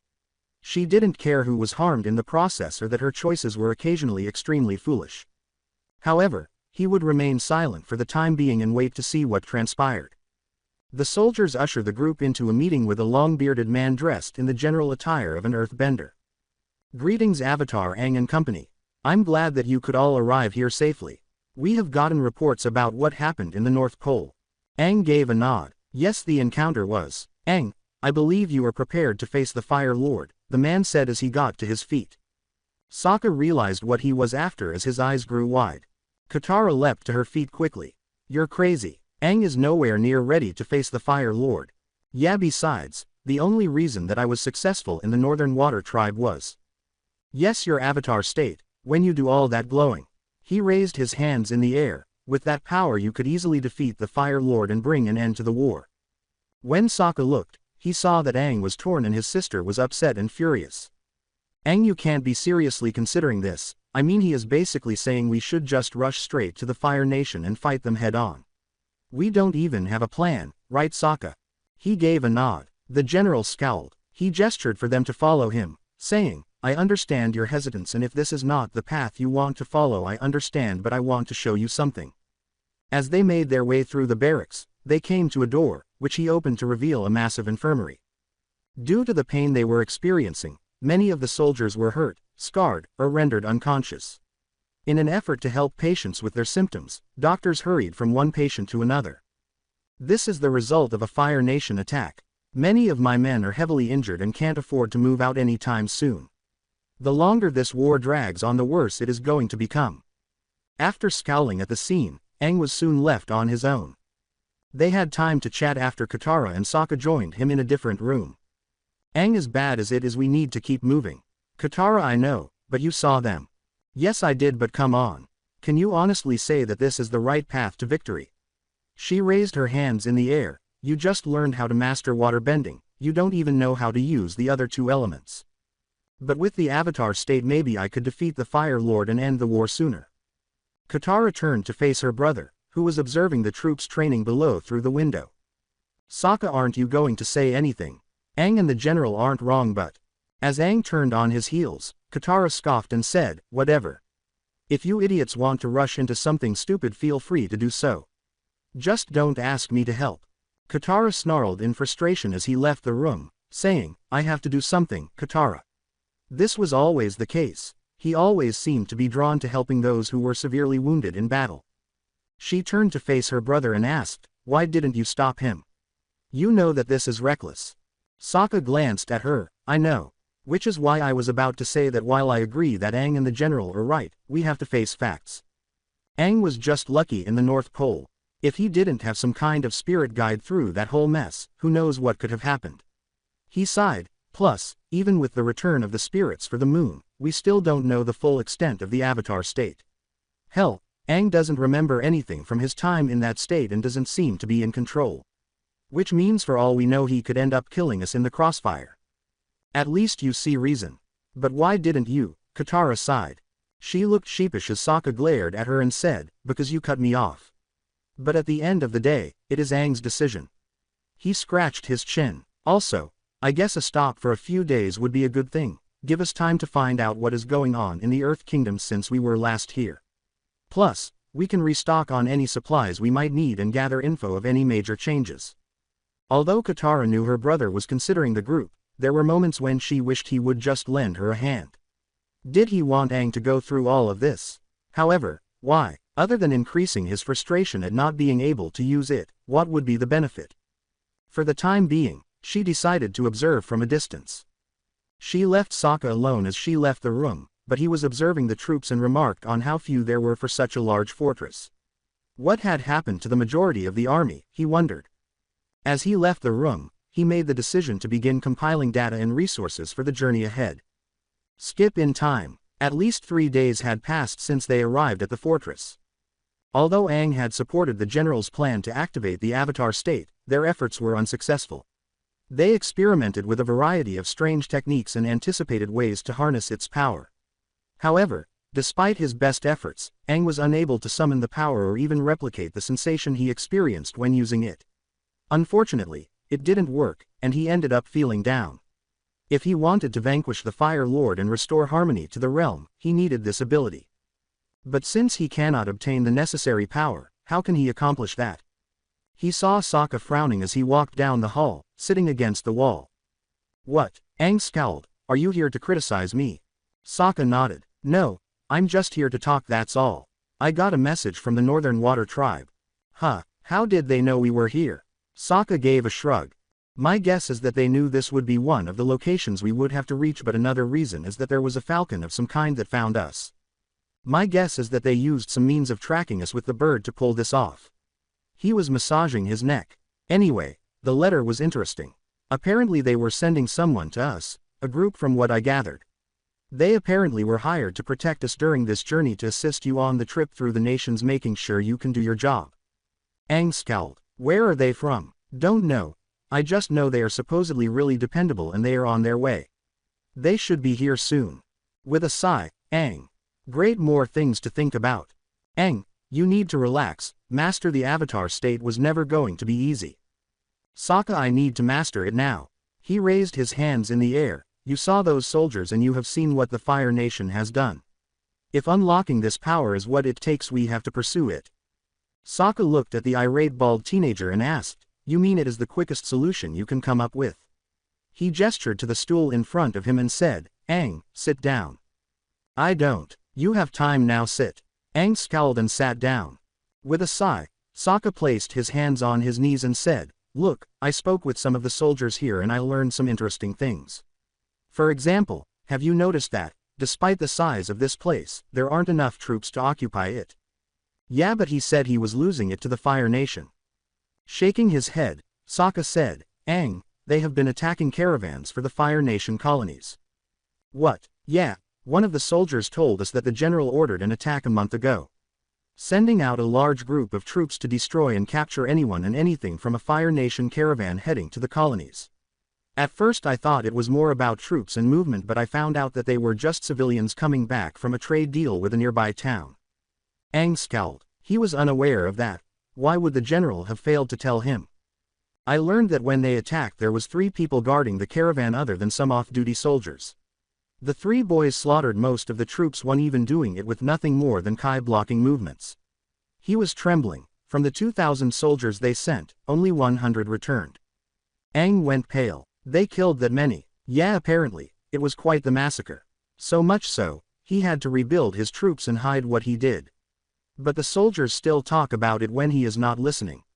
He breathed deeply, which is one of the reasons I think he is trying to use you in the Avatar state. With you by his side he can save face at the expense of the massacre. I get it. But still, I have to do something, Sokka. The war has been going on for hundreds of years, I need to end it. Aang, what if you did have the Avatar state, how are you sure that will be enough? I mean, think about it this way, you know I love my boomerang, right? He reached for his weapon. Imagine I threw it and it didn't come back to me. I would be defenseless, no way to protect myself from any of my enemies. That could be the same scenario for you. If you don't know how to stop yourself when you're in that state, what good are you on the front lines? What, Aang, the last time you used that form you were in a berserk state of mind. You were lucky there were spirits around to help keep down your temperament, or it could have been worse with you accidentally killing innocent people. Aang nibbled on his lip. He knew Sokka was correct, despite his desire to refute the argument. Do you think that maybe I should go back to learning the other elements first. Smiled, it is what the others did. There must be something to that method that we are not seeing yet. If we do this, I think we will find the answer to how to control the avatar state. Aang grinned. Okay, I'll inform the general tomorrow we are leaving. Good, I think our guard will be here tomorrow so we should be able to leave then. Sokka sighed, relieved that they would once again be moving forward, and watched as Aang went off to find Katara to tell her of his choice. However, he had to be concerned. Would the general allow them to depart so easily? Using Aang as a weapon of mass destruction was the man's goal. He believed that he could not be stopped if he was in the avatar state. However, Sokka knew there was more to it than just a power boost based only on his intuition and what he had learned about spirits during his brief time traveling with Aang. There must have been. He was aware that Katara was more concerned about Aang's welfare and his tendency to assist others, which can lead to problems. Sokka was more concerned with how they would get out of there without getting into a fight. The following day, while waiting by Appa, Sokka and his sister noticed the general conversing with Aang. However, they noticed that the man was becoming agitated and began shouting at Aang about something. However, Aang was defending himself as best he could before he turned away from the man and approached them. But as soon as he did, the man bent some dirt and toppled him. Aang! Katara hurled her bottle of water at the general in a hurry. The man bent into a wall and used some earth to block the attack. With haste, Katara regathered the water and began assaulting the man. Sokka saw the troopers blocking his path just as he was ready to charge in and assist. He scowled as he reached for his weapon, but was knocked to the ground by some earth that struck him in the stomach. Stay down, water triber! A trooper touched the back of his head with his boot. Aang yelled, stop, as he reached for Sokka, but he heard Katara grunt and watched her fall into the ground. Please stop it. He lowered her farther into the ground and said, I don't see any glowing. You don't have to do this. The general scowled before lowering her all the way to the ground with another motion of his hand. Apparently I do. Aang's mind went blank when he saw Katara vanish, but he soon began to glow. His eyes were white, and his body seemed to float in midair. With a bright smile, the general exclaimed, yes. It worked. This is how you can activate this power. He bent the earth quickly, freeing Katara from her captivity. You see, the pain of losing your loved ones is the key. The man stiffened and collapsed to the floor. How revolting that you would resort to such cruel methods. A young girl with lavender eyes, a heavy coat, purple pants, and sandals emerged from his shadow. You are the worst kind of person. With his dog whimpering, Kiba scowled and said, seriously. What do we do? The kid is glowing and I don't think he is seeing anyone friendly right now. Yes, Shino said, nodding while wearing a bulky overcoat. This is a concern and my bugs can't get close to him. Kurenai scowled. We have no choice, we have to find a way to reach him. Kurenai gave him a series of subtle hand signals before swiftly using genjutsu in the hopes that he would relax if he saw more calming pictures. With her eyes open, Hinata positioned herself behind him. She quickly prepared herself and inhaled deeply. If I hit it just right, all the power is flowing through his back into his neck. She touched the back of Aang's neck after flashing up behind him. His body stiffened and he soon fell to the ground. Fortunately, Akamaru caught him before he could fall. Okay, looks like he is okay. Kiba sighed. But he is still glowing, is that a good thing? Halt. How dare you interfere in our goal of ending this war? The three said as they turned to face the Earth Kingdom soldiers assuming their positions. Kurenai began making subtle hand signals and shook her head, saying, by exploiting him. Triggering an emotional reaction out of him. Trying to force a power out that you can't control or he can't control. That is reckless and you know it. One soldier stepped forward and said, you don't get to judge us, you filthy outsiders. Before going into a daze. Genjutsu. Enthusiastic watching, Kurenai let out a sigh. The troops would be occupied with this tactic as they loaded up and departed. We have to go now. With a nod, her team swiftly assembled the others and loaded onto Appa, which Sokka swiftly took command of and launched into the sky. The glowing had stopped, but Aang was still outside, so Katara put his head on her lap and watched in confusion and worry. You saved us, but who are you? She said, turning to face the group. Thank you. The Northern Water Tribe hired us to protect you, Kurenai said with a smile. Protect us? Yes, I'll start from the beginning. Aang, on the other hand, was having his own spirit journey.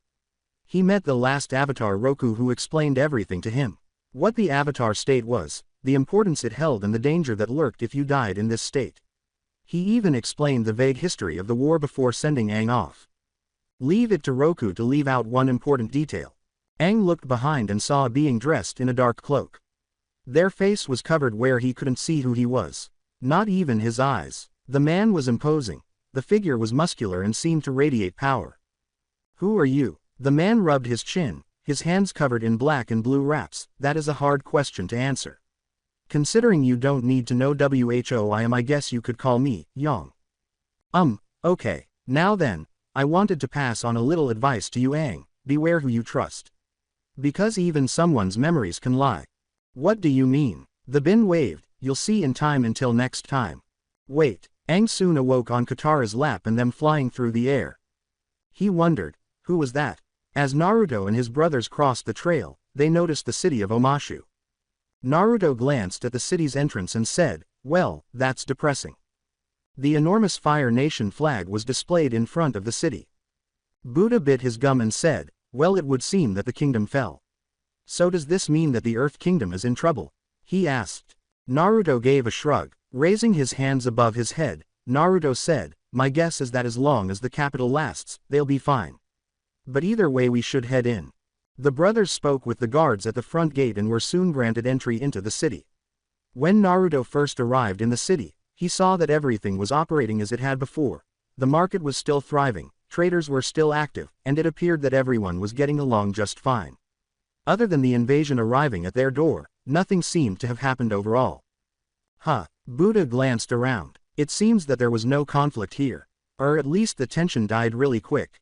Beelzebub gave a headshake. No, my guess is that the city surrendered before the forces arrived. Which is why I think we don't see any mass pile-ups of corpses and dead people in the street. Naruto cocked his head. Makes sense. If you know you can't win a straight-out confrontation, throwing your lives away is stupid.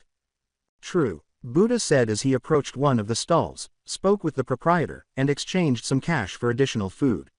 I wonder who is running the city. Word was that the city was ran by a King Bumi.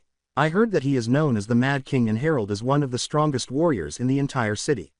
Not just that, but his earth-bending skills are said to be second to no one in the world. Mad King. How is he known as the Mad King? Beelzebub asked, raising an eyebrow.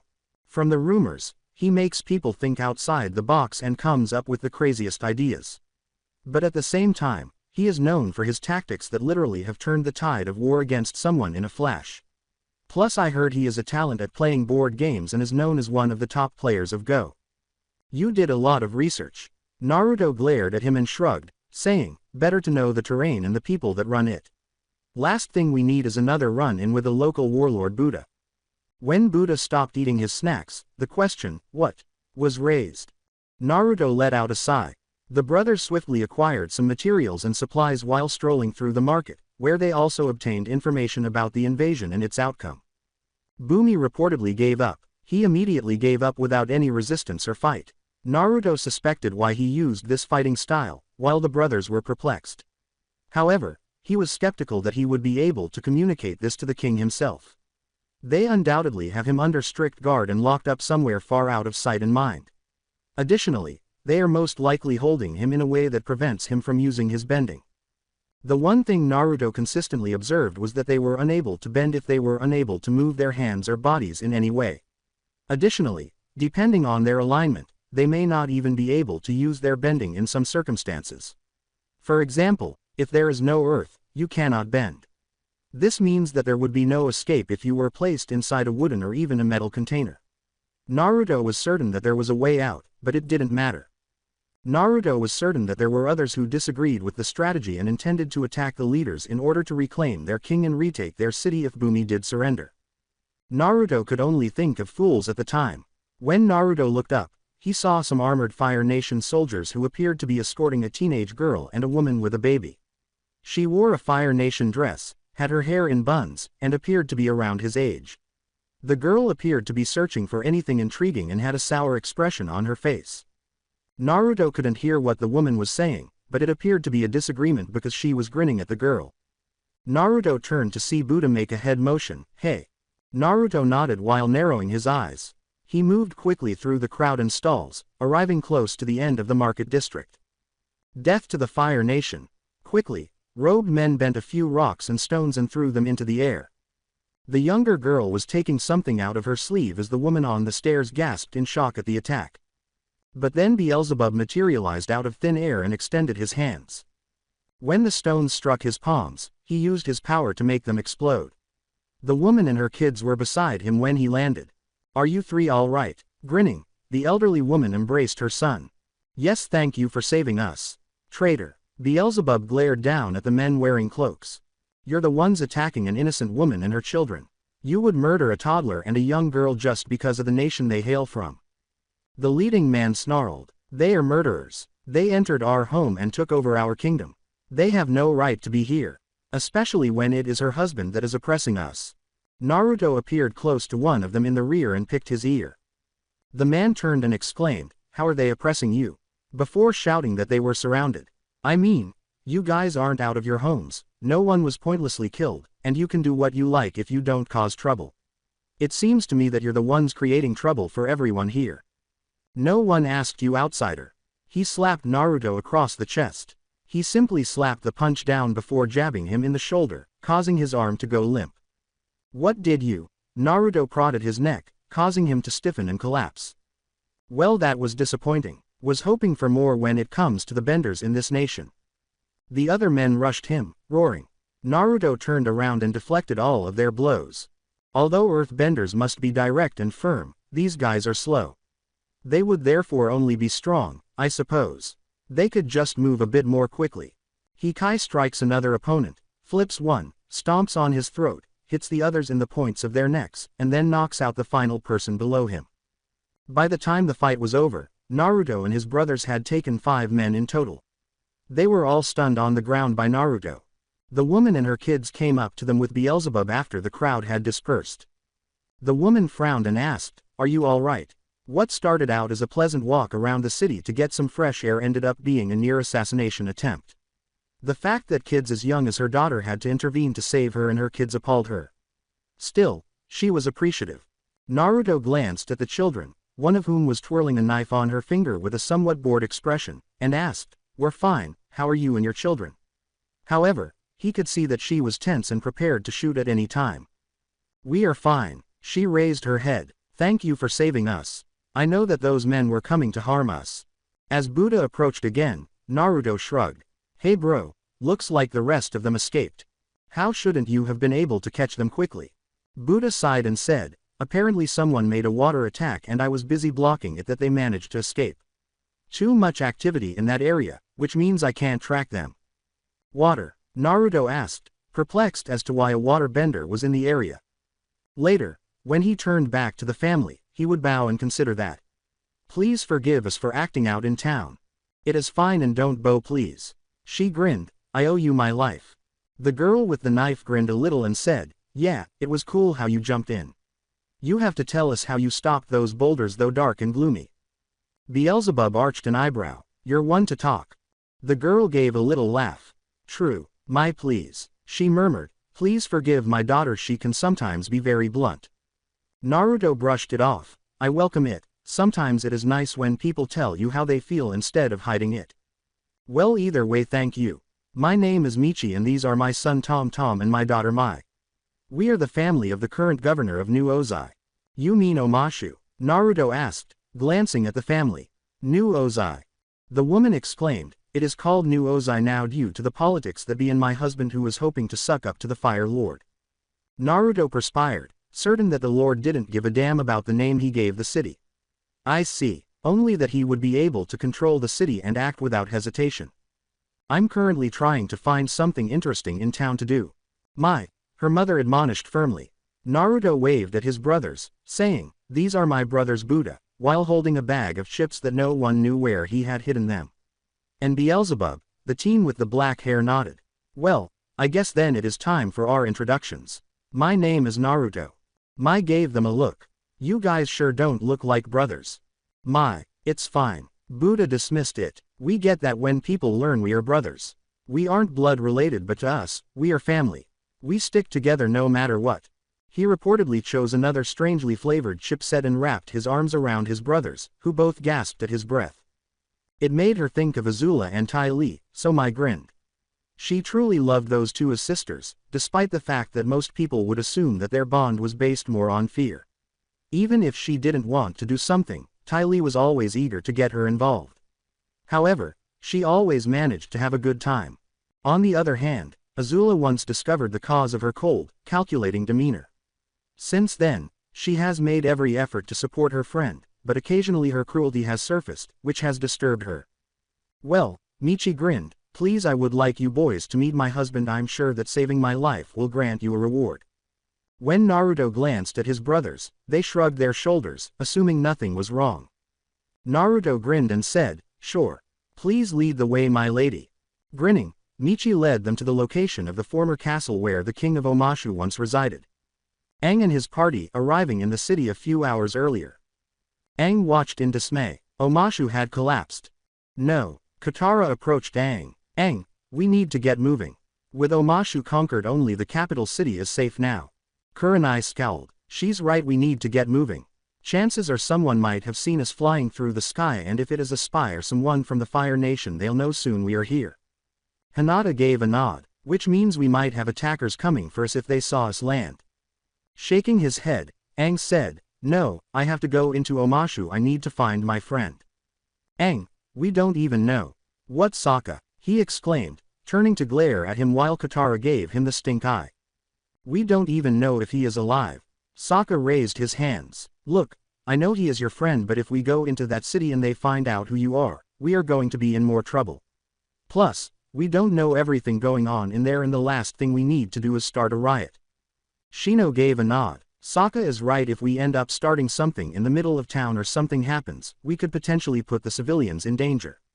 They would suffer at the hands of the Fire Nation. Aang cast a downward glance. I know there is a risk, but I can't just leave him here. I need to see him and make sure he is okay. Sokka let out a sigh. There were times when Aang's desire to be friends was a curse, and he knew that things would not work out the way they had hoped. They managed to enter the city while avoiding the slugs that appeared to contaminate the sewer system. They simply covered you with their slime and gunk, according to Aang, who said they were harmless. Even so, Sokka and the others were determined to escape the sewer as soon as possible. As they entered the streets, they cautiously made their way through the throng of people and began searching for potential locations where Bumi might be concealed. When they arrived at the market, a woman and her children were being guarded by a few Fire Nation soldiers. Must be the relatives of the current ruler.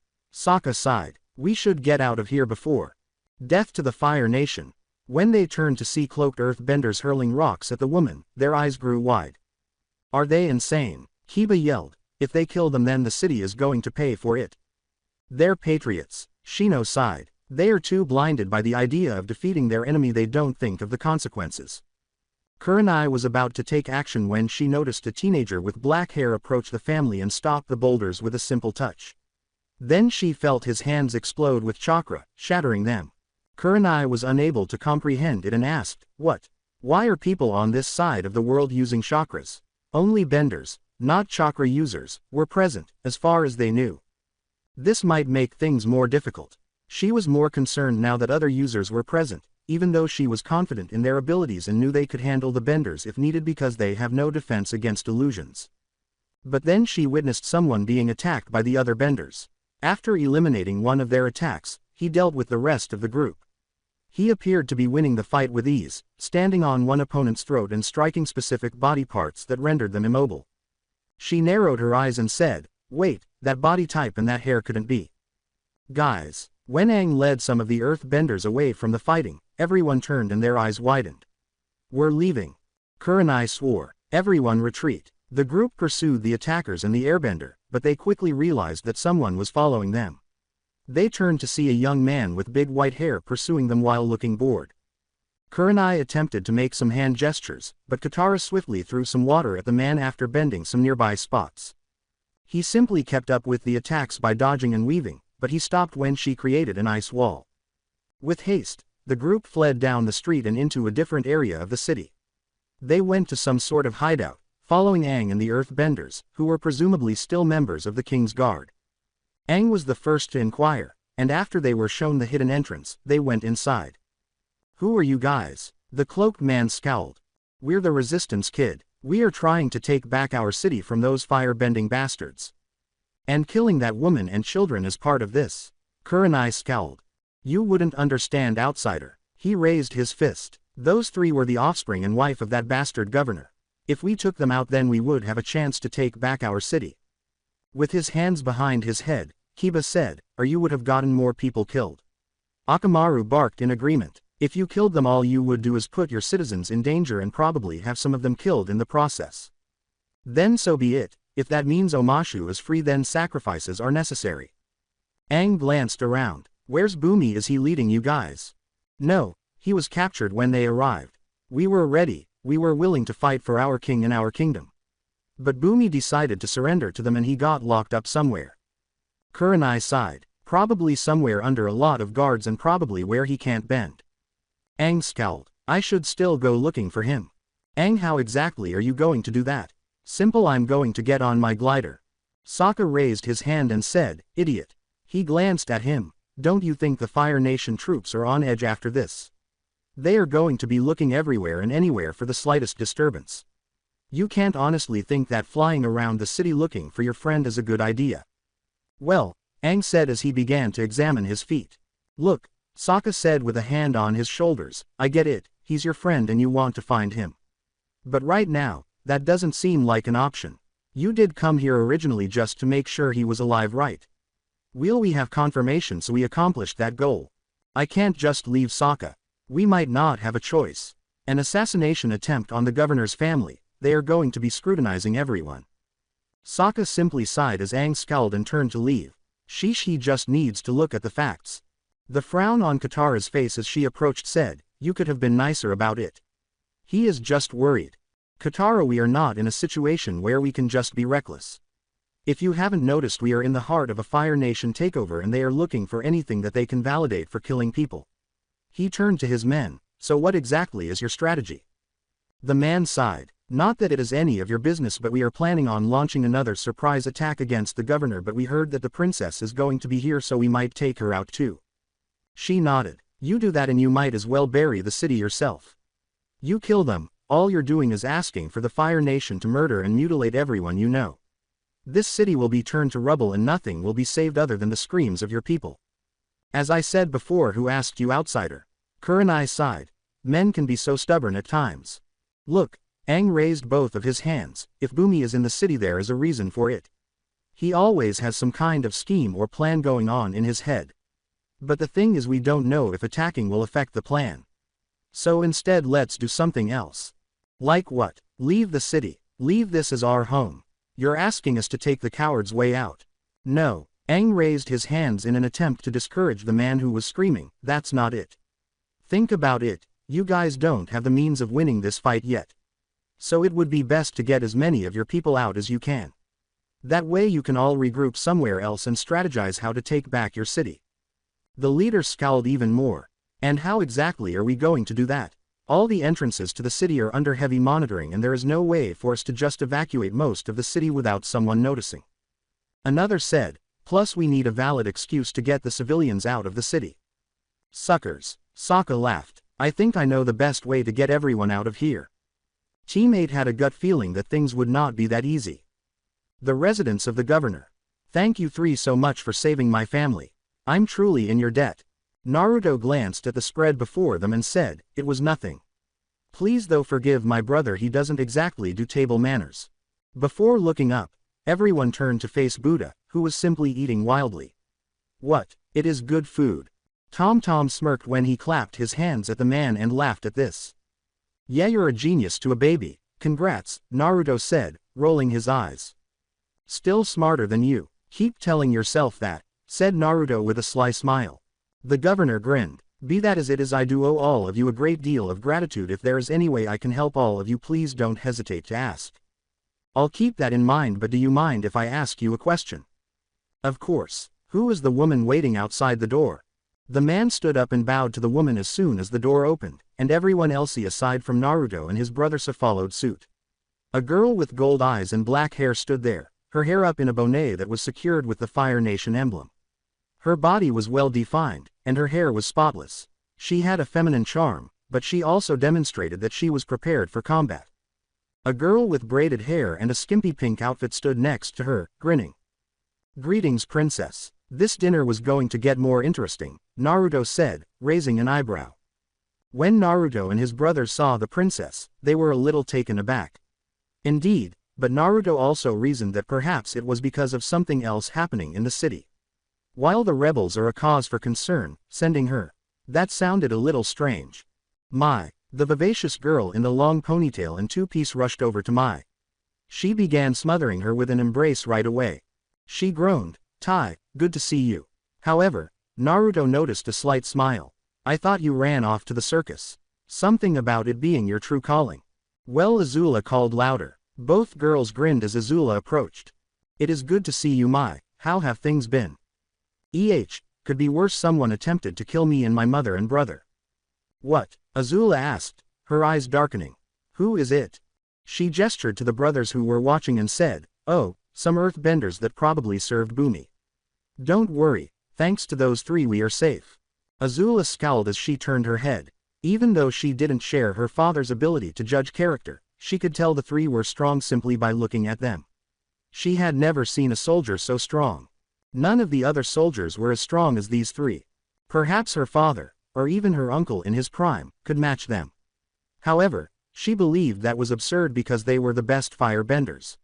No way. Correct. She approached the three brothers and asked, is that so? The room was shocked when she fell to one knee. I thank you for saving my friend Mai and her family.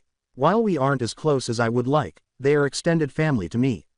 I appreciate you protecting them. Naruto's eyebrow went up. There is no need for any of this. We just did what people should do. Protect those who are guiltless other than being from the same nation. Azula lifted her head and grinned. Either way, the Fire Nation owes you for this. Turning around, now back to the reason I'm here. Mai, I'm planning on a little excursion to hunt down a specific target. I would appreciate your help. Mai arched an eyebrow. Although she had her own skills and abilities and was proficient with the knife, she was aware that there were better. But all she had to see was the expression in Azula's eyes, to discover her true motivation for asking. She leapt to her feet and grinned, saying, sure, anything to get out of this gloomy city. Besides, he'd be nice to travel with you two again. Ty Lee leapt to Mai's side and embraced her. Yeah, it's just like old times, only it is a road trip. While his brothers grinned, Naruto snorted. What? Sorry Ms. Lee, it wasn't meant to be disrespectful, but it is just ironic. I said the same thing before coming to the city. He grinned. Just find it funny someone had the same idea as me, great minds know. The girl became happier. She tilted her head and said, yeah, I get what you're saying.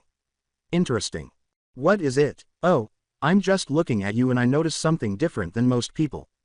Like, oh, your aura. I mean, the white hair guy has a really, really bright aura. The other guy has a dark aura, but it is more tamed, I guess. You on the other hand, you seem to have a lot of light, but I can see some kind of dark tinges on the fringe. It was impressive that Naruto raised an eyebrow. Although she refers to it as aura, she was able to discern details about their chakra. Perhaps she had the ability to read people's emotions and sense energy. Buddha grinned and gobbled up more food, saying, you're right about those assessments. It is impressive you could talk about our specialties by looking at us. You might be one of the blessed people.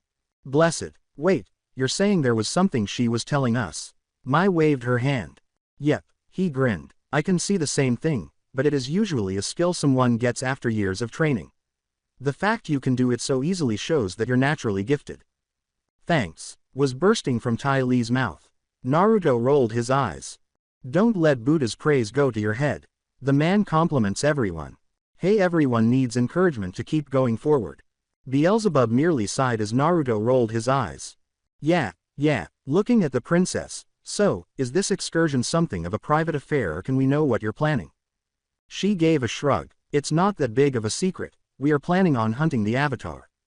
Buddha grinned. Whoa, so he really is here. Somewhere in this country. Yes, our spies report that he was seen flying near Omashu recently. New Ozai. Azula faced the governor. Excuse me. We are calling it New Ozai, my princess. Azula fixed the man with her gaze. Was he really under the impression that her father cared that a city bore his name? He did it because it was customary for people to name a city after him when he ascended to the throne, even though there was already one in the Fire Nation. Although she knew people would still do it, she didn't want that. But the new Ozai, if she ever saw that, it was great ass-kissing. However, she understood why Amai's father was determined to rise in society. He would do anything for the Fire Lord, considering how hard it was for him to get to where he is now, powerful and well-known. Given that she and Zuko had direct experience with people who fall short of his standards, she could see why. Azula suppressed a shudder and went on. Anyway, we are looking for the Avatar as we think he might be coming here soon. Especially since some of the captured Earth Kingdom soldiers from this region tell us that the King and Aang seemed to be childhood friends from ages ago. Rubbing the back of his head, Naruto. I wonder. What is it? You said that someone used a wall of ice to stop you. Naruto asked, glancing at Buddha. Yeah, it is possible that they are in the city, Naruto said, turning to face the princess. Oh, how can you be sure? Because I heard rumors that the Avatar was seen with a waterbender, and if he is really friends with this old king, then that means he came to see him. Given he just finished up his stuff in the North Pole, it stands to reason he came to the Earth Kingdom and specifically Omashu to ask for help in training earthbending. Azula nodded. That made sense. Well, either way it is clear that he is with these rebels that attacked Mai's family, which means we need to address the issue. The governor scowled. Yes, princess, which is why our friends here stated they can get information out of them if given the time. Oh, how would you do it? She asks, turning to face the brothers. With a spectral smile, Beelzebub raised his hand and said, I have my skills, trust me. Azula considered the possibilities. On the one hand, she could enrage the troops if she did this, but she might also get more information that way, believing that their captives are incapable of providing this information. However, this is an excellent opportunity for the governor and her troops to demonstrate their worth to her and her family. However, she was interested in how they would obtain this information and conduct the interrogation. How long would it take them to obtain the information they required? Very well, Mr. Beelzebub, you can interrogate the prisoners. You have 4 hours to complete this or you're being replaced. After getting up and wiping the leftover food from his shirt, he said, I'll only need 1. Buddha raised his hands in prayer and left the room. May he have mercy on their souls. Azula arched an eyebrow. For the prisoners, yes. Naruto bit into his meal. If there is one thing you don't want to go through, it is the torture that Beelzebub can deal out. Trust me when I say that man might not come out intact after this. The father swallowed, the family scowled, Ty Lee merely shivered in terror, and Azula grinned. Interesting, he sounds like a natural torturer. No. He is just using what he learned from his enemies to his advantage, said Naruto, shaking his head. Ty Lee arched an eyebrow, but she chose not to inquire after noticing the eerie expression in their eyes. Anyway, Naruto grinned, the food is great, we should enjoy it while we can. The lighter atmosphere caused the rest of the room to sigh, but soon everyone was savoring their dinner. Beelzebub would return an hour later with the necessary information, and they were enthralled with what they discovered. So, the rebels are hidden out underneath the city and most of the resistance are those that are die-hard Earth Kingdom only supporters. She murmured, that can be troublesome with fanatics. True, Naruto exclaimed, fanatics can be the most dangerous of people to encounter as logical reasoning or sound reasoning is lost to them. All that matters is accomplishing their goals no matter the cost. He glanced at Beelzebub, did he tell you where they are hiding exactly? The entrance. No. That is the one thing he wouldn't tell me, and trust me, I went all the way. Sadly, if I went any further he would end up dead from internal injuries. Naruto gave a headshake. Well, it sounds like he is a loyal follower to the end. Buddha let out a sigh. I think we should be more worried what plans they have now, I mean their attack failed. And with the princess in the city there isn't many options they can try. Azula concurred. They could try to take us all out. And risk dooming their entire city to endless death and torture. Even the most hardcore members would state how stupid that is.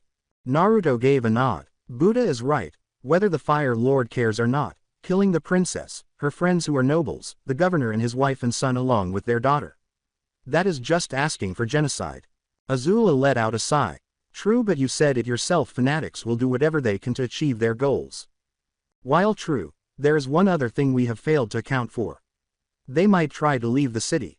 How? We have guards watching the gates and checking anyone trying to leave and making sure they are reported trying to smuggle people out. Governor, Beelzebub sighed. There are many ways out of a city like this. These people, they have lived here for generations, I guarantee they know other ways to escape. even if they must go through the front gate to do so. Plus, we have to imagine if the Avatar is with them, he will try to find a peaceful solution. Buddha looked at him. That does sound about right. Looking at Naruto, but how would they get out the front gate? I mean, they can't just smuggle large carts full of goods and hide in there. The troops would check them thoroughly given the recent attack. Another option is they could fake something to get out of the city. Like a plague or something.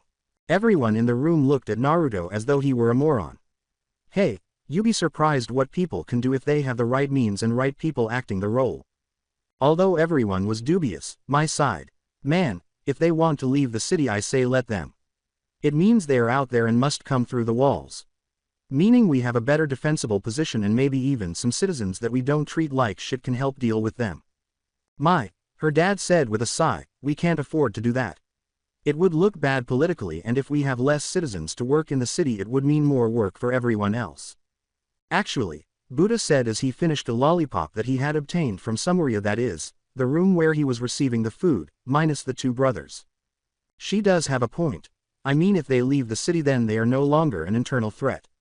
You could focus on building the city up and having more workers and traders come in. Thus, helping to show peaceful unity between both the Fire Nation and the Earth Kingdom citizens. From here, it can be used a testament that you can get along no matter who is in charge. Also, going against a lot of the Fire Nation is evil propaganda. Azula raised her eyebrows. That does make sense. With them outside the city, the only concern that there might be is the attacks on the road when doing trades or them trying to smuggle someone into the city. We can deal with that. The governor nodded and began to perspire. Yes, absolutely, the plan is nearly foolproof. Naruto rolled his eyes. Aside from fanatics, suck-ups are among the worst. Either you are too set in your ways and are willing to do whatever it takes, or you lack a spine and follow instructions. Since they were a recurring problem in the shinobi world, he personally despises both. He can deal with a spy because, at the very least, their code and honor are somewhere, and you are aware of their uncertain methods of operation. However, those two groups are more dangerous to maintain because they are either too rigid or too easily broken. With a sigh, well, either way, you do what you think is best. My brothers and I are just in the city for a few more days and then we are going to head out. Ty Lee leaned on the table and asked, where are you going? I mean, if you are so invested in it, it must be pretty interesting. Actually, no direction in a sense. Naruto chuckled. We just travel where the winds take us in whatever direction we go before, then we travel in another direction. Hopefully we can see the entire Earth Kingdom before maybe visiting the Fire Nation. She grinned. Well, if you ever do make it to the Fire Nation, do let the army know you know me, and they won't give you much lip. Naruto got up and stretched, saying, we appreciate it. Well, I guess we should find a hotel for the night. Please stay here. The least we can do is give you a room for the night. Naruto gazed at his brothers, who both shrugged. All right, we'll take you up on the offer, Governor. After grinning, the man led them to their rooms, staying up to discuss Azula's recent activities and future plans. Late afternoon the following day, Omashu's outskirts. Kurenai was amazed that this strategy was successful. Really, she couldn't. She wondered how the countries weren't being tricked by a massive wooden horse carrying soldiers because the whole thing was so foolish. This plan would not have succeeded in the elemental nations because of their advanced medical technology, which would have allowed them to quickly identify a lie. Sokka had covered the individuals with various purple sores and liquid using the slugs in the sewer. They began to move slowly, cough, and appear weak there, misleading people into believing that the village had become infected with a new plague. Less than a quarter of the population knew about this in a matter of hours, while the others remained ignorant. She learned that, out of concern that they would spread to the rest of the city, the governor had ordered all sick people to leave. Her team used an illusion to blend in with the crowd as they were escorted out. The residents celebrated their newfound freedom once they were gone. All except the fervent soldiers. They were furious that they had fled and left behind both their king and their home. They should have stood and fought, they said, claiming it was the coward's way out. She could see where they were coming from, but she also believed that these men needed to understand that sometimes it's better to live and fight another day when the odds are on your side. Additionally, using such a tactic would have resulted in more deaths. Fortunately, Aang was able to. Kurenai looked around and said, wait a minute, where's Aang? He and his pet lemur were nowhere to be found by the locals. A lemur that can fly, don't ask. Sokka moaned.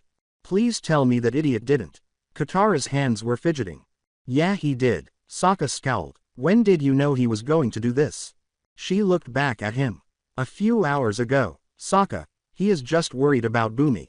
And that is just it. He is worried about Bumi to the point that he is willing to dive headfirst into a city where the Fire Nation are camped out. Hello, the princess is there and who knows how many elites she brought with her. On top of that, we have just managed to avoid getting captured due to the plan. Or do I have to remind you of the failed assassination attempt? We are lucky they wanted us out or we could have been rounded up. Katara snorted. You're being paranoid. No, he is right. Hinata approached Katara and said, you and Aang are the ones putting people in danger with reckless actions. What would happen if someone from the Fire Nation saw him flying around and decided to shoot him down? Let's say they hit him, and he comes crashing into the city. You think the Fire Nation is just going to let him get away? He's escaped before. Just because he did doesn't mean it will always be that way. Shino approached her and said, you should have stopped him, he could have put all of this in jeopardy. Sokka snarled, you know this is just like you two. Katara looked at her brother. Every time I ask you both to trust me and not do something, it is like you hear one thing and then do the exact opposite. I told you guys not to trust Jet so blindly and you both did.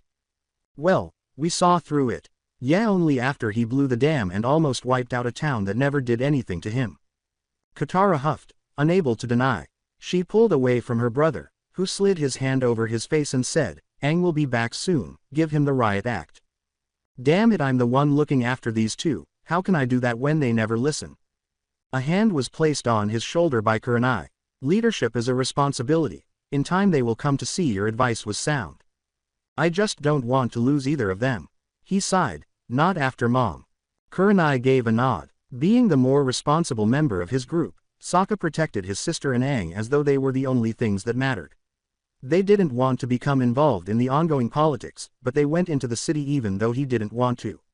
Despite being warned not to fly over the city, Aang did so, and Katara kept it a secret. He was merely attempting to protect them, but how can he do that when they are actively working to undermine his beliefs? After an hour, Aang touched down while Katara embraced him. I couldn't find Bumi. What did you expect? Sokka wasn't feeling optimistic. It wasn't like they were just going to keep him out in the open for everyone to see Aang. He looked at him, but then again, when have you ever listened to me or anyone else? Sokka, enough. No, Katara, he is right. I should have listened. Aang sighed. Sorry Sokka, you were right, and I should try to listen to you more.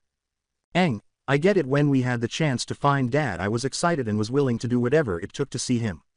But I felt my obligation to you was more important and my father would understand. You need to start thinking about us rather than yourself. That is what the Avatar is supposed to do. He breathed deeply, but everything is fine, so I guess we can chalk this up to emotions running high. Aang gave a nod. Thanks, Sokka. He poked at the fire and said, don't push it next time. Now we need to figure out where to go from here. Captain. When the group turned, they saw a man running toward them.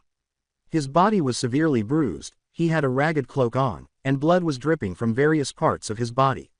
In the shadows, he had something concealed in his arms. He was noticed by the rebel leader, the captain. Hero. The man fell to his knees after stumbling into the camp. Sir, I've returned. Thank the spirits. How did you escape? It wasn't easy, sir. They had me chained up in one of the dungeons. While I was there, a young black-haired man with black eyes appeared. The same one that saved the governor's family. What did you learn about him? He has pointy ears and said his name was Beelzebub, stating he would be my torturer. At first it wasn't too hard, some small nerve hits. But then, I remember him putting his hand on my arm and I felt like it was going to explode. My nails rattled and soon my whole body felt numb. He was trembling. It went on like this for an hour. I told him some stuff, but I never gave away our position or how to reach us. Good. But how did you escape? He scowled. He grinned. Thankfully I was released from my chains to be healed. I had enough strength to knock out the guards and escape. But I grabbed us a bargaining chip to get Bumi back. Oh. When he took off the cloak he was holding and revealed a bound infant, the group scowled. This is the governor's brat. The captain grinned gloomily. Oh. This will do nicely. When Sokka's eyes widened, the group gasped. What on earth was going to be let loose? Sokka was terrified. Just what the devil did the rebels do? Abducting a child was foolish in a lot of ways. But the son of the governor. That doesn't invite trouble, I see. Everyone was chatting and conversing despite the late hour of the night. Given the circumstances, the camp itself was split. Given what this could entail, some of the civilians were afraid to have a Fire Nation child among them. Others were fine, claiming that they now had a defense against the Fire Nation's assaults. In the last group, the rebels primarily discussed how they could use the child to force the Fire Nation to leave their city and regain their king. Sokka was genuinely perplexed as to how they could be so foolish. The same is true for Aang and Katara, who at least acknowledged that the child required more love and attention. It hasn't stopped crying, especially since arriving at the camp. Even though they had no idea how to stop the child, Aang and Katara took over the child's care because the soldiers were becoming agitated.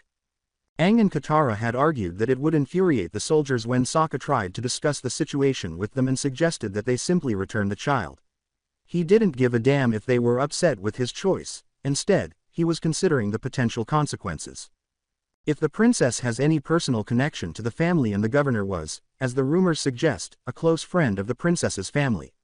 He knew that everyone would burn the moment the child was harmed or killed, so that brings nothing but bloodshed to their door.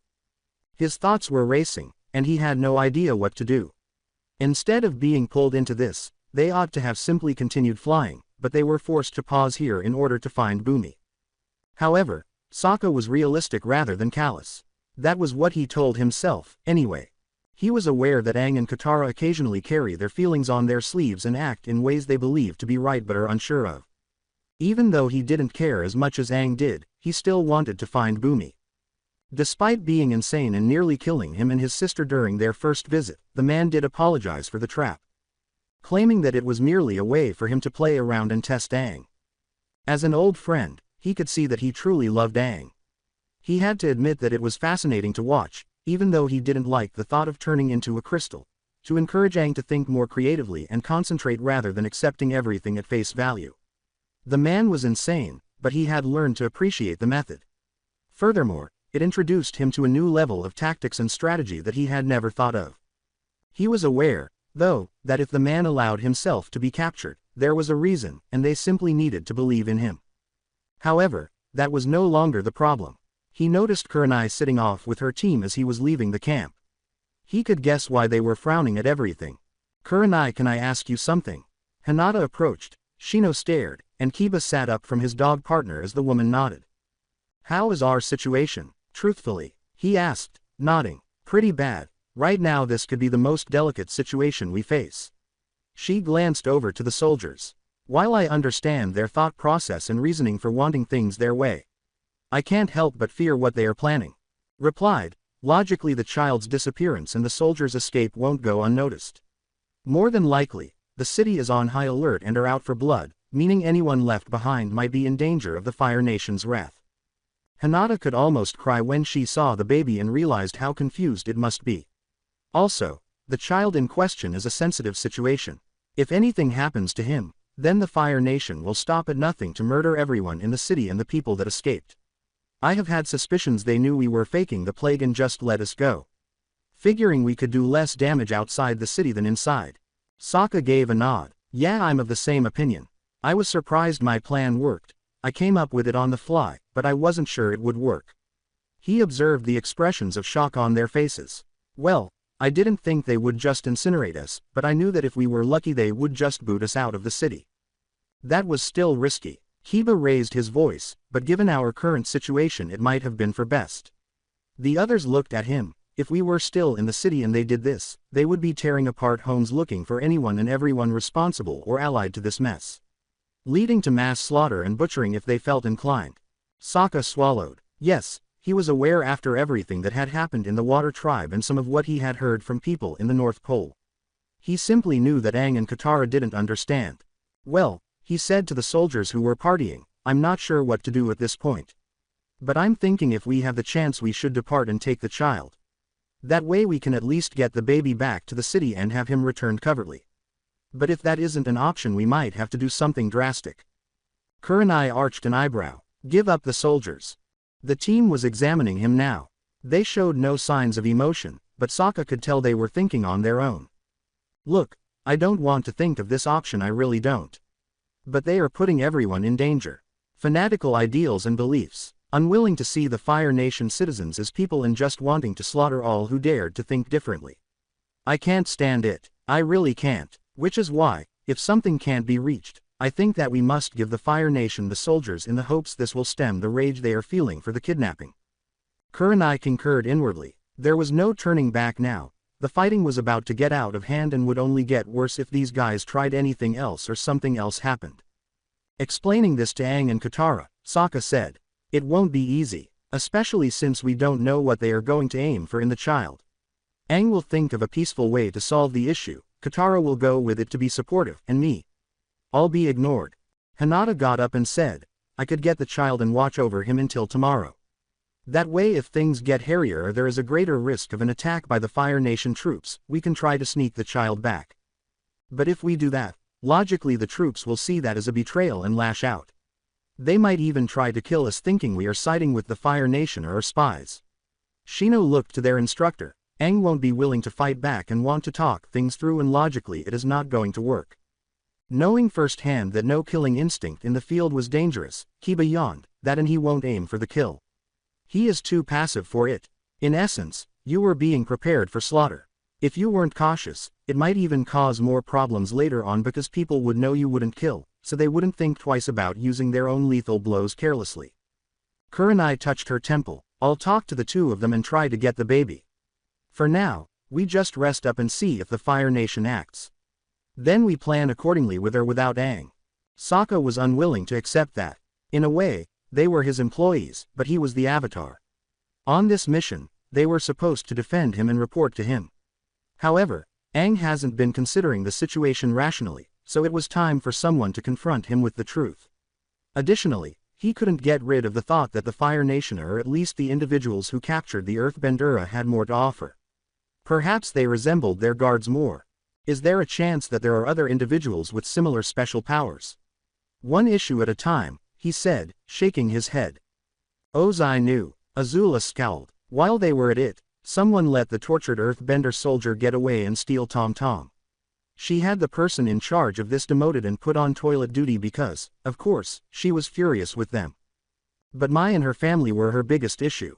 She couldn't simply leave them when they were in need, especially since she liked Tom Tom a lot, even though he cried too much for her. Even though he was a baby, she found it annoying. Mai wouldn't leave the city either, declaring that she won't go until she is certain her brother is safe and back. She knew she should just tell her to go, but this put a stop to her mission. She was aware that Mai would despise her. She used to make fun of her and Zuko when they were kids because she loved him so much. When she had the opportunity, she would make fun of them and even make remarks about how she might soon become her sister-in-law. She didn't tell her later because she thought it was kind of funny and interesting. The princess and Naruto were standing apart.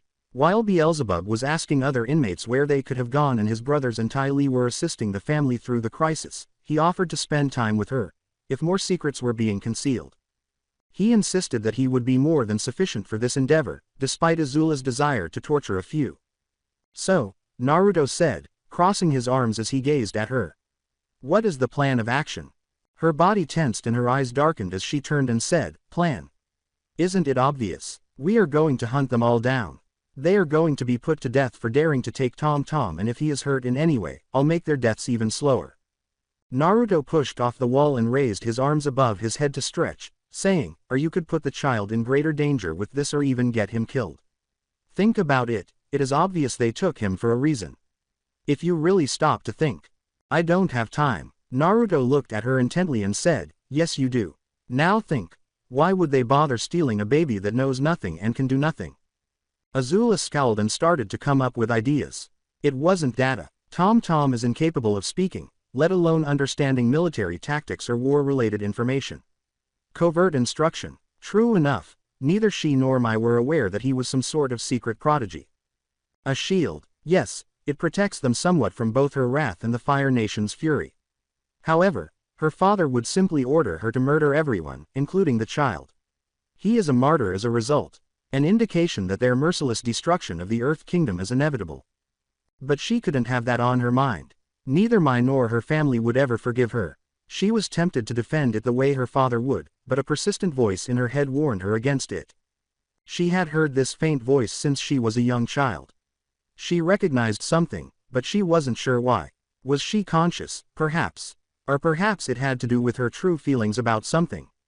She was really irritated by this. Hold on, a trade. She turned to face the grinning Naruto and said, they would want a trade. Naruto counted on his fingers and said, exactly. Now what could you trade for the child that is of equal importance to them? She sighed, it can't be the city, they know we would never allow that kind of deal. Plus, the citizens would be furious that we even consider a deal, and my father would make Mai's family pay for the treachery. True, the only other thing is their King Bumi. We have him locked up and secured, away from prying eyes. She replied, so, they took him in the hopes that we would be willing to surrender their leader to them for the child. Right, and if you do that, they might think that he will lead them into a charge against the city to take it back.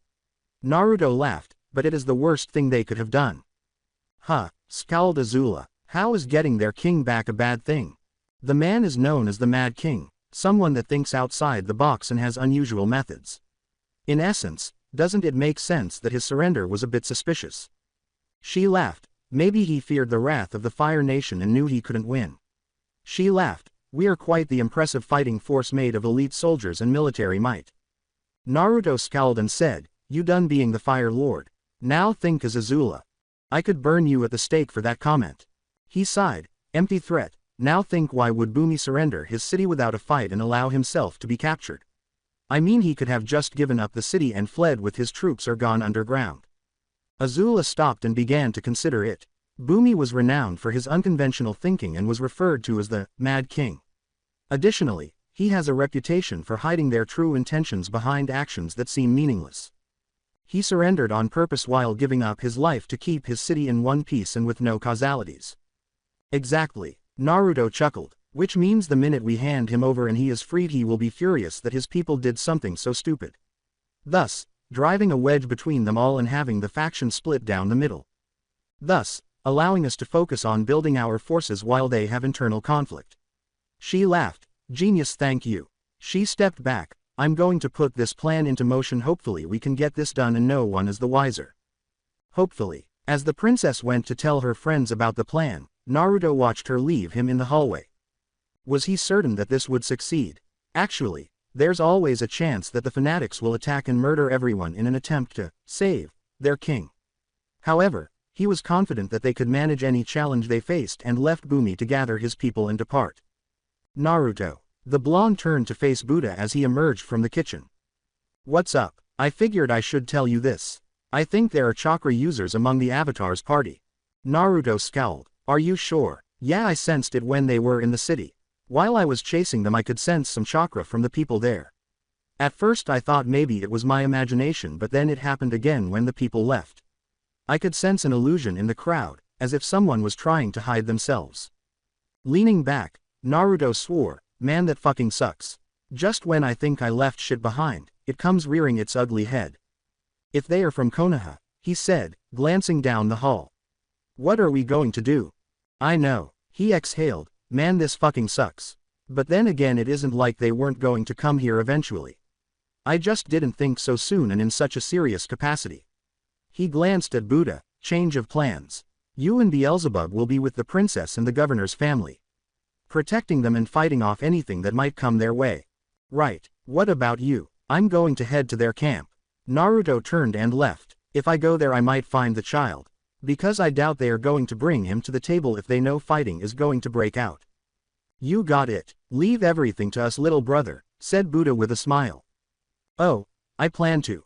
Even though he was anxious for tomorrow, Buddha had to admit that he was excited to see how things played out as he watched Naruto leave. Good morning. The rebel camp. The message was here. After reading it, Aang. It is a letter from the governor. He says that he is furious that we stole his son. But he is willing to make a trade. What trade? Kurenai inquired. His eyes grew wide. His son for Bumi. Sokka let out a sigh. It's possibly a trap. They might want to use this as an excuse to get us so they can kill us all. Sokka, Aang said with a sigh, I think that this is the real deal, and we have to take it. Why? He was eager to know his justification for this. Because, he said while grasping his staff, I want to save my friend, but I also want to give the people their king back. But more importantly, I want to do whatever we can to hopefully avoid unnecessary bloodshed. If the deal went through, Sokka could see Aang's point.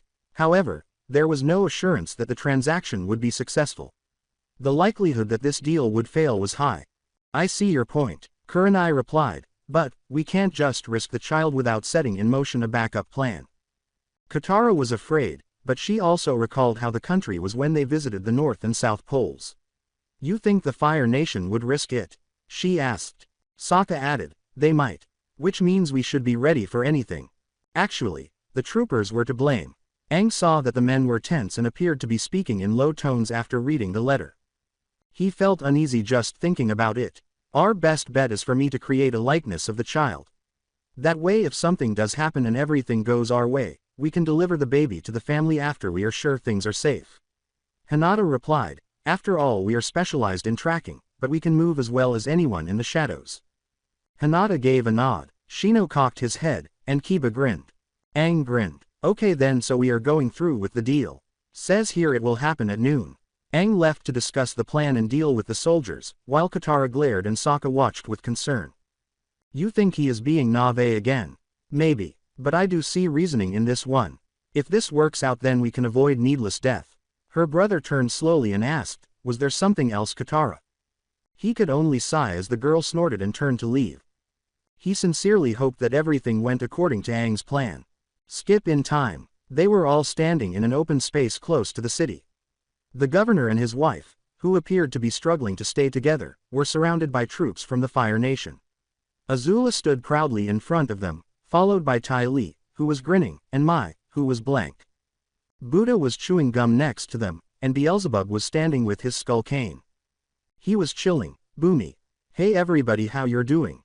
Buddha grinned. Great icebreaker. We should play Go sometime. Boomy chuckled. Sounds like fun. Azula moved to the front. Do you have the child? Kurenai carried the infant as she made her way to the front. He is here. Tom. Mai's mother attempted to run for her child, but she was stopped by everyone. Despite her anger, she controlled herself. Buddha's eyes narrowed a little. Trying not to wake anyone, he swiftly lowered his staff to his side and said, illusion, probably to keep the baby safe. From the corner of his eye, Beelzebub noticed this and began preparing. Azula turned to the brothers and said, you can have the king while we take the baby. Bring him, and we'll free him. The group gave a nod. Grabbing the container's side, Buddha and Beelzebub shoved it across the floor, shocking everyone with their powerful feet while making Kurenai uneasy. She knew it, she could feel it. Chakra. This just became more difficult. Boomy grinned as the brothers arrived at Aang. How are you doing, Aang? Better knowing you're safe, said the young boy with a smile. Oh, I was always safe, Aang, but really we need to stop meeting like this. First you got in trouble in the city and was brought before me. Now I'm in trouble brought before you. Funny how life works. As Buddha approached the woman, Aang chuckled. The baby. She gave a nod. She held the baby out while pushing forward. Beelzebub abruptly threw out his hand and jumped into the air. His hand exploded when a rock struck it. While Mai and Ty Lee swiftly fled, another set of rocks burst from the earth, killing some of the Fire Nation soldiers defending the governor. Everyone saw Boomy's former guard emerge from behind the group. Death to the Fire Nation. This is the will of King Boomy. The monarch became terrified. No, this is not the will of your king. Stop, you fools. They paid no attention. Complete chaos erupted. The earthbenders were evading or blocking the fire attacks from the Fire Nation soldiers. Buddha glared and swung his staff at Kurenai. He revealed the illusion by snapping his fingers, saying, nice try. You didn't bring the baby and were expecting to walk away with our prisoner. Wait, this wasn't part of the plan. The ground began to tremble as he stomped it. Doesn't matter, on the honor of my brother, you will all pay for this treachery. One soldier was attacked by Beelzebub, who struck him in the face with his palm. For a brief moment, his body trembled. Then he burst into a heap of blood that covered his entire body. Disgusting. I forgot how much I hated using my powers like this. Fang over fang. He saw two twisted forms spiraling through the air as he leapt back. Damn it. So, there are chakra users in this land too. He gave a snort. I was from the elemental nations. But we came here for a new start. Thanks to this, you might have dragged us back into something we wanted out of. His gloom increased. Oh well, I guess I can toy with you. Little bro might not be happy about it, but I'm sure he understands. Can't kill everyone I like anymore. Akamaru snarled and Kiba scowled. You should know your flies are useless against me. With a concealed look of shock on his face, the man turned to face Shino, who stood behind him. How did you? Simple, he said with a sinister smile as his power exploded, transforming everything around him into a nightmare. They saw shadowy figures and creatures that appeared out of his shadows, encircling him as though to keep him safe. Nothing can touch me that is in the realm of flies, as I'm the Lord of Flies. And you both are in for a rude awakening. The governor and his wife attempted to flee the front lines while the fighting was still going on. Though it seemed impossible, they were aware that they would be a burden to their daughter and the others. Where do you think you're going? When they turned around, they saw a soldier from the Earth Kingdom, but this one had been tortured by Beelzebub. I have to pay you back for the horrible treatment you gave me. You were a prisoner, someone that tried to murder my wife and children. The governor stood up. I let your people go knowing that you were faking things. Only because I wanted to keep the city from falling under unnecessary attack and scrutiny. He growled, yeah right. You were only interested in exploiting our city. You Fire Nation assholes never learn. This is not your land, and you are not meant to be here. Just like the colonies. They have nothing to do with this. I didn't take your homes, I didn't throw you out of the city, and I didn't oppress you. You all did that to yourself. You can't think of your people because you're blind. Fuck you, you don't have the right to blame us. You should have stayed in your own country. A dark grin appeared, but don't worry, you're going back. He bent some dirt, and the blow went through the man's chest, causing him to look down and cough up blood. Ukano. The man was impaled when the Fire Nation turned around. Mai's blood froze, and Azula, Ty Lee gasped. The closest soldier was turned into a charred corpse by a strong ball of fire that was sent through his body, demonstrating her rage. Buddha swore. He turned on his heels and hurried to the wife, saying, I don't have time for this. Rapidly. After chuckling, the Earth soldier turned to face the woman. He stomped on her head and struck her across the face, saying, too bad I don't have the time. The fun we could have had. The force of the man's stomp crushed her head.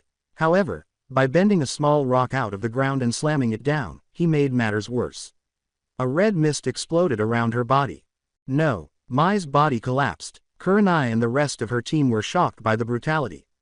Sokka's body went numb, and his eyes widened. He couldn't, but it was, no, worse. Katara was stunned. This was not supposed to occur. How could this have occurred?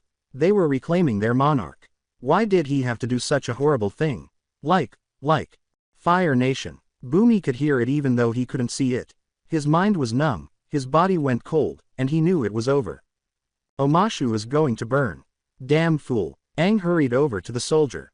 What are you doing? He looked over at the airbender.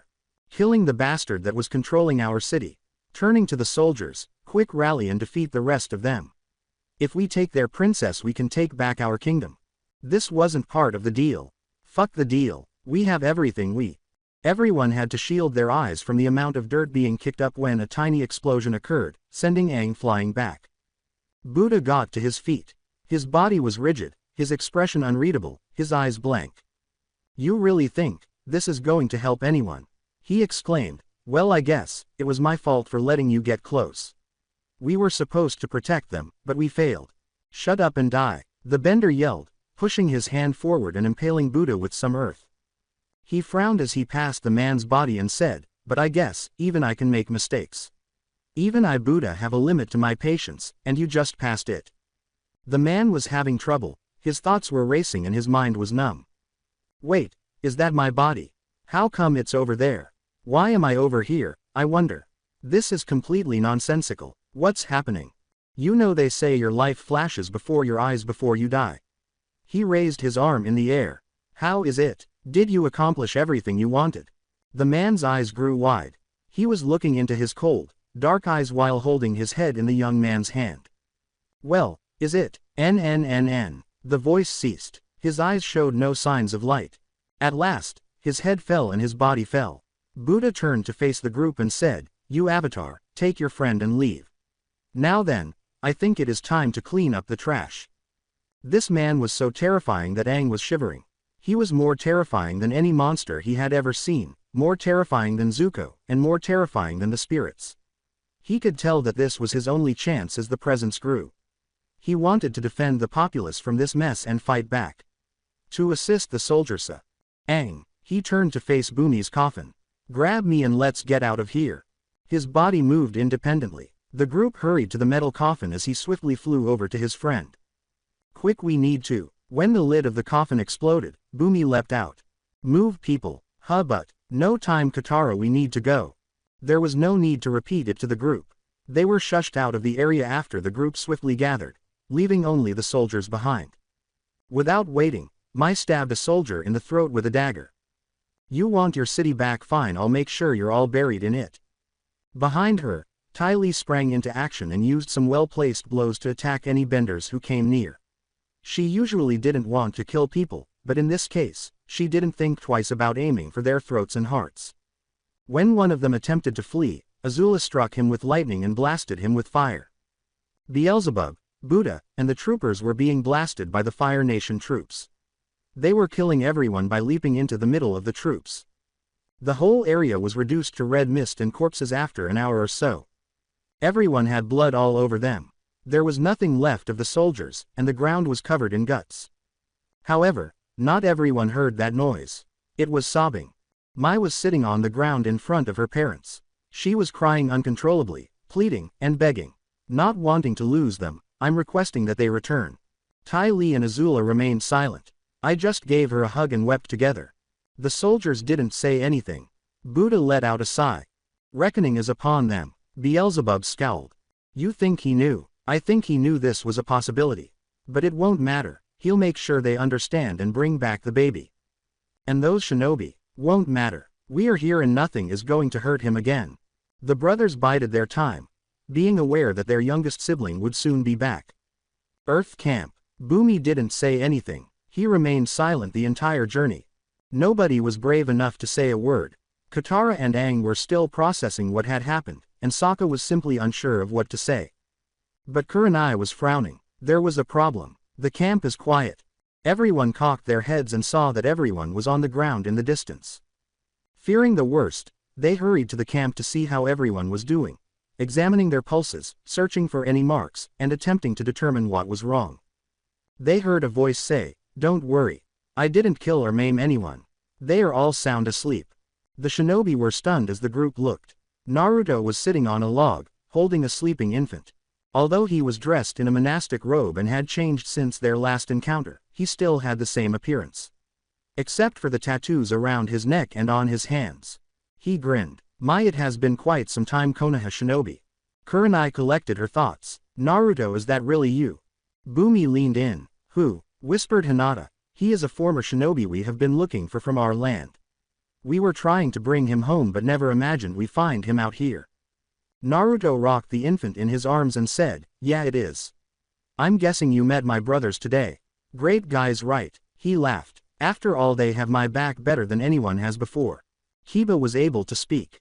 "You mean, those two guys that annihilated those troops?" "Yeah, we saw them." Sighed. "Man, I hate being right.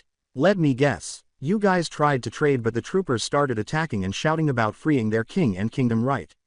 Then they murdered the governor and his wife in the hopes of breaking through and taking back their home. All because they think it is what their king wanted." His grin broadened. "Am I right? Am I in the ballpark?" "How did you know?" Naruto gave a shrug. "I had good intuition. Plus, one of my brothers just sent his summon to me. Quite nifty little things. I can see why the Aburame clan are so underestimated." Shino scowled. "You mean the one that calls himself Lord of Flies? Are those his summons? But then again, 3 years and I would hope you did." Naruto turned to the group and said, "I have to say you all changed quite a bit." He sighed, adding, "But then again, I guess I got my hopes up." "What are you talking about?" He looked over at Aang. "You must be the Avatar. Must ask, how was it?" "How was what?" "Your first dose of reality, the reality of war." Aang turned and scowled. "Is that your answer? Turn away and pretend it didn't happen. Man, who knew the Avatar was so heartless?" "Naruto," Kurenai said slowly. "How long have you been here?" He stared at Aang without answering. Aang glared at him and said, "It was terrible. How can you and your brothers do something so heartless to people? To side with the fire.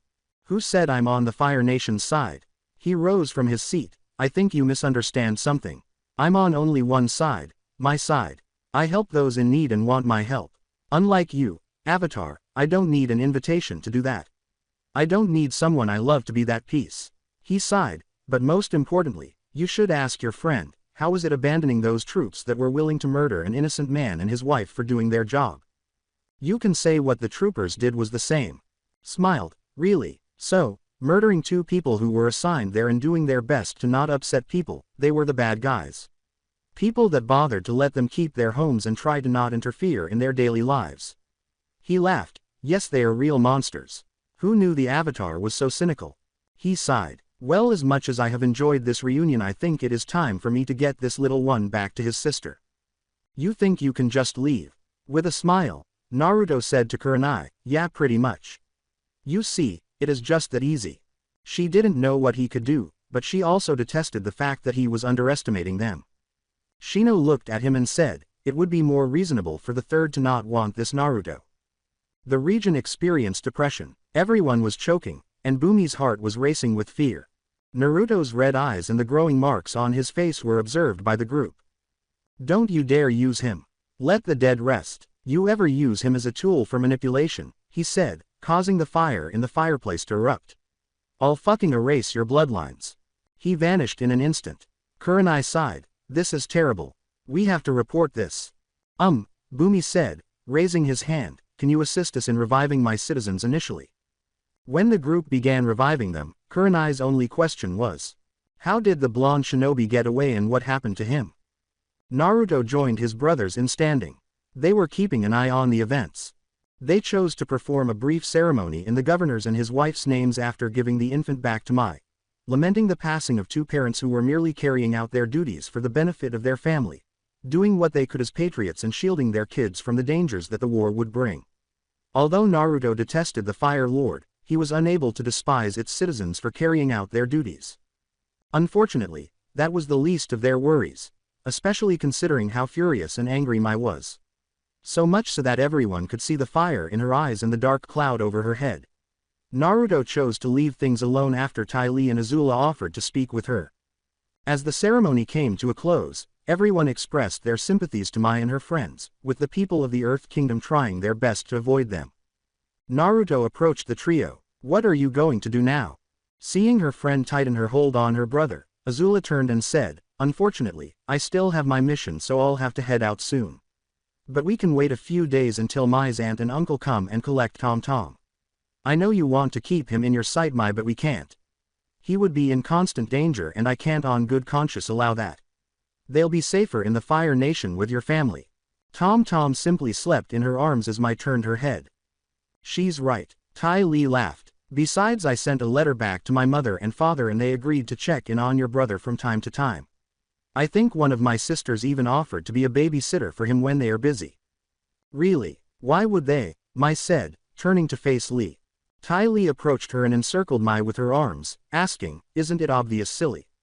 We're best friends and this is just the thing you do for a friend. Mai grinned a little. Thanks, Ty. Anytime.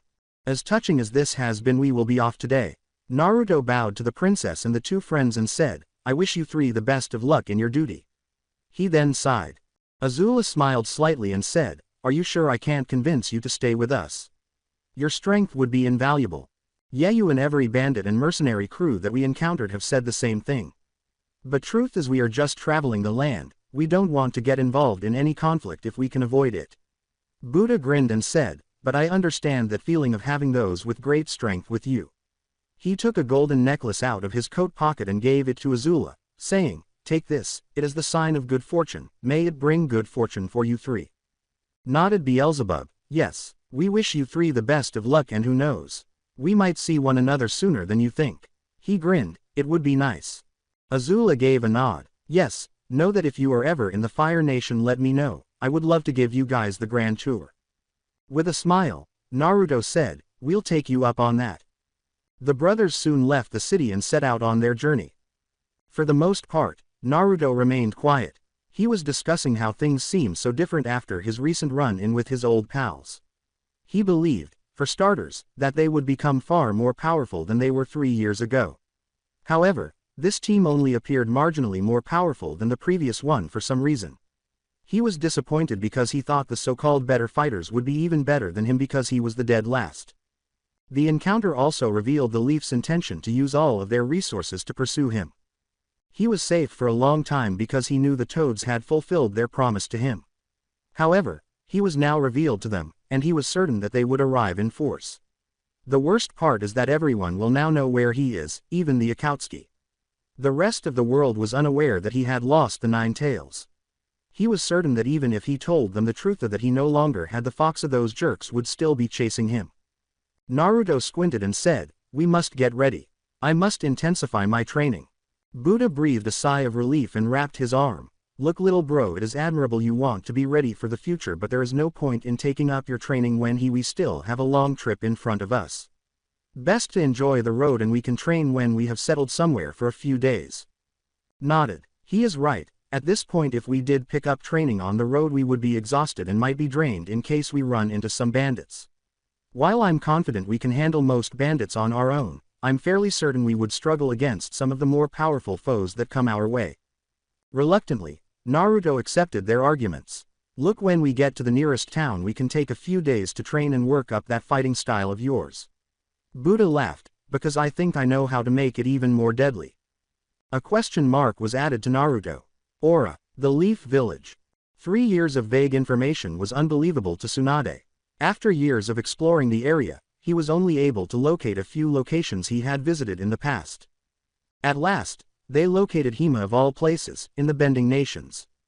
She was interested in the 2 boys who were seen with him and whom he refers to as brothers, but she didn't even want to know how long he had been there or how he got there.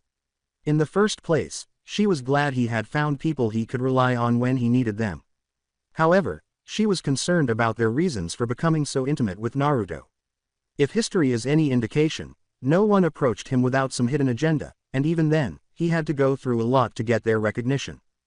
After receiving her message, Jiraiya went straight to her office and was relieved to hear that his apprentice was doing well. He acknowledged her worries, but added that he was probably safer with the 2 boys because, to the best of his spy's knowledge, they had nothing to do with the Akatsuki. It didn't matter that she wasn't sold.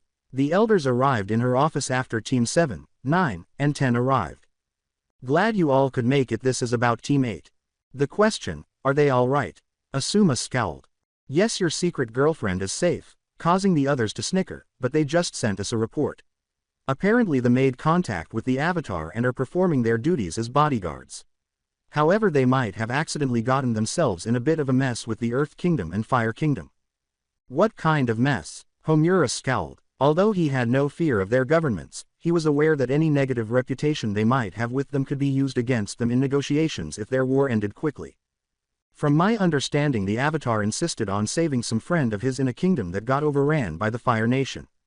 On top of that, they ended up unknowingly helping in a coup that turned even uglier." She murmured. "They ended up helping the rebels murder the governor and his wife in front of their children before they were all slaughtered in the aftermath." "Yes, that wasn't good," Danzo sighed as Kaharu moaned.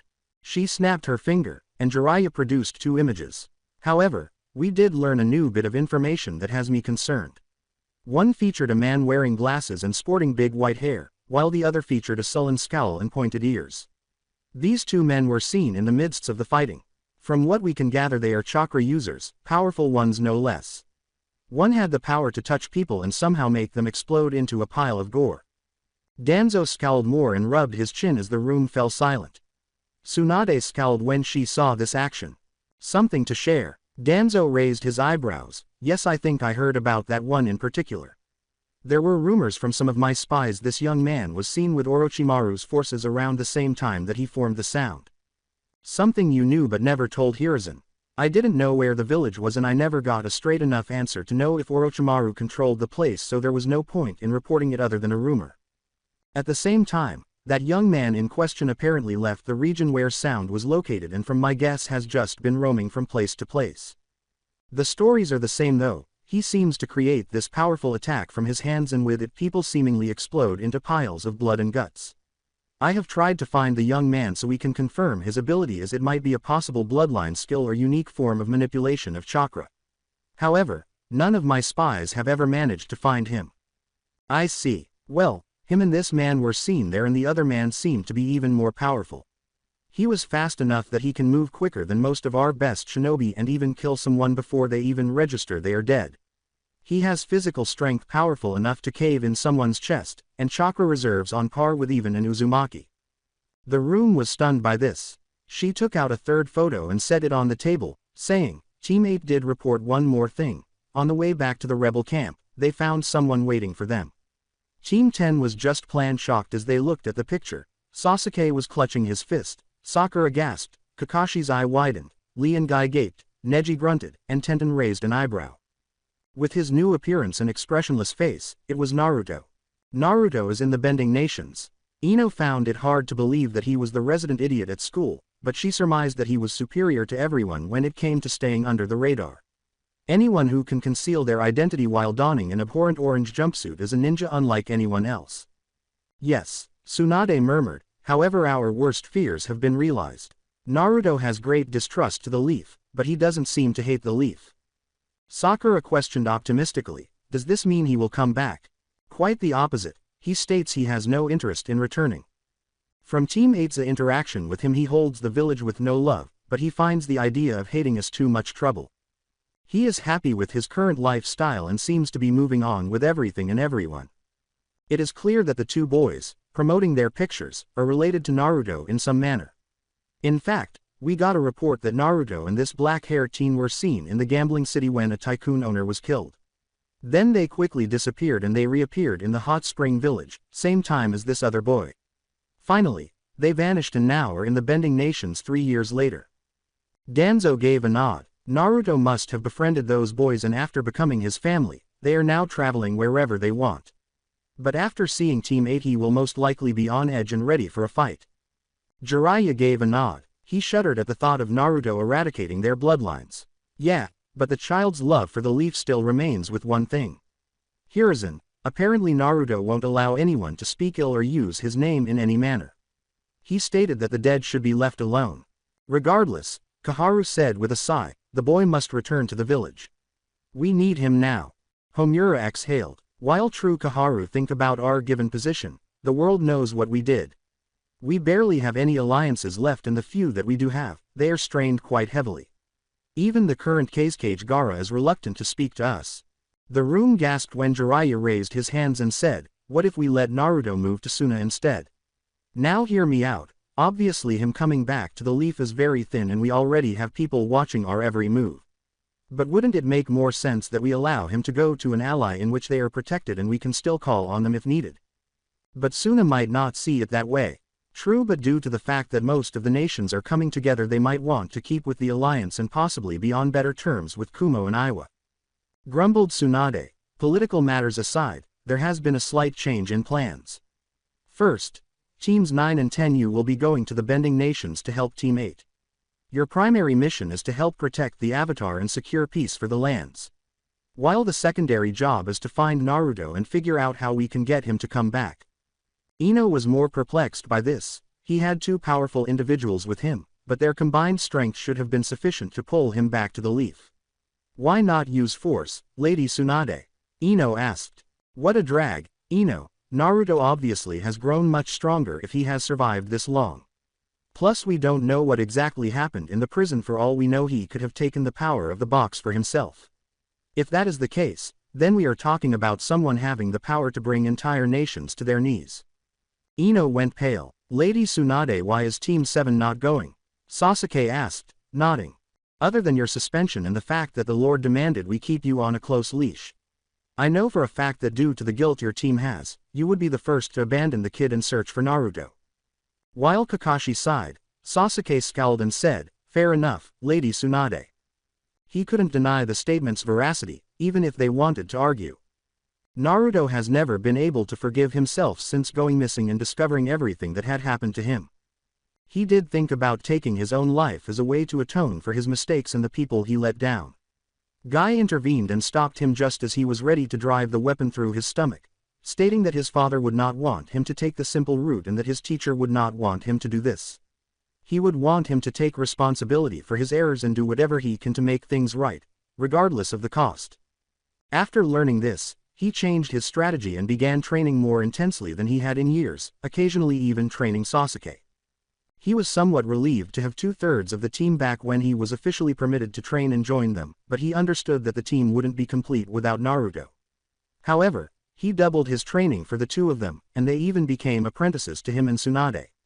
They had advanced significantly during training, but he was certain Naruto had too. Furthermore, who can predict the boy's reaction upon seeing them specifically? Understood. Guy grinned. We shall head out there immediately. Thank you. Jiraiya returned to the group. Thanks to the messenger I was able to put a small toad with the team thanks to Shino's letter. It should allow you to go to the Bending Nations, but other than that, you won't get any more help from them. Guy gave a nod, and shortly after, the two teams departed while carrying the toad in a cloud of smoke. With a sigh, Danzo turned to face Tsunade. Hokage, I think there is something else we need to talk about. Could you clear the room? Tsunade gestured for Team 7 and the Anbu to depart while raising an eyebrow. Team 7 grudgingly did so, but when Danzo looked at Sasuke, he noticed Somethinga guilt. Though he wasn't positive, he was aware that something was happening. The room's seal was activated and the door shut. What is it, Danzo? He had to get this out there before they found it out on their own, the man sighed. I don't know how much you know about the Uchiha massacre, but there is some stuff you need to know. Things that I didn't tell Hiruzen. The room became tense. Homura had always suspected his teammate was involved in the mess. Danzo, what did you do? He asked. Particularly after it began to be rumored that Shisui had died without his eyes.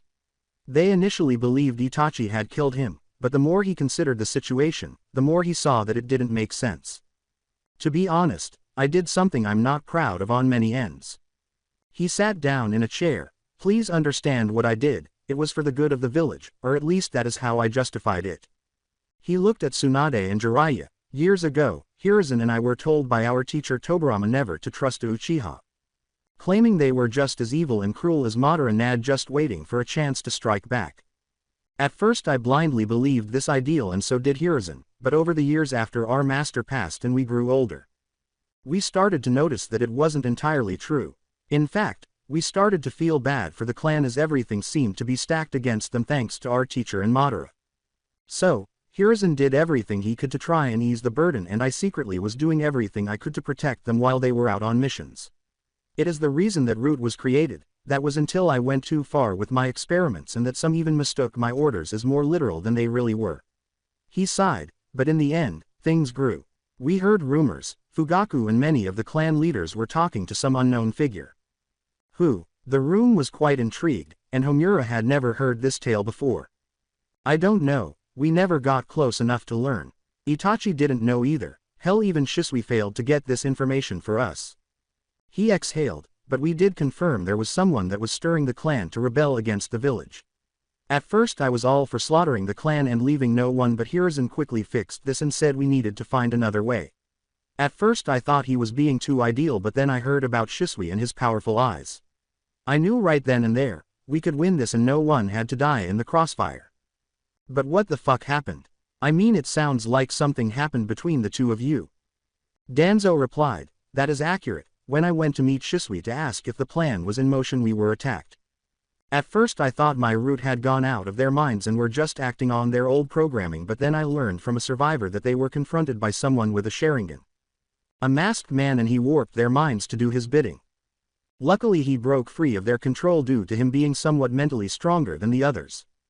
But the damage was done. Shisui and I had struggled against the Root agents coming after us. In the end, Shisui stated that they were after his Sharingan, and he explained the concept of the power to me. I realized that if this other figure got their hands on it, there would be nothing we could do to stop him.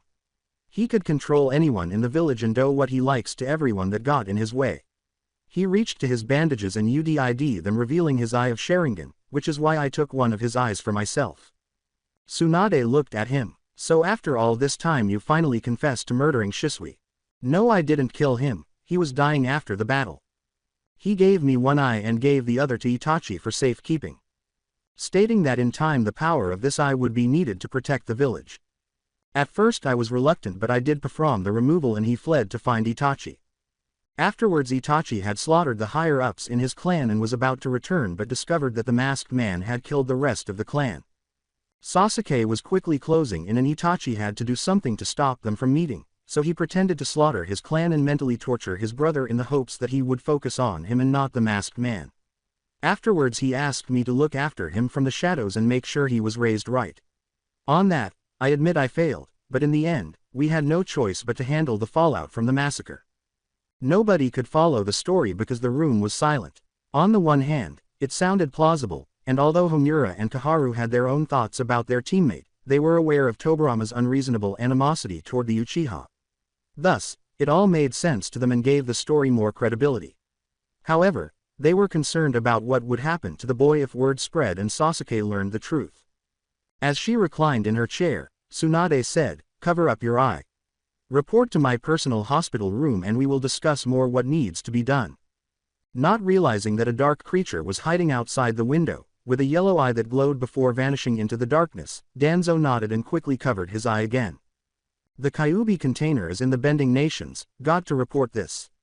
In a dark cave, a variety of people were concealed behind a dark veil. They could only see each one with their eyes. One had green eyes, one had red eyes, one had brown eyes, one had a single eye visible, and one had Sharingan eyes. The person seated at the head of the group was the most distinctive, though the group's sizes varied. His eyes were gray with dark ripples. The meaning of these eyes is clear to those who have seen them, but to others, it was just another potent dujutsu. "Zestu," said the shadowy figure, "have you found the 9 tails?" A plant man with a black and white half-body and a Venus fly trap around his head emerged from the shadows. "Yes, we can confirm the location of the container. He's in the Bending Nations right now and Konoha has just had a run-in with him." "Ha, shitty brat went all the way there, it shows how weak he was to stay in this country."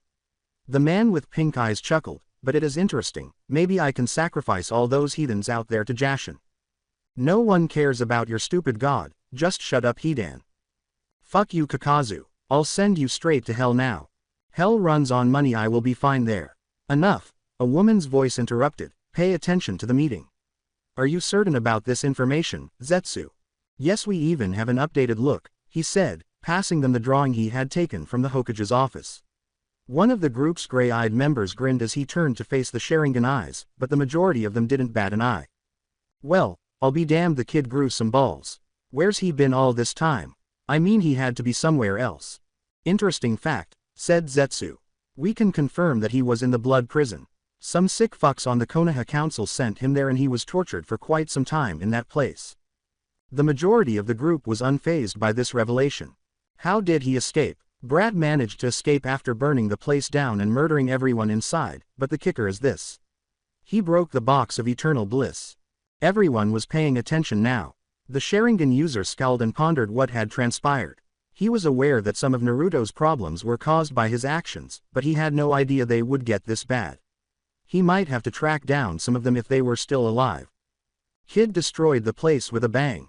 What beautiful art. Fool, it is something of eternal suffering.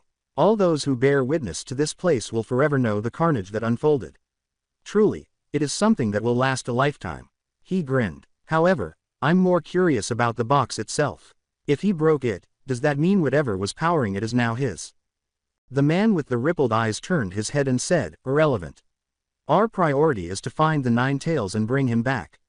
Zetsu has confirmed his location, so Itachi, Kisame, you two are to go to the Bending Nations and find the boy. Do whatever it takes to bring him back, but if you can't, at least report your findings.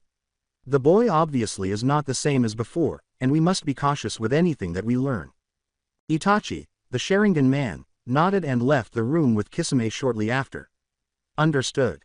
As for the rest of you, head out on your assignments. Word is that the other nations are slowly beginning to ally with one another due to the increasing threat of Orochimaru and his allies. Should have skinned the fucking snake."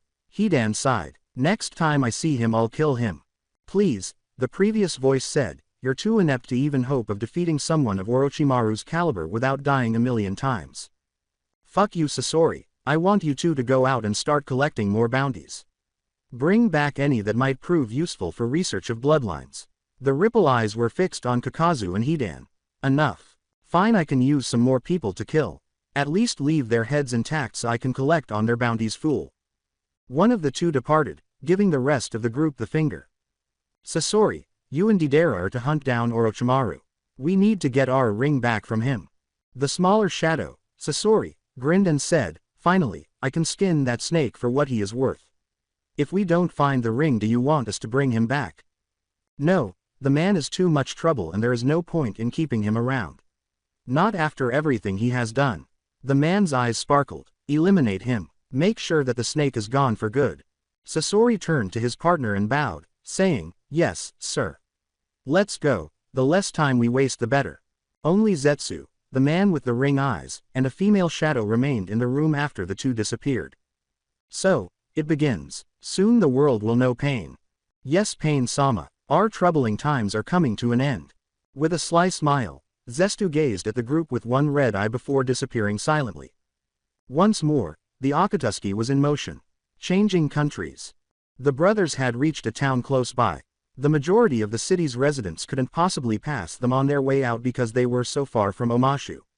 However, Naruto's biggest problem was that he had no idea where the Avatar and his friends went. He had no way of knowing if they were flying over their heads. He was more concerned about the shinobi, though, and he was certain that they had informed Konoha of their situation. He wasn't sure if Jiraiya and the Toads would be coming here because they were still cooperating in the village. His older generation will undoubtedly be coming in large numbers.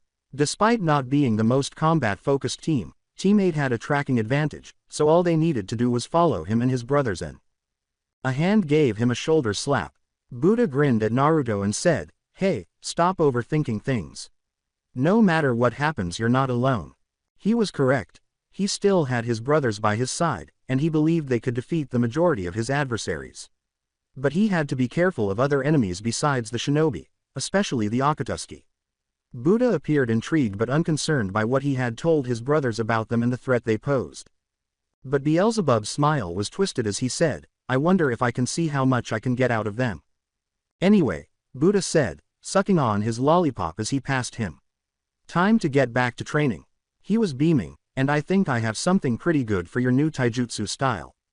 Naruto arched an eyebrow. "You see, I was thinking, you've seen the Hyuga clan infuse chakra into their hands and feet to attack their opponents, and thanks to your training in Kai blocking, you are now able to use it on both shinobi and benders alike.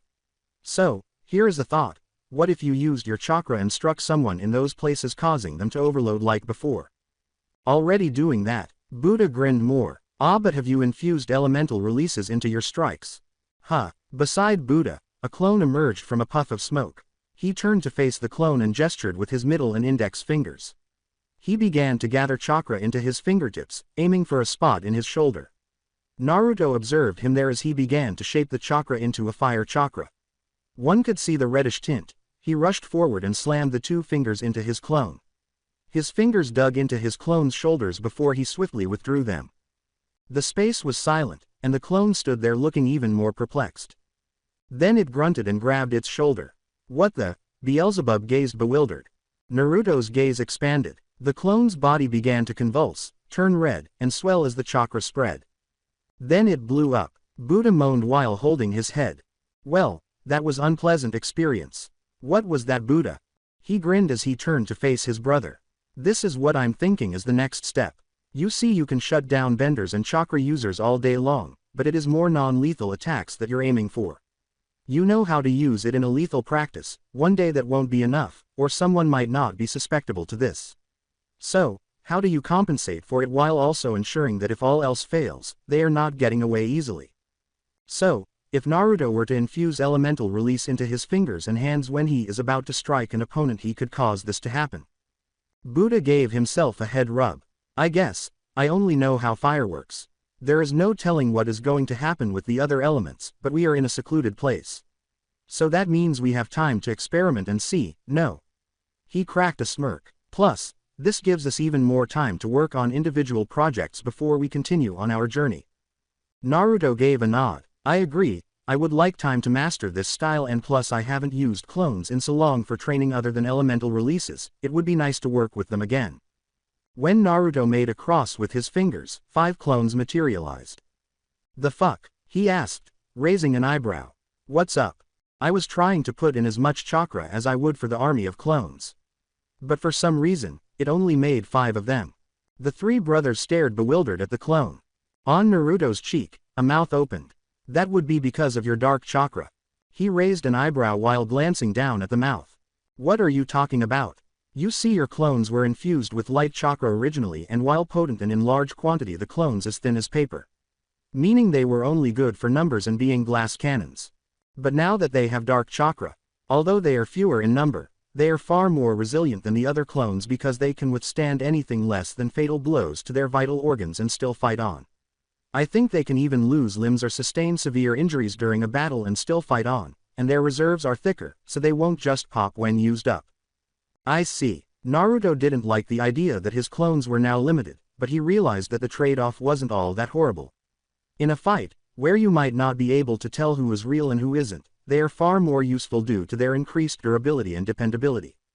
He would have to experiment later because he wasn't sure how far he could make them. Alright, you 5. I want you guys to start honing fire release and water release because we need to work on improving my taijutsu style. Check out what this can teach us. I'll create another clone if one of you passes away. Gain knowledge and develop from this process. Yes, sir. With a sigh, Naruto nodded and dispatched his clones, saying, I guess this is a good time to work on lightning release. In contrast, Buddha was addressing Beelzebub, asking, so, what would you like to work on? I'm not completely sure. Considering I can't learn most techniques, that means I'm really limited in what I can accomplish. Not really, I mean, come on. I'm sure there is something you want to experiment with on those ripples of yours. Beelzebub cocked his head to one side and rubbed his chin. I guess I'm curious if I can change the way the ripples work. How is that? I'm thinking about what if I can make the ripples work more on a premise of cutting rather than exploding. Well, until we try, we won't know. Let's get to work, he said, making another batch of clones. With a sly smile, Beelzebub began his own training. Azula and her companions. Please make sure nothing happens to Tom Tom. Mai had been clinging to her brother for a long time, but now she had to let him go. Her aunt and uncle had come to Omashu, and although she was glad to see them, she was also sad to see her brother go, but she knew deep down that this was the better course of action. Don't worry, Mai, we'll make sure he stays safe. You have my word. His aunt was a stunning woman with only a few wrinkles on her face, brown eyes, braided black hair, and dark red and gold robes. Tom Tom was reaching up for the small flower in her hair, which seemed to captivate him. I know, but, she said, looking up at her uncle as a hand was placed on her shoulder. His black hair was tied up in an upright bun, and he wore the uniform of a high-ranking general. His slanted eyes, which had a hint of gold in them, gave him an intimidating appearance that made most people frightened, but Mai could see the pain he was in.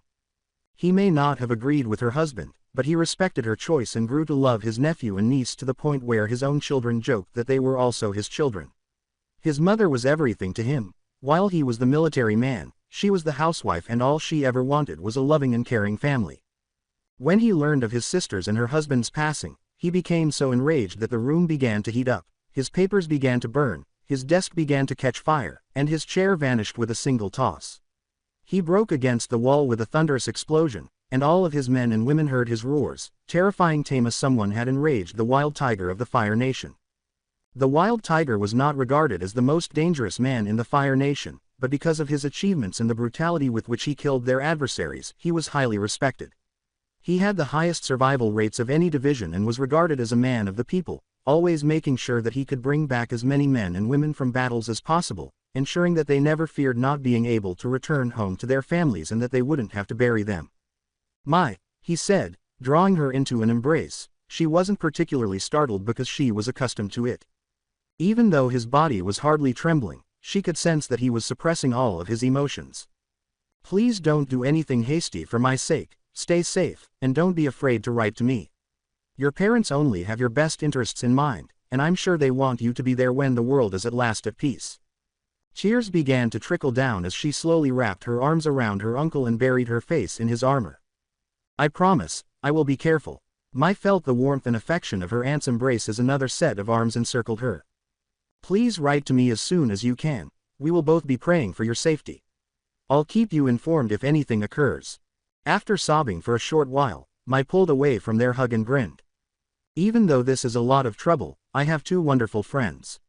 She twirled her knife, then smiled slightly at Tom Tom and said, I have more than enough reasons to return home now, I'll see you soon. She kissed her brother's forehead, making him laugh.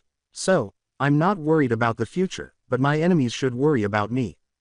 Mai saw her uncle and aunt being led out of Omashu and back to their ship so they could go back to the Fire Nation. Mai, she turned to look at Azula, who was standing there frowning. Is everything set up? Yes, my brother is safe, and my family is taking him back home.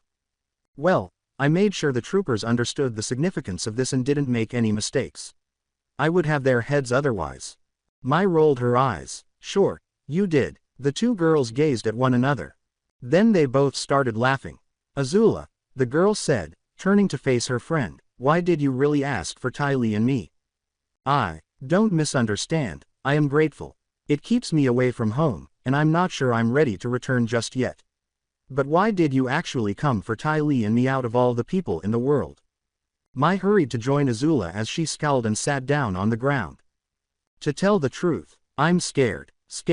She never imagined hearing those words from her friend, who tormented her and Zuko as children and appeared to enjoy the idea of dominance and conquest. She rolled her eyes and looked out at the setting sun. Yes, I know, shocking, she said. But lately, I've been very afraid. I always thought about the war in terms of the sacrifices required to win. She sighed, but now, I see things differently. Everything my father taught me and Zuko growing up wasn't that important, people's lives weren't that important. How is that? Seeing how Zuko was treated, how ruthless and uncaring my father was in scaring him, Azula said, digging her hands into her thigh. Zuko's banishment, it is something I couldn't forget. I became much more aware of my father as a result. His lack of affection for me, my mother, my brother, his brother, or anybody else. Other than being the one in charge overall, nothing matters to him. She shivered. I was scared because I didn't want to become like Zuko after that point. That's all that matters to him in his eyes. I didn't want to be placed in a similar situation or subjected to the same scrutiny. I followed all of my father's instructions, and eventually he asked me to do even more horrible things to people. Mai touched her friend's trembling back. My father wanted me to aim my lightning bolt at specific targets when I first started conjuring lighting. He therefore collected prisoners from boiling rock and had some of them restrained by chains, preventing them from bending or dodging. He would give me the order to strike them with lightning, and if I failed, he would slap me for squandering time. He would then instruct me to repeat the process. Until I killed every target, I had to keep doing it over and over again, observing their dead eyes as they fall to the ground, some pleading for their lives and others yelling for pity, telling me about their family and kids and expressing a desire to visit them. Seeing them that way, hearing them, and hearing all the screams. As Azula raised her hands and her eyes widened, Mai noticed tears streaming down her cheeks. Where did this blood come from, I wonder? Why won't it come out? She began to rub her hands on her trousers. When Mai realized what was happening, she immediately raised her face. Look at me, Azula. See me. The girl's eyes were racing, she was hyperventilating, and she was crying uncontrollably. She could feel her hands on her shoulders, her trembling body, her labored breathing, and the tears now discoloring her clothes as Mai hurriedly pulled her friend into an embrace. She had no idea what the Fire Lord had done to her. No one could have known the suffering she was forced to endure, the anguish she was experiencing, the fear rising in her chest, or how difficult it was for her to pretend nothing was wrong while projecting an image of a self-assured but cruel princess. In actuality, we were unaware that she shared our fear of the Fire Lord. Nothing more was said, and all Mai could do was comfort her friend's distressed thoughts while holding her close. Ty Lee would eventually locate them, but upon observing their condition, she simply joined in the embrace, doing her best to be a helpful friend. Avatar and his group, Kurenai had notified the group of the change in plans, explaining that they were awaiting word from the village and that they had to wait for backup because of the Naruto situation.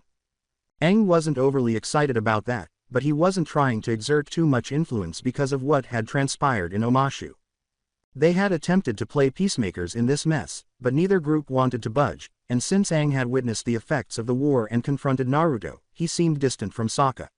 Katara was still defending her and Aang's actions to try and find Bumi and carry out the prisoner-swapping scheme.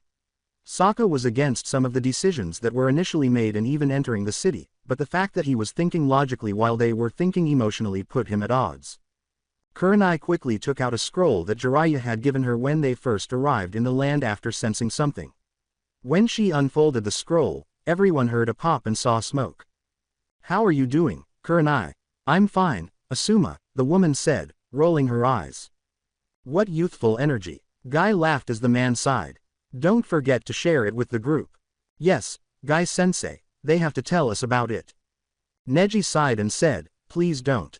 He turned to face the group and approached Hinata to see how she was doing. Are you okay?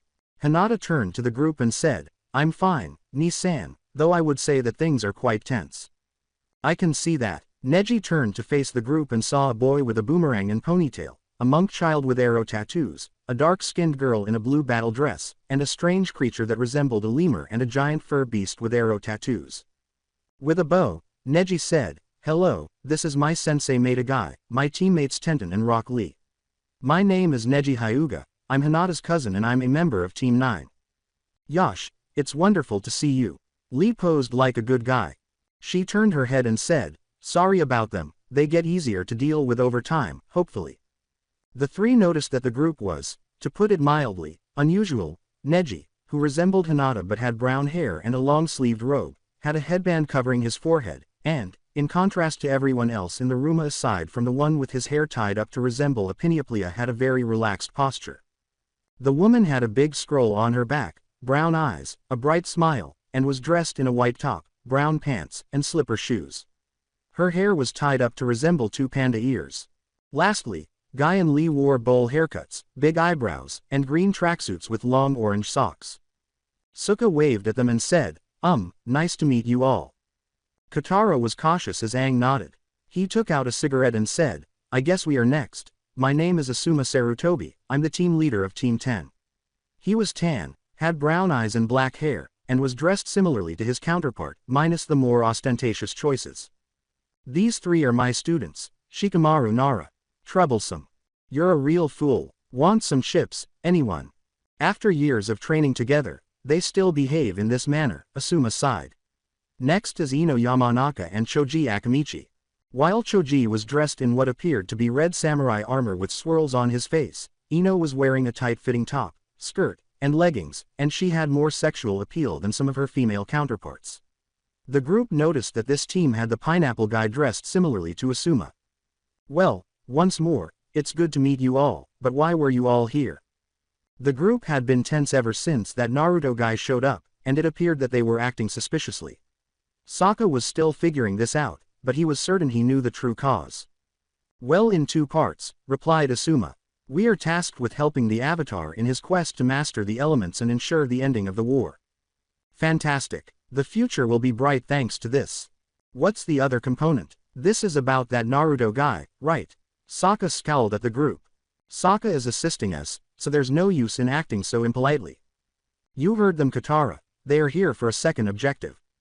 Raising an eyebrow, Shikamaru said, quite inquisitive mind. I have to be, especially since I understand what we are facing. To answer the question, the answer is yes. Find Naruto and persuade him to return to Konoha is our second goal, he sighed, but knowing the blonde that is not going to be easy. Well, either way, Kurenai interrupted, our goal is to locate Naruto and assist you. Which means we are also going to try and avoid what happened in Omashu. She scowled. While two teams are working with you to keep you safe, the other will be looking for information. The woman's irate face made the three teenagers gasp. So, what do we currently know? Asuma looked over at Kurenai. Aside from that, we need to find an earth-bending teacher for the Avatar and find something to help with the war effort, the woman sighed. Finding an army period to assist as well. Not much more than that. How about Naruto? Kurenai scowled. Nothing more than rumors that he was seen leaving Omashu a few days ago and we haven't heard anything else. Asuma gave a headshake. All right, Kurenai, while you and your group search for information about Naruto and his two companions, we'll remain with the Avatar. We are not here to start a fight, so if you find them, don't engage. It sounds like he has advanced training and is even stronger than before. See him, back off, and let the group know about it. Kurenai bid everyone farewell as the group nodded and Asuma and Guy settled in. Shikamaru was sitting next to Sokka, talking to him about the bending nations and elemental nations, while Ino was talking to Katara, trading girl talk and discussing topics that no man wants to get involved in. Neji was sitting next to Tenten, while Guy and Lee were training off in a corner. In contrast, Aang made the decision to go meditate, and Choji offered to watch him to make sure he didn't run off. Asuma and Guy took up residence. So, Konoha will be their destination. Indeed, Kumo and Iwa will be here in a few days. In order to assist Hiyashi and the other Hyuga members, they initially intended to keep Neji in the village and keep Hinata away. As a result, we have to hope that Kumo's return and Hiyashi's resentment won't cause chaos. I'm sure it will go well. Shaking his head, Asuma said, we can only pray. Aang had located a peaceful place to meditate, and as he went into a deep state of mind, he discovered that he was in a spirit plane.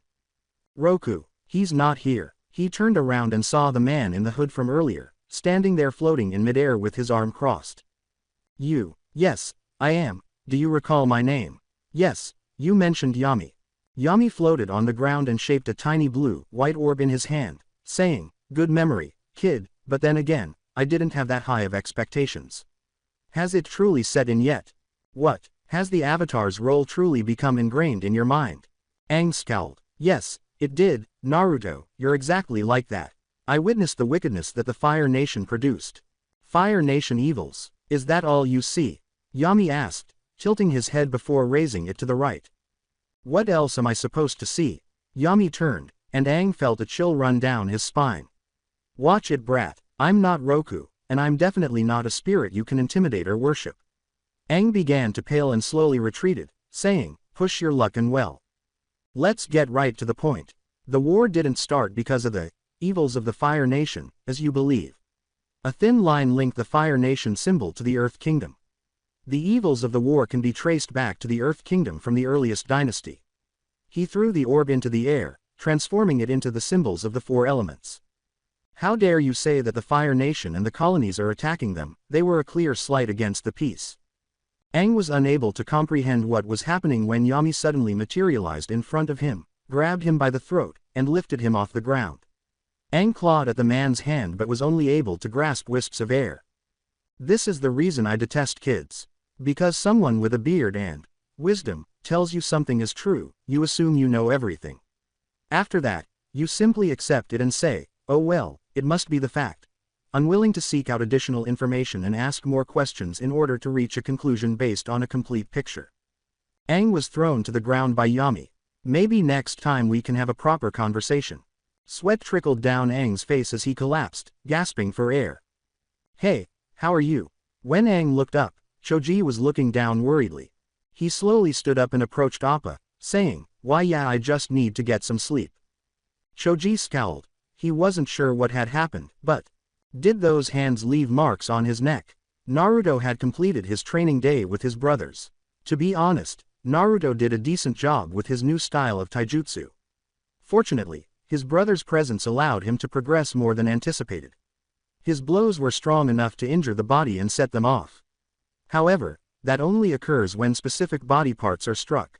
His brothers were advancing in their respective fields and training on their own.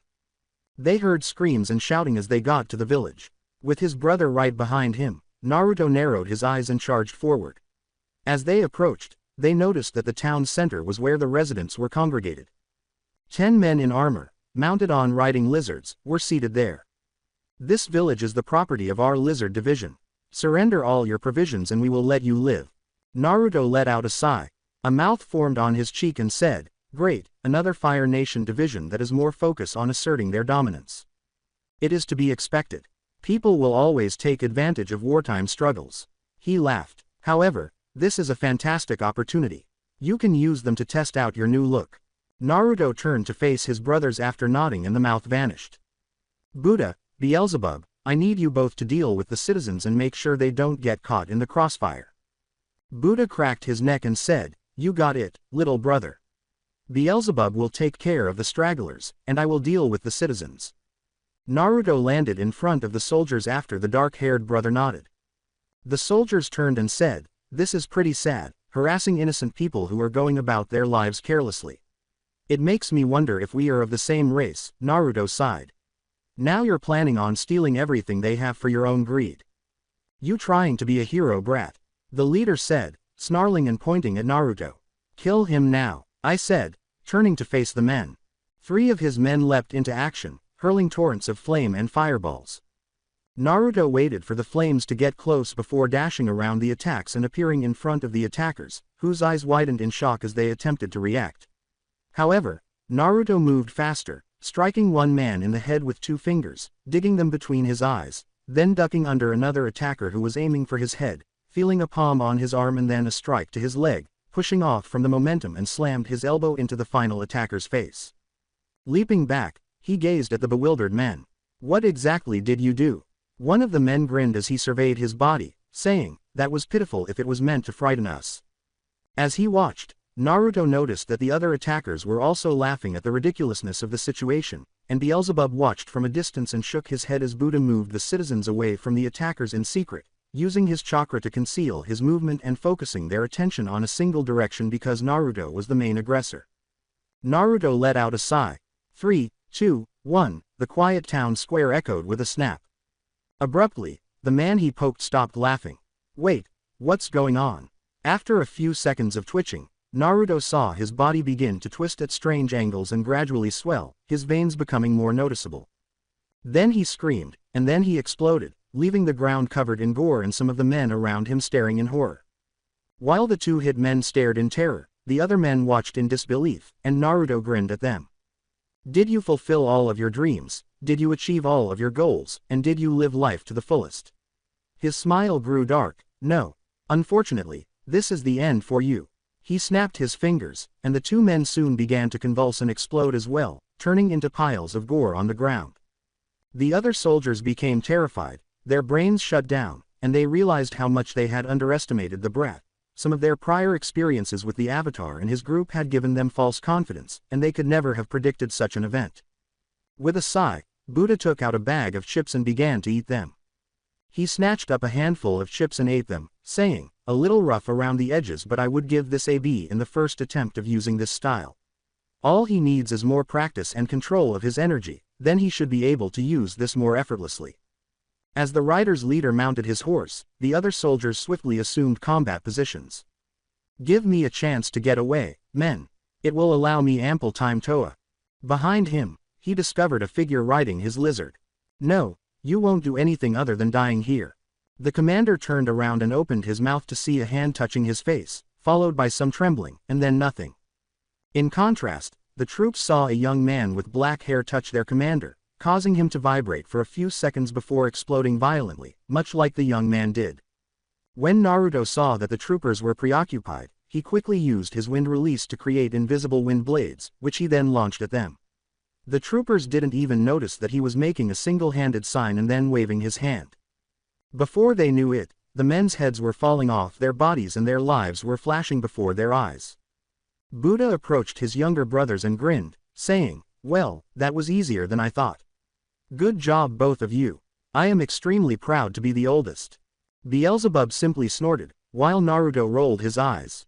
The brothers hurriedly checked on the people of the town, and while some appeared relieved, others appeared a little shaken up.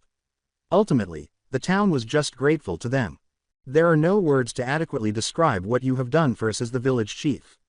He sighed. "We don't have much in the way of food and most of our other resources are close to being used up." He turned around and said, "If we had been robbed by those men, we would have had to flee to the capital. We certainly would have been tortured for our supplies. Since it is the only thing unaffected by the conflict, it wasn't a problem," Naruto said, nodding. "Since we are initially staying in your village, it makes sense that we would help with cleaning up this mess." "Well, you are more helpful than most," the older man said. "If only the army was more like you, then maybe we wouldn't have so much trouble.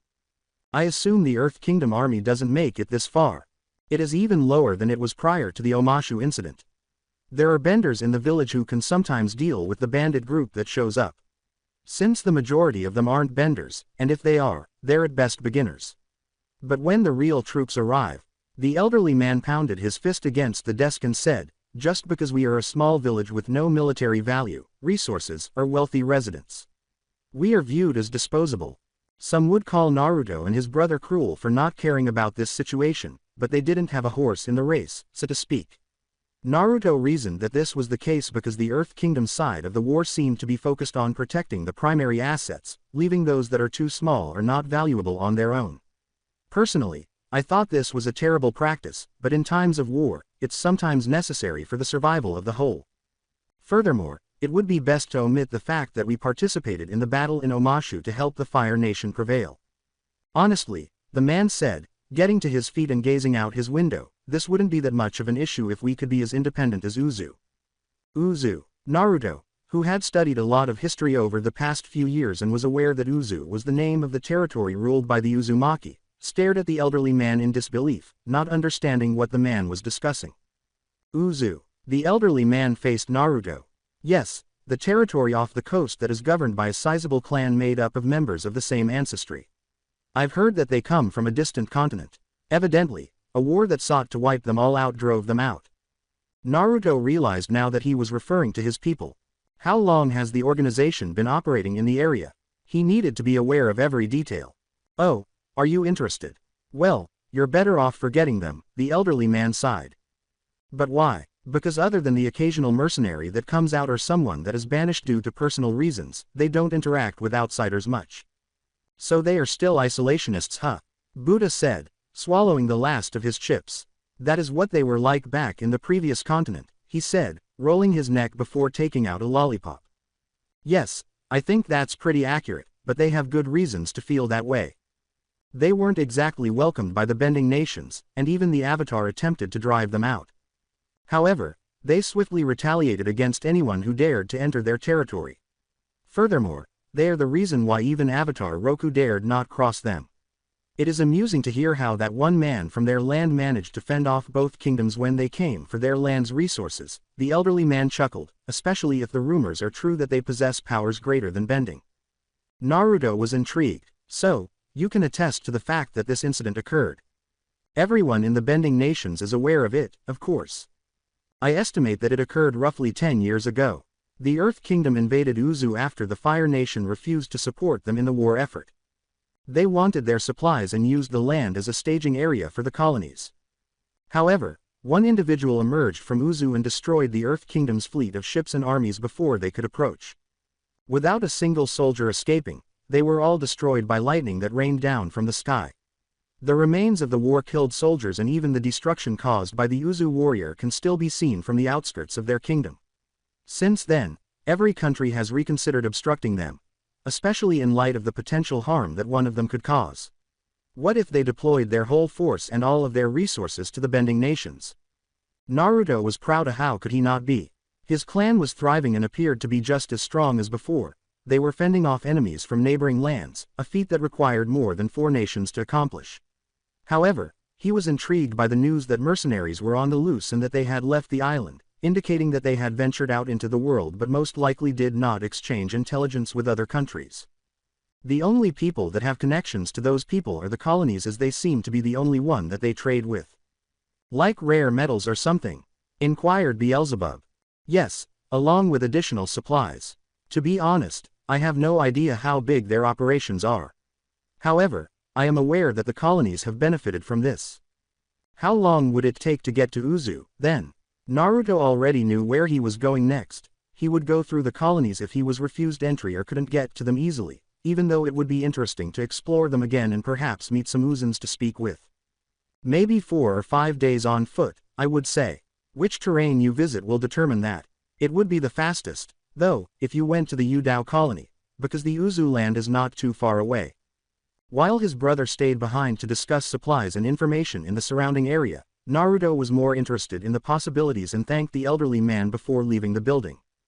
I may be getting closer to finding out more about my family. Sukuna gazed out at the mindscape while perched on his throne of bones. Naruto, watch out for that mentality. You have no idea how much they have changed over the years. Considering that they hardly ever trade with the kingdoms and don't allow outsiders in. They have obviously learned from their mistakes in the past. Yes, but I can't afford to miss this opportunity. I'm not advocating against taking it. However, set reasonable expectations and be prepared for a less than ideal outcome. Naruto prayed and hoped that someone would finally give him a clue to his family and let him know who he truly loved, even though he knew that he was only looking out for him in this situation. While observing Naruto's turmoil, Sukuna wondered about the current state of one of his students' descendants. The gang and Aang was experiencing a lot of anxiety because ever since his vision last night, he had been plagued by the thought that the man was angry with him. Or was it more spirit than man? Aang wasn't sure, but he knew the man clearly didn't like him, but he couldn't get the words out of his head. something about the Fire Nation wasn't the only reason the war began, and he was personally perplexed.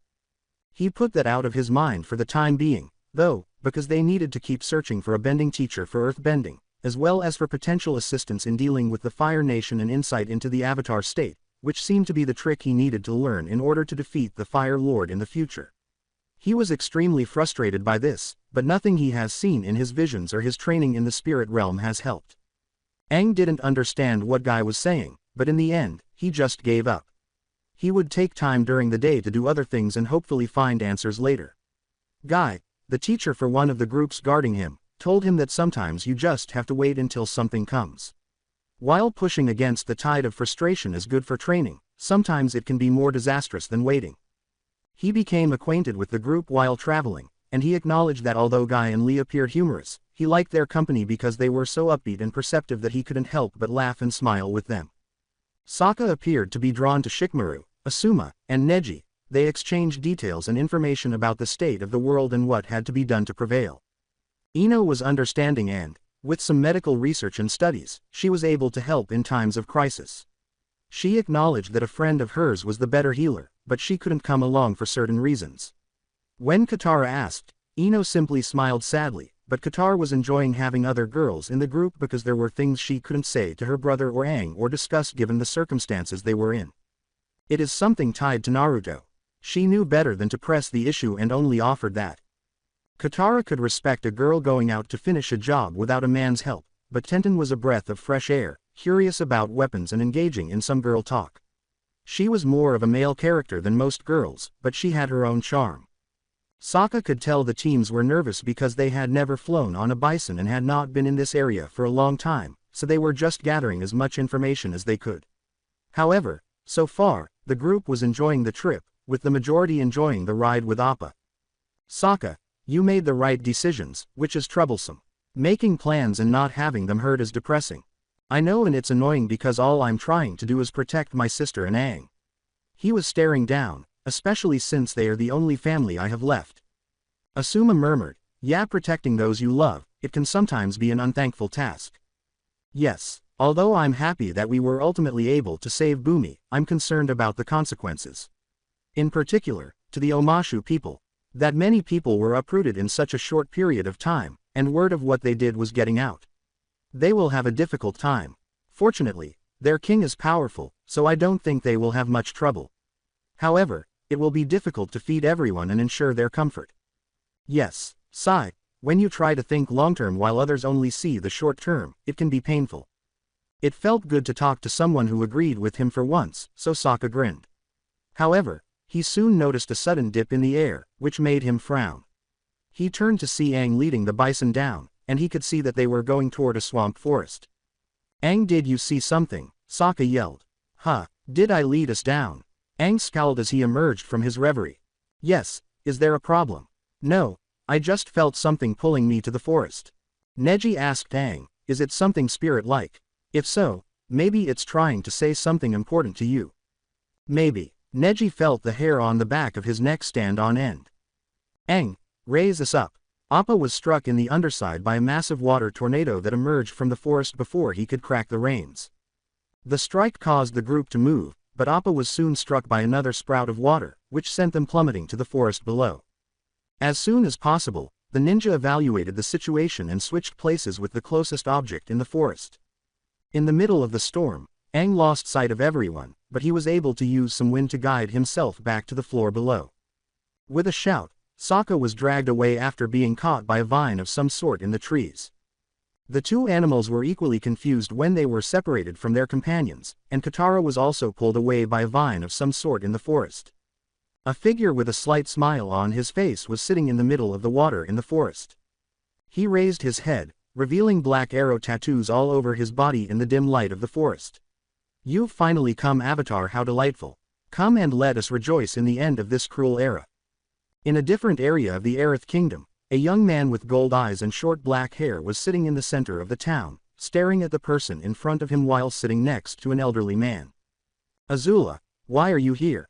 Are you not delighted to see your beloved sister, Zuzu? With a mocking smile, she said, I have a message from father. While Iroh could only sigh in his head, Zuko was thrilled to hear from his father. I hope this doesn't end badly. Your father wants you to go back to the Fire Nation. He wants to talk to you about recent events in the Avatar. Zuko narrowed his eyes, certain that this was no longer the case. From what he knew, his father must have heard about his assistance in the Waterbenders' victory over the Fire Nation in the North Pole. He was certain that he had angered his father, but for him to come back now. When word got back home, her father was furious, and if Zuko didn't realize it, then her uncle did. Although the brother wasn't the sharpest tool in the box, he wasn't stupid, and Azula saw the anxious look in both of their eyes. She turned to her subordinates and gestured for them to wait outside. Despite their reluctance, the guards obeyed. She sighed and turned back to her family before taking a seat at the table beside them. She scowled at her brother and said, "Geez Zuko, you should read the room. Couldn't you tell I was implying something?" Iroh was just as confused. "Look, I'm attempting to assist you too. Geez, think of this as a long overdue present from me to you. Additionally, I know what is waiting you both when you get home, and I don't want that," she said, biting her lip. Iroh was perplexed, wondering if this was indeed his Nisa, the same one who was cruel and nearly identical to his brother, while Zuko kept frowning. Or did I allow my own bias to prevent me from seeing what's happening? Gazing at the two men, Azula said, "Look, I'm telling you this to help protect you." Zuko snarled at his sister, knowing that she was cruel and that she had been manipulating people for most of their lives in order to annoy him. She was cunning and knew how to play the crowd. "I don't need your charity, Azula." "So, what is it?" Iroh assumed he was aware, but he wanted to speak with his niece to test her sincerity. Given her past interactions with them, Azula anticipated this outcome and was unable to hold it against them. "Father is enraged that you not only assisted the Water Tribe at the North Pole, costing him a crucial commander, but also enabled the Avatar to flee with increased water knowledge and proficiency. He believes that only you should be held accountable for the chaos at the North Pole. That's why I was supposed to bring you two in addition to my current mission of finding him." "What are we in for?" Shivering, Azula said, "To begin, he intends to give Zuko a scar on the opposite side of his face that matches." Azula turned to her brother and said, "You might not believe me, brother, but I really am trying to help you here. Then do the same thing to you, uncle, and if you both survive his punishment, he is going to throw you both in boiling rock. I don't want something to happen to you again, and I would be upset if something happened to you," she said with a deep frown. Zuko asked, raising an eyebrow. "We are getting ready to depart in a few days, so nothing right now. It would be best, in my opinion, if you two first appeared and then escaped far into the Earth Kingdom. Far from the view of the Fire Nation. Come or don't, but trust me, you both should listen to what I had to say," Azula said, getting up from her chair. "I heard Ba Sing say is nice this time of year." Azula excused herself in order to return to the streets and speak with the guards before they left in a few days. Zuko gazed back at his sister's seat. Was this real? I honestly don't know how to feel about this," he said, rubbing his face. Iroh nodded and said, "Zuko, I understand your feelings, but we must consider the circumstances at hand. Considering all that has transpired, she is unquestionably speaking the truth." "Yes, but why would she say something like that? Is it incorrect to believe that your sister might be genuinely attempting to assist you?" "I will believe it when I see it. Zuko, sometimes you have to forgive those around you and hope they are truly better than they once were." Zuko could only sigh at times, wondering if his uncle was too kind. Yes, he didn't know her as well as he did as a child, but he still seemed to forgive people too much, which occasionally concerned him. "Like you once said, uncle, actions speak louder than words." Iroh laughed and said, "True." He stood up, stretched, and sighed. "If what she is saying is true, I think we should pack and prepare to go to the next town. But first," Zuko said as she rose, "let's see how honest she is with her intentions." Iroh nodded and arched an eyebrow. Words are not as powerful as actions. All they needed to do was follow Aang into the bog. That idiot just happened to be hearing something, and he knew it. Something in the swamps caught his attention, which caused them to approach too closely and then be caught up in some sort of attack. He doubted it was a bender, considering the range they would need. Sokka had been annoyed at times, but this was the first time he had been more than annoyed. Additionally, since Neji claimed to have excellent vision, their friends would have commented. He got up, looked around, and realized he was by himself. "All right, I need to figure out how to get out of here. I really need a break, he sighed, so find everyone who is lost and deal with whatever weirdness comes my way. He swiftly turned as a branch cracked, taking out and aiming his boomerang. Sokka, it's me. When he saw Shikamaru, he sighed. After putting his boomerang away, Sokka said, geez, announce yourself first. Sorry, it looks like it is just you and me. Unfortunately. Both teenagers let out a sigh. Do you believe that the others are acting carelessly? Most likely. It's problematic. Come on, let's try to figure out how to get out of here. Hopefully, it will bring us back to the others. Shikamaru nodded and followed Sokka as they moved slowly through the mushy water, unsure if they wanted to know what was in it. Shikamaru could have avoided this by using water walking, but he wanted to preserve his chakra because anything could be in this area and he didn't want to be unarmed, especially since whatever defeated them meant business. Do you believe that it happened after Aang?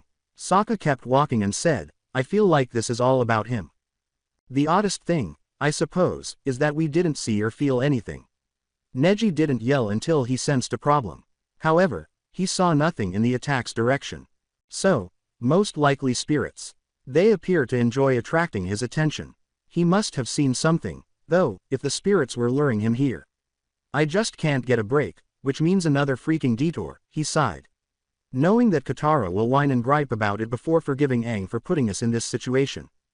Tough being the leader. Leader Sokka wasn't sure if he was because everything they do is determined by Aang and Katara. He wanted to be fair to them, but he felt that his voice didn't matter as much to Tama, especially when it came to commands or directives. It's true that he could be strict with his sister, but there were good reasons for that. Was this how she always was? Sokka turned a little. Yes, Katara, considering how much our grandmother spoiled her, I suppose you could say that. Or, I suppose, attempted to conceal the reality of what transpired on the day our mother was murdered. Shikamaru scowled. You don't have to. I want to. He sighed. Perhaps that's why I cling to her so strongly. I'm worried that Katara and Aang will suffer the same fate as she did. He clenched his fist. Shikamaru scowled even more. You observed. Yes, even though I don't like to think about it.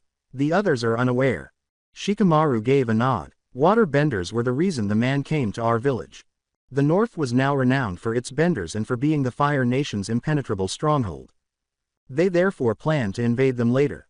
However, we had little military power and our tribe was weaker than theirs. But apparently, they heard about a water bender in our tribe. They came looking for us, but I'm not sure how they found out or who told them, wishing to find out our location. My sister and mother were the only survivors at the time. God knows where the Fire Nation took the ones who came before us. At the time, my mother offered herself to protect Katara because she knew that the Fire Nation was searching for benders. He gritted his teeth and said, she was the only one, and then he slaughtered her on the spot, leaving nothing clean. Monster. Shikamaru bit his lip and gritted his teeth. Proud of his accomplishment, he went back to the ship. What he'd managed to do. My father tried to conceal it from me and kept my sister from witnessing what had been done to her. However, he was unaware that I had sneaked around and was looking through a tiny opening in the tent. There, I witnessed that man repeatedly violate my mother, rip off her clothes, and beat her. Before, at the very end, cutting her throat, declaring that he would never permit a dirty tribal person to carry his seed. Sokka came to a halt. I always saw the Fire Nation as my enemy after that. I promised myself that I would never let my sister experience such a thing. Never experience the anguish our mother endured or the anguish our father felt upon seeing her. And the pain I experience each night before bed because I know I can't prevent it. Shikamaru knew that there was more to Naruto than meets the eye, even as a child, but he never anticipated that what he went through was due to something out of his control. In his mind, that was the worst part of his ordeals, something he regretted. He wished he was a better friend. He stood by him sooner and fought for him. The horrors of a shinobi's life, the pain that Naruto went through in prison, were all on the minds of the genin for years. Everyone was this way, so much. He would worry about meeting Naruto later, but now was not the time. Avoiding all conversations and pounding in the swamp's echoes, the two geniuses moved silently through the swamp. The swamp reacted the moment he tried to pull him away, and he was certain that the spirits wanted to tell him something, but he didn't want to listen. Aang had to admit that this was not ideal. He didn't think this would happen. Something was pulling him to the swamp, and after he was snapped out of it, everyone tried to pull him away.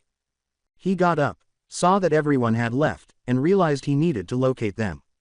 Well, if it isn't the Avatar. With a start, he spun around and aimed his staff at the person behind him.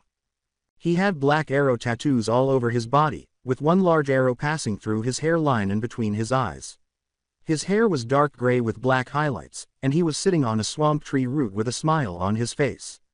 His clothing was that of a monk, but it was a little larger than expected. His skin was slightly tanned in comparison to his own, and his eyes were red as blood. "Are you not going to welcome me now? The other nomads taught you manners, didn't they?" Aang lowered his staff and scowled. "I apologize. I'm Aang, and as you mentioned, I'm the Avatar." "Who are you?" The man leapt from his seat and fell into the water.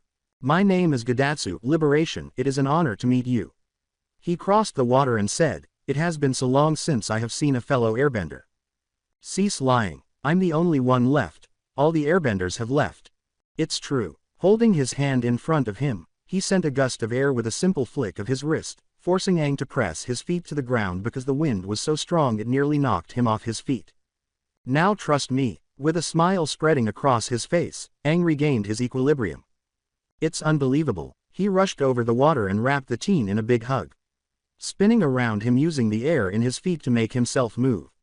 "A miracle. Another airbender has survived, which is a true miracle." His eyes gleamed as he said, "That implies there might be other people out there as well." After releasing his arms, Gadatsu gave him a hug. "Yes, there is only hope for us." He sighed and pushed Aang away, saying, "Unfortunately, my temple was destroyed. The Fire Nation discovered them and killed them." He frowned. "I really miss them after all this time. They tried to sneak the kids out of the temple, but that's the only reason I escaped detection." Aang gave a nod. "I still miss the masters of my own temple. They were grouchy at times, but they meant well." They sighed and were silent for a while. Speaking to the young man, Gadatsu said, "So Aang, I noticed you and your friends were knocked out of the air. You noticed that. Do you think the spirits did it?" He scowled. "It's possible that the spirits in this forest are very old, even in contrast to some of the other human spirits. The oldest tree in history, the one from which the swamp originated, is said to be located here in the temple." "Really?" Aang shook his head, saying, "I need to find my friends first. I cannot get sidetracked." "Don't worry, I'll assist you. I can't let my fellow nomad wander this forest by himself, after all. You never know what you might run into. You know that the spirits may not be amicable." "You know what?" the teenager said, "since you ran from your duties, and started to head north." "What? But that was not what I intended. All I was upset about was the temple's desire to use me as a tool.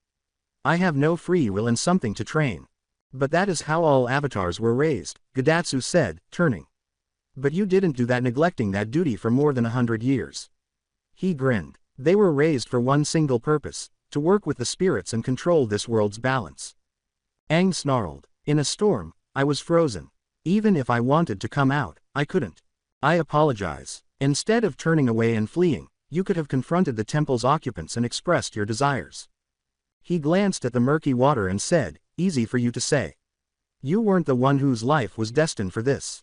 "True, I wasn't." Gadatsu laughed. "But that didn't mean I couldn't choose a similar path." "Huh, let's go find your friends, Aang. Come on. Along the way, we might be able to spot the great tree."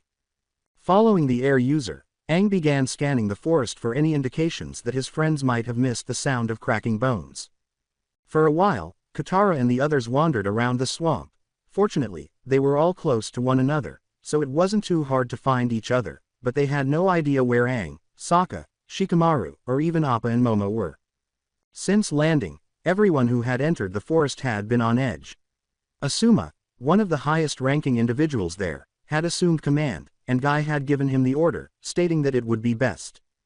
With the group split up to assist in combat in case something came up, the group moved in the most obvious direction. "We need to find the others." Katara was concerned. "And we will, but for now we need to figure out where we are in the forest and if there is someplace we can set up camp." Asuma sighed. "I'm not so worried about Sokka and Shikamaru. I think those two together will find their way to us." "But, Katara, Asuma is right." Ino scowled. "We are wasting time and energy if we are just aimlessly strolling around the swamp. Furthermore, it will become even more hazardous if it gets dark." Katara scowled. The group kept walking through the swamp until they came to a clearing, at which point they accelerated and emerged into the somewhat brighter area. The sight was not pleasant at all. There was a village in the middle of the clearing that they had never seen before. It was made up of raised huts and had a central bonfire that had been lit at one point but had long since gone out. All around them were various patches of mud and sludge, as well as various types of vegetation. What caught their attention, however, was the hardened vines that were sticking up from the ground all over the village. They had some dry stains covering the vines that came from higher up, which they assumed to be water, and there were signs of burning at the bottom that made them wonder how the water could have burned them. They would be mistaken. There were corpses at the top of the vines, a great number of them, all impaled in the same way, through the ass and out of the mouth. In the eyes of some, they were positioned like kebabs. Even worse, their bodies had been burned, and their distinctive features, whether or not they were familia, were all that was left of them after they had been burned beyond recognition.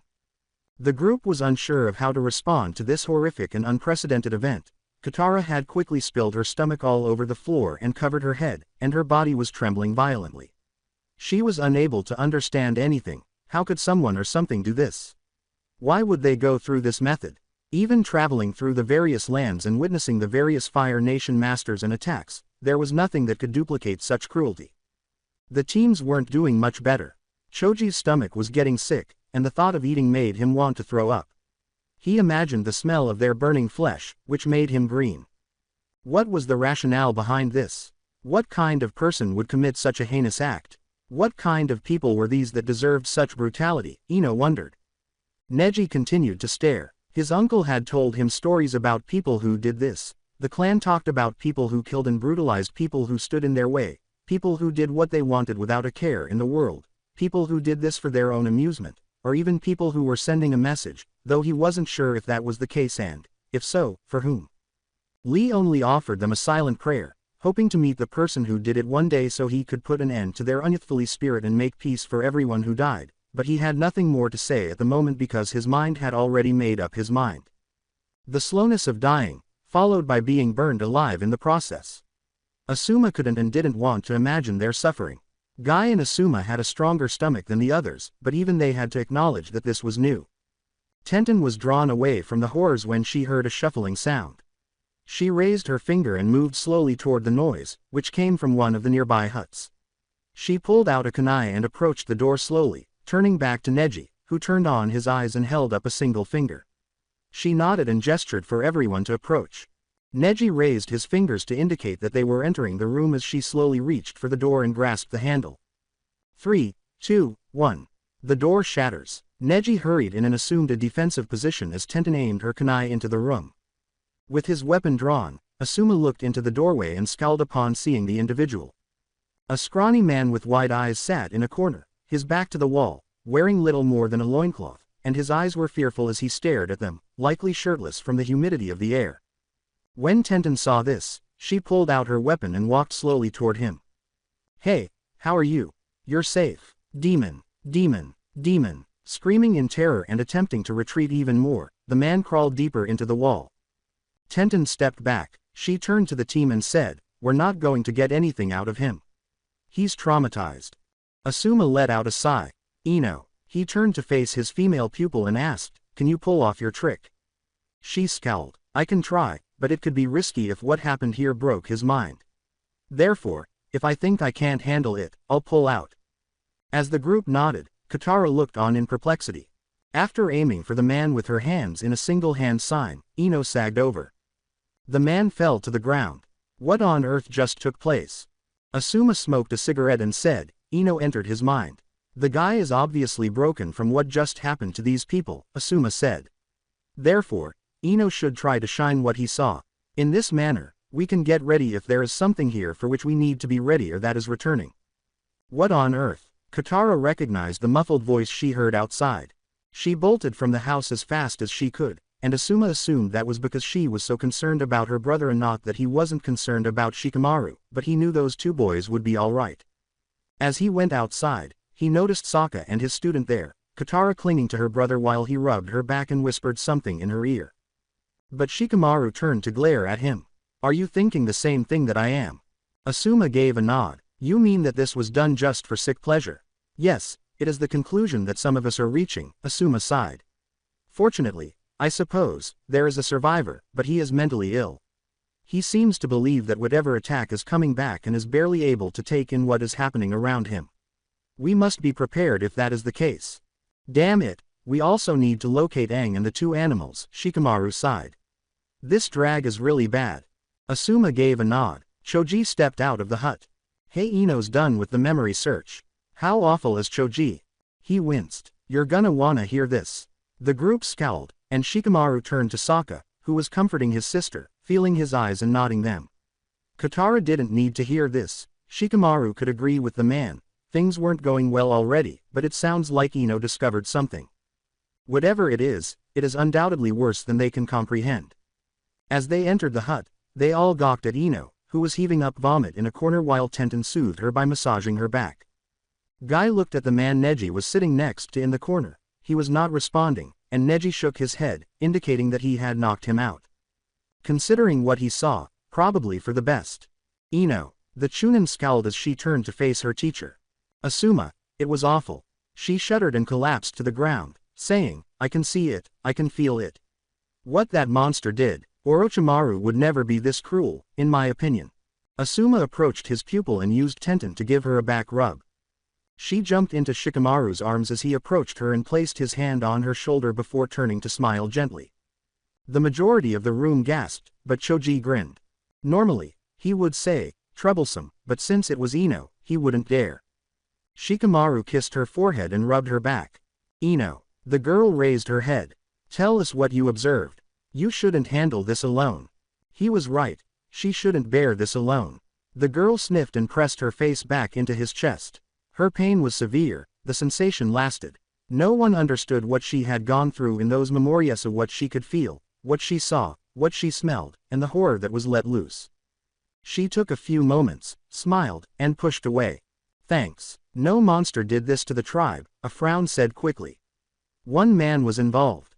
A male. She gave a nod. Yeah, just one person did this, and to be honest, it felt like my skin was on fire when I heard the man talk, she said, shivering.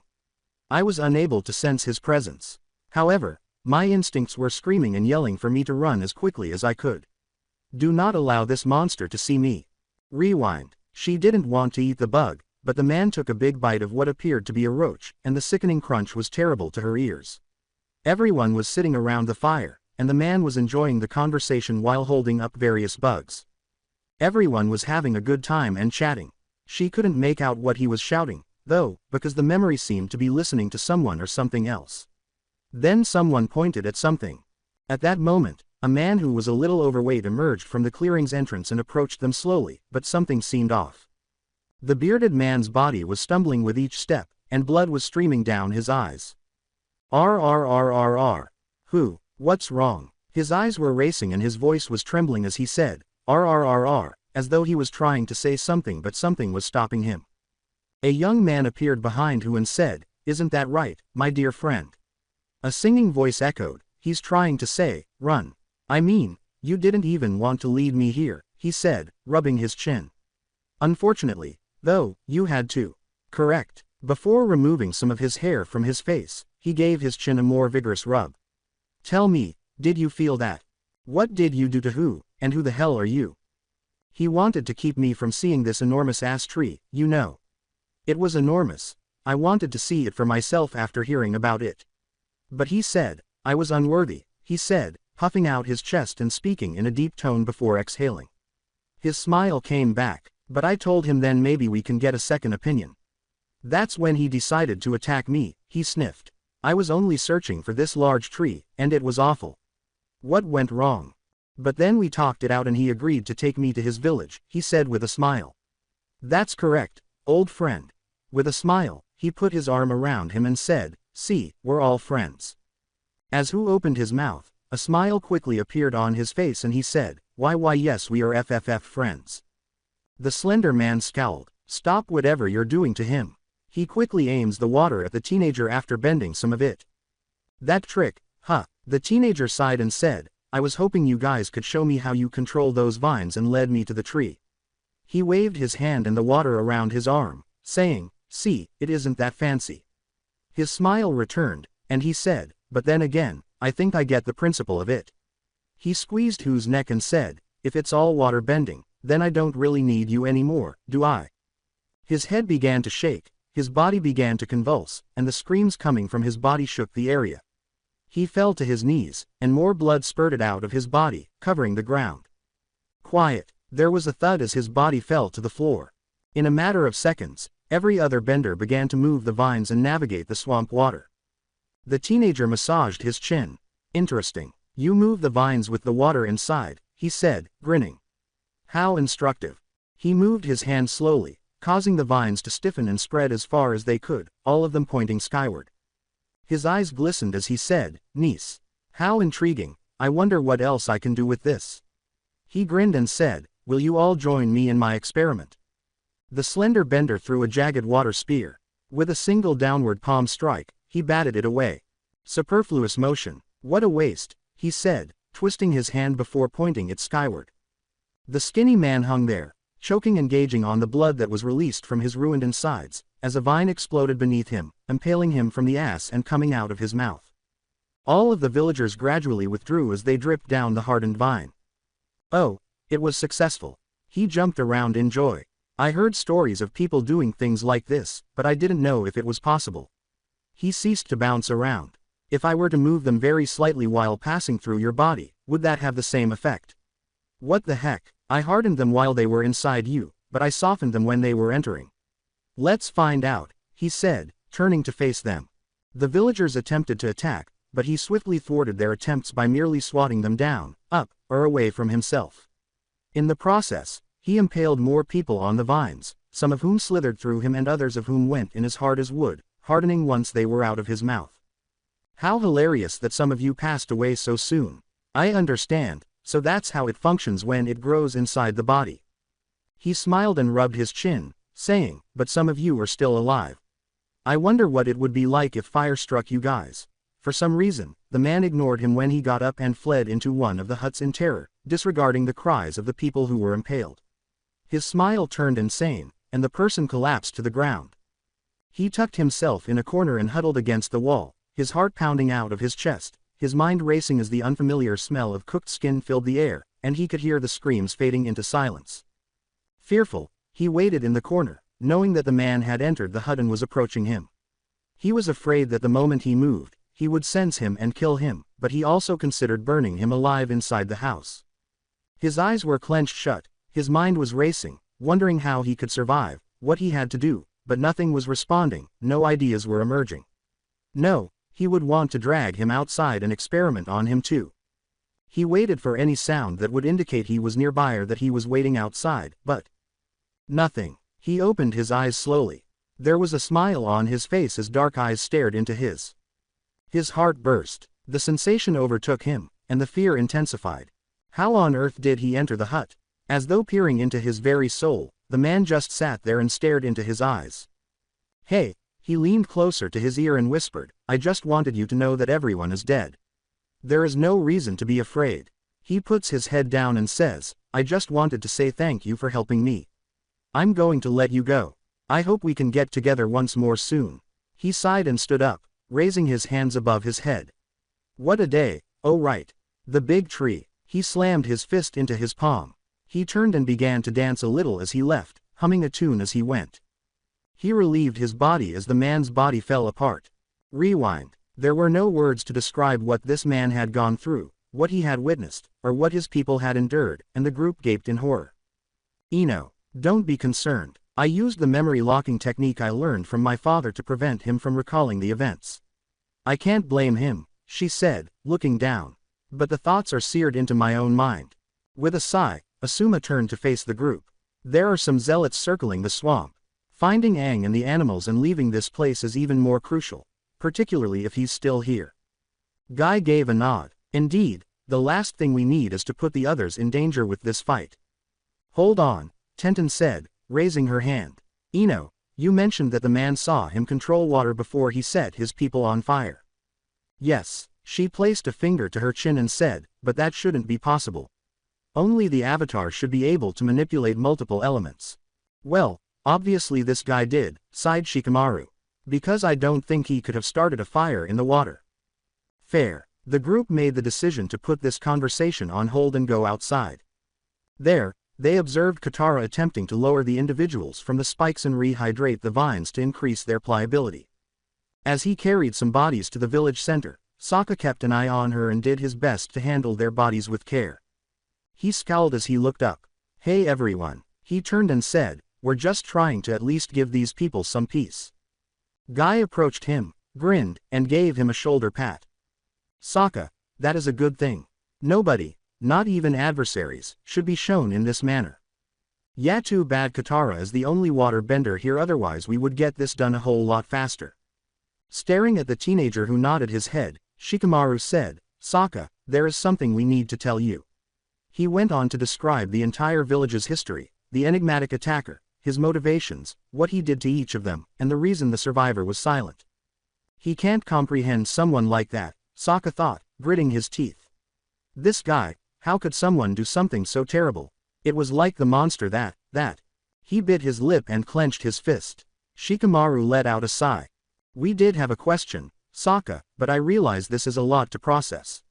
Is it feasible for someone to bend multiple elements?" Sokka gave a headshake. "No, everyone is aware that the Avatar is the only one with the ability to control several elements. Indeed, there are individuals in the Fire Nation who are capable of controlling lighting. However, that is regarded as an off-branch of fire. Lightning. This warranted further research, but that would have to wait. Well, we think the attacker used water bending and fire. He burned the people alive after impaling them on the vines in this manner." Sokka gave a headshake. "I simply find it unbelievable. There is no other instance of individuals manipulating several components, particularly those that are diametrically opposed to each other." "What are you saying?" "According to the Northern Water Tribe's Master Paku, fire and water are opposites on the bending chart. A flexible and clear mind is necessary for water, being able to channel one's mind and soul while maintaining emotional control. However, it seems that fire bending calls for intensity, passion, and drive. This means that your fire is stronger the more emotion you express." Shikamaru gave a nod. "You're implying that it's not possible?" Sokka gave his head a rub. "Well, I suppose that's feasible. But aside from the Avatar, I've never heard of anything like this. For the time being, we should put this conversation on hold." Asuma turned to face the group and said, "We have more urgent problems. We have to get Aang and the animals back from the swamp. If that guy is still here, we have to get the hell out of here." With a nod, Guy said, "It is best. Yes, we don't know all of the man's skills, and we're not prepared to fight in this setting. It is risky for us to engage in combat." Sokka sighed as the group agreed. "Even if we find Aang, he won't want to leave until we made sure all the bodies are given proper rights." "We can do that," Asuma scowled, "but we have to move fast if this guy is pursuing us. Because we don't want this guy to find us and start a heated argument. It would put them in danger if Aang tried to stop them and prevented them from fighting to the fullest extent of their abilities, and even though Asuma was confident in their skills and ability to fight in this environment, he wasn't sure they could do that with Aang always wanting to solve things peacefully and Katara's head likely clouded. He wouldn't share this information with Sokka, though, since he could already tell the three were tense and didn't want to exacerbate the situation or make their mission more difficult. Sokka turned to face his sister and said, "Okay. I think it would be best if my sister did it and I stayed behind so as not to slow you guys down. Just remember to bring that idiot back so I can give him a hard time for getting us into this situation." With a nod, the group bolted. With a sigh, Sokka observed his sister finish another vine. He hoped that Aang was secure. Aang gazed in awe at the massive tree before him. It was incredible, and he could sense its energy. "Amazing, huh?" He grinned and turned his head, saying, "Yeah, this is fantastic. How did you find this tree?"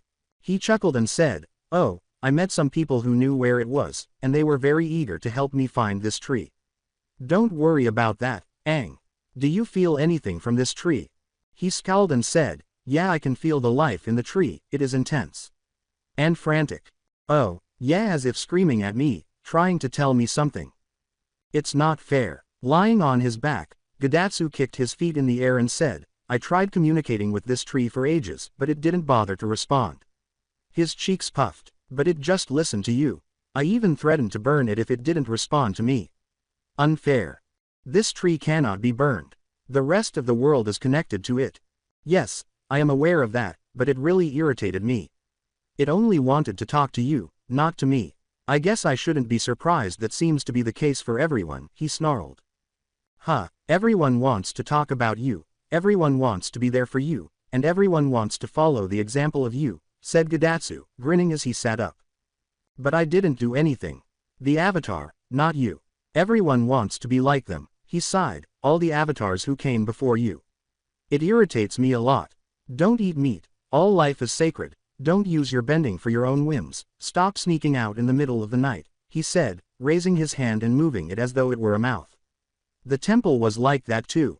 Hey, they were only looking out for you. This man was whining about people taking care of him, which infuriated Aang. Gadatsu. Hot meat kettle. Huh, your temple did the same thing, didn't it? You didn't have the right to flee from them because they were merely attempting to care for you. That isn't the same. As a weapon, all the elders desired to train. Take away my liberty. But didn't they still have feelings for you? What made you flee from them, then? Why abandon them to the Fire Nation's fate? Why did you abandon your people to perish? He grinned. A gust of wind was hurled at him by Aang's swung staff and growl. With a swipe of his hand, Gadatsu redirected the wind to the nearby tree. Oh, did I offend someone? You have no right to condemn me. A job you didn't want was not assigned to you. Not everyone viewed you as an outsider. He swayed back and forth and said, oh, I was. My life in the temple was always the same. They treat me with contempt and dictate to me what I should do, how I should think, and how I should behave. He sighed. If they were such great people, then why did they die? I got so tired of hearing it. How are we supposed to follow the examples of those before us? Why were they eradicated due to their transgressions? Sins. What sins did the airbenders commit? Aang snarled. Are you against the Fire Nation? Do you support them? Gadatsu gazed. Then he started laughing. You truly are a moron. I'm on my side, he said, his smile widening. I would choose no other side. Every nation, every flag, every country, every fucking faction. They all preach and yell about what they believe to be right. He wiped his eyes and said, the worst thing is that they make one country their enemy because it is convenient. Might is right, love is right, etc. His presence started to darken. Aang took a hesitant step back. Do you know, the actual adversaries of the world, the ones who sparked the conflict? The ones who actually cleared the path for the bloodshed that characterized this era. It can be traced to the Earth Kingdom, he said, bending down. It wasn't the Fire Nation. You're lying. That's the reality, Avatar. This should have reached you, of all people. After all of your conversations with him. The one who only speaks the truth. Aang couldn't say he was crazy because he seemed to be aware of everything, but his mind was racing, wondering if he was referring to Yami. Crazy. Yes, that would be preferable. His hands went to his face and rubbed it all over. Oh, Aang, your actions had longer repercussions than you could possibly imagine. The world has been waiting for you to come back. He laughed even harder. It is the greatest joke in the world, Atosh of them, from the horrors of the war and to put an end to the Fire Lord's reign. Why? Because endless suffering was brought about by your decisions. There will always be suffering, deaths, and struggles. People will be raped, imprisoned, and made to witness the suffering of their families. All those souls destroyed, all those lives lost. They're on you. You ran away, so their blood, their sins, their suffering, their pain, it's all on you, he said, leaping off the branch he was perched on and landing on the water. Aang was attempting to come up with a counter-argument. However, I suppose it is no longer relevant, since you're here right now. What are you saying? His knees were trembling. Because now that you're back you will help me. Assistance. Yes, to bring in the new era. One that shatters this age and brings forth a new era, he said, raising his arms. This last great war gave birth to one. The balance, are you insane? Break the balance. Nothing you know can stop it, so it doesn't matter anymore. Come along with me. Come along on this last journey with me. Come along for the ride, Aang, he said, extending his hand. Without hesitation, the airbender swung his staff, creating a huge gust of air. Before returning to the ground, a wall of water rose up to block the blast. How disappointing, Aang. Getastu was frowning. It seems you're not ready to see things my way yet. He smiled back. He raised his hand and created a ball of fire, saying, but you will, all it takes is the right persuasion. Fire bending. Wait, how are you doing this? No one other than the Avatar should. Should more than one element be manipulated? He grinned darkly and said, who can say? You don't know what makes an avatar. After all, he chuckled, but come to me and you'll find out. He hurled a ball of fire at the boy, who swiftly used his wind to swing it away. Gadatsu was directly above him, aiming 2 fingers at his throat. He managed to escape a huge explosion by blasting air out of his feet. Aang shielded his eyes, but he sensed that someone was lifting him by the back of his shirt. Aang, we have to leave. He was shocked to see Guy when he looked up. Wait, team, don't leave just yet. Gadatsu scowled and stepped forward, only to discover 3 more papers flung in front of him. He cocked his head and went to them. The clearing was rocked by multiple explosions. Aang had to be pulled along as the group ran through the forest at their quickest speed. A ball of water formed and fell back into the clearing. Getastu sighed and said, oh well, smiling. He got away. We'll see each other again soon, Aang. He let out a savage roar and his eyes glowed purple. Yo guys, it's RyugaXD. You already know YouTube has its limit size, so if you want to see the spicier, uncensored, and exclusive stuff I can't post here, check out my Patreon. That's where I drop all my 18+ lemon content, early uploads, and more. Links in the description. Come join the fun.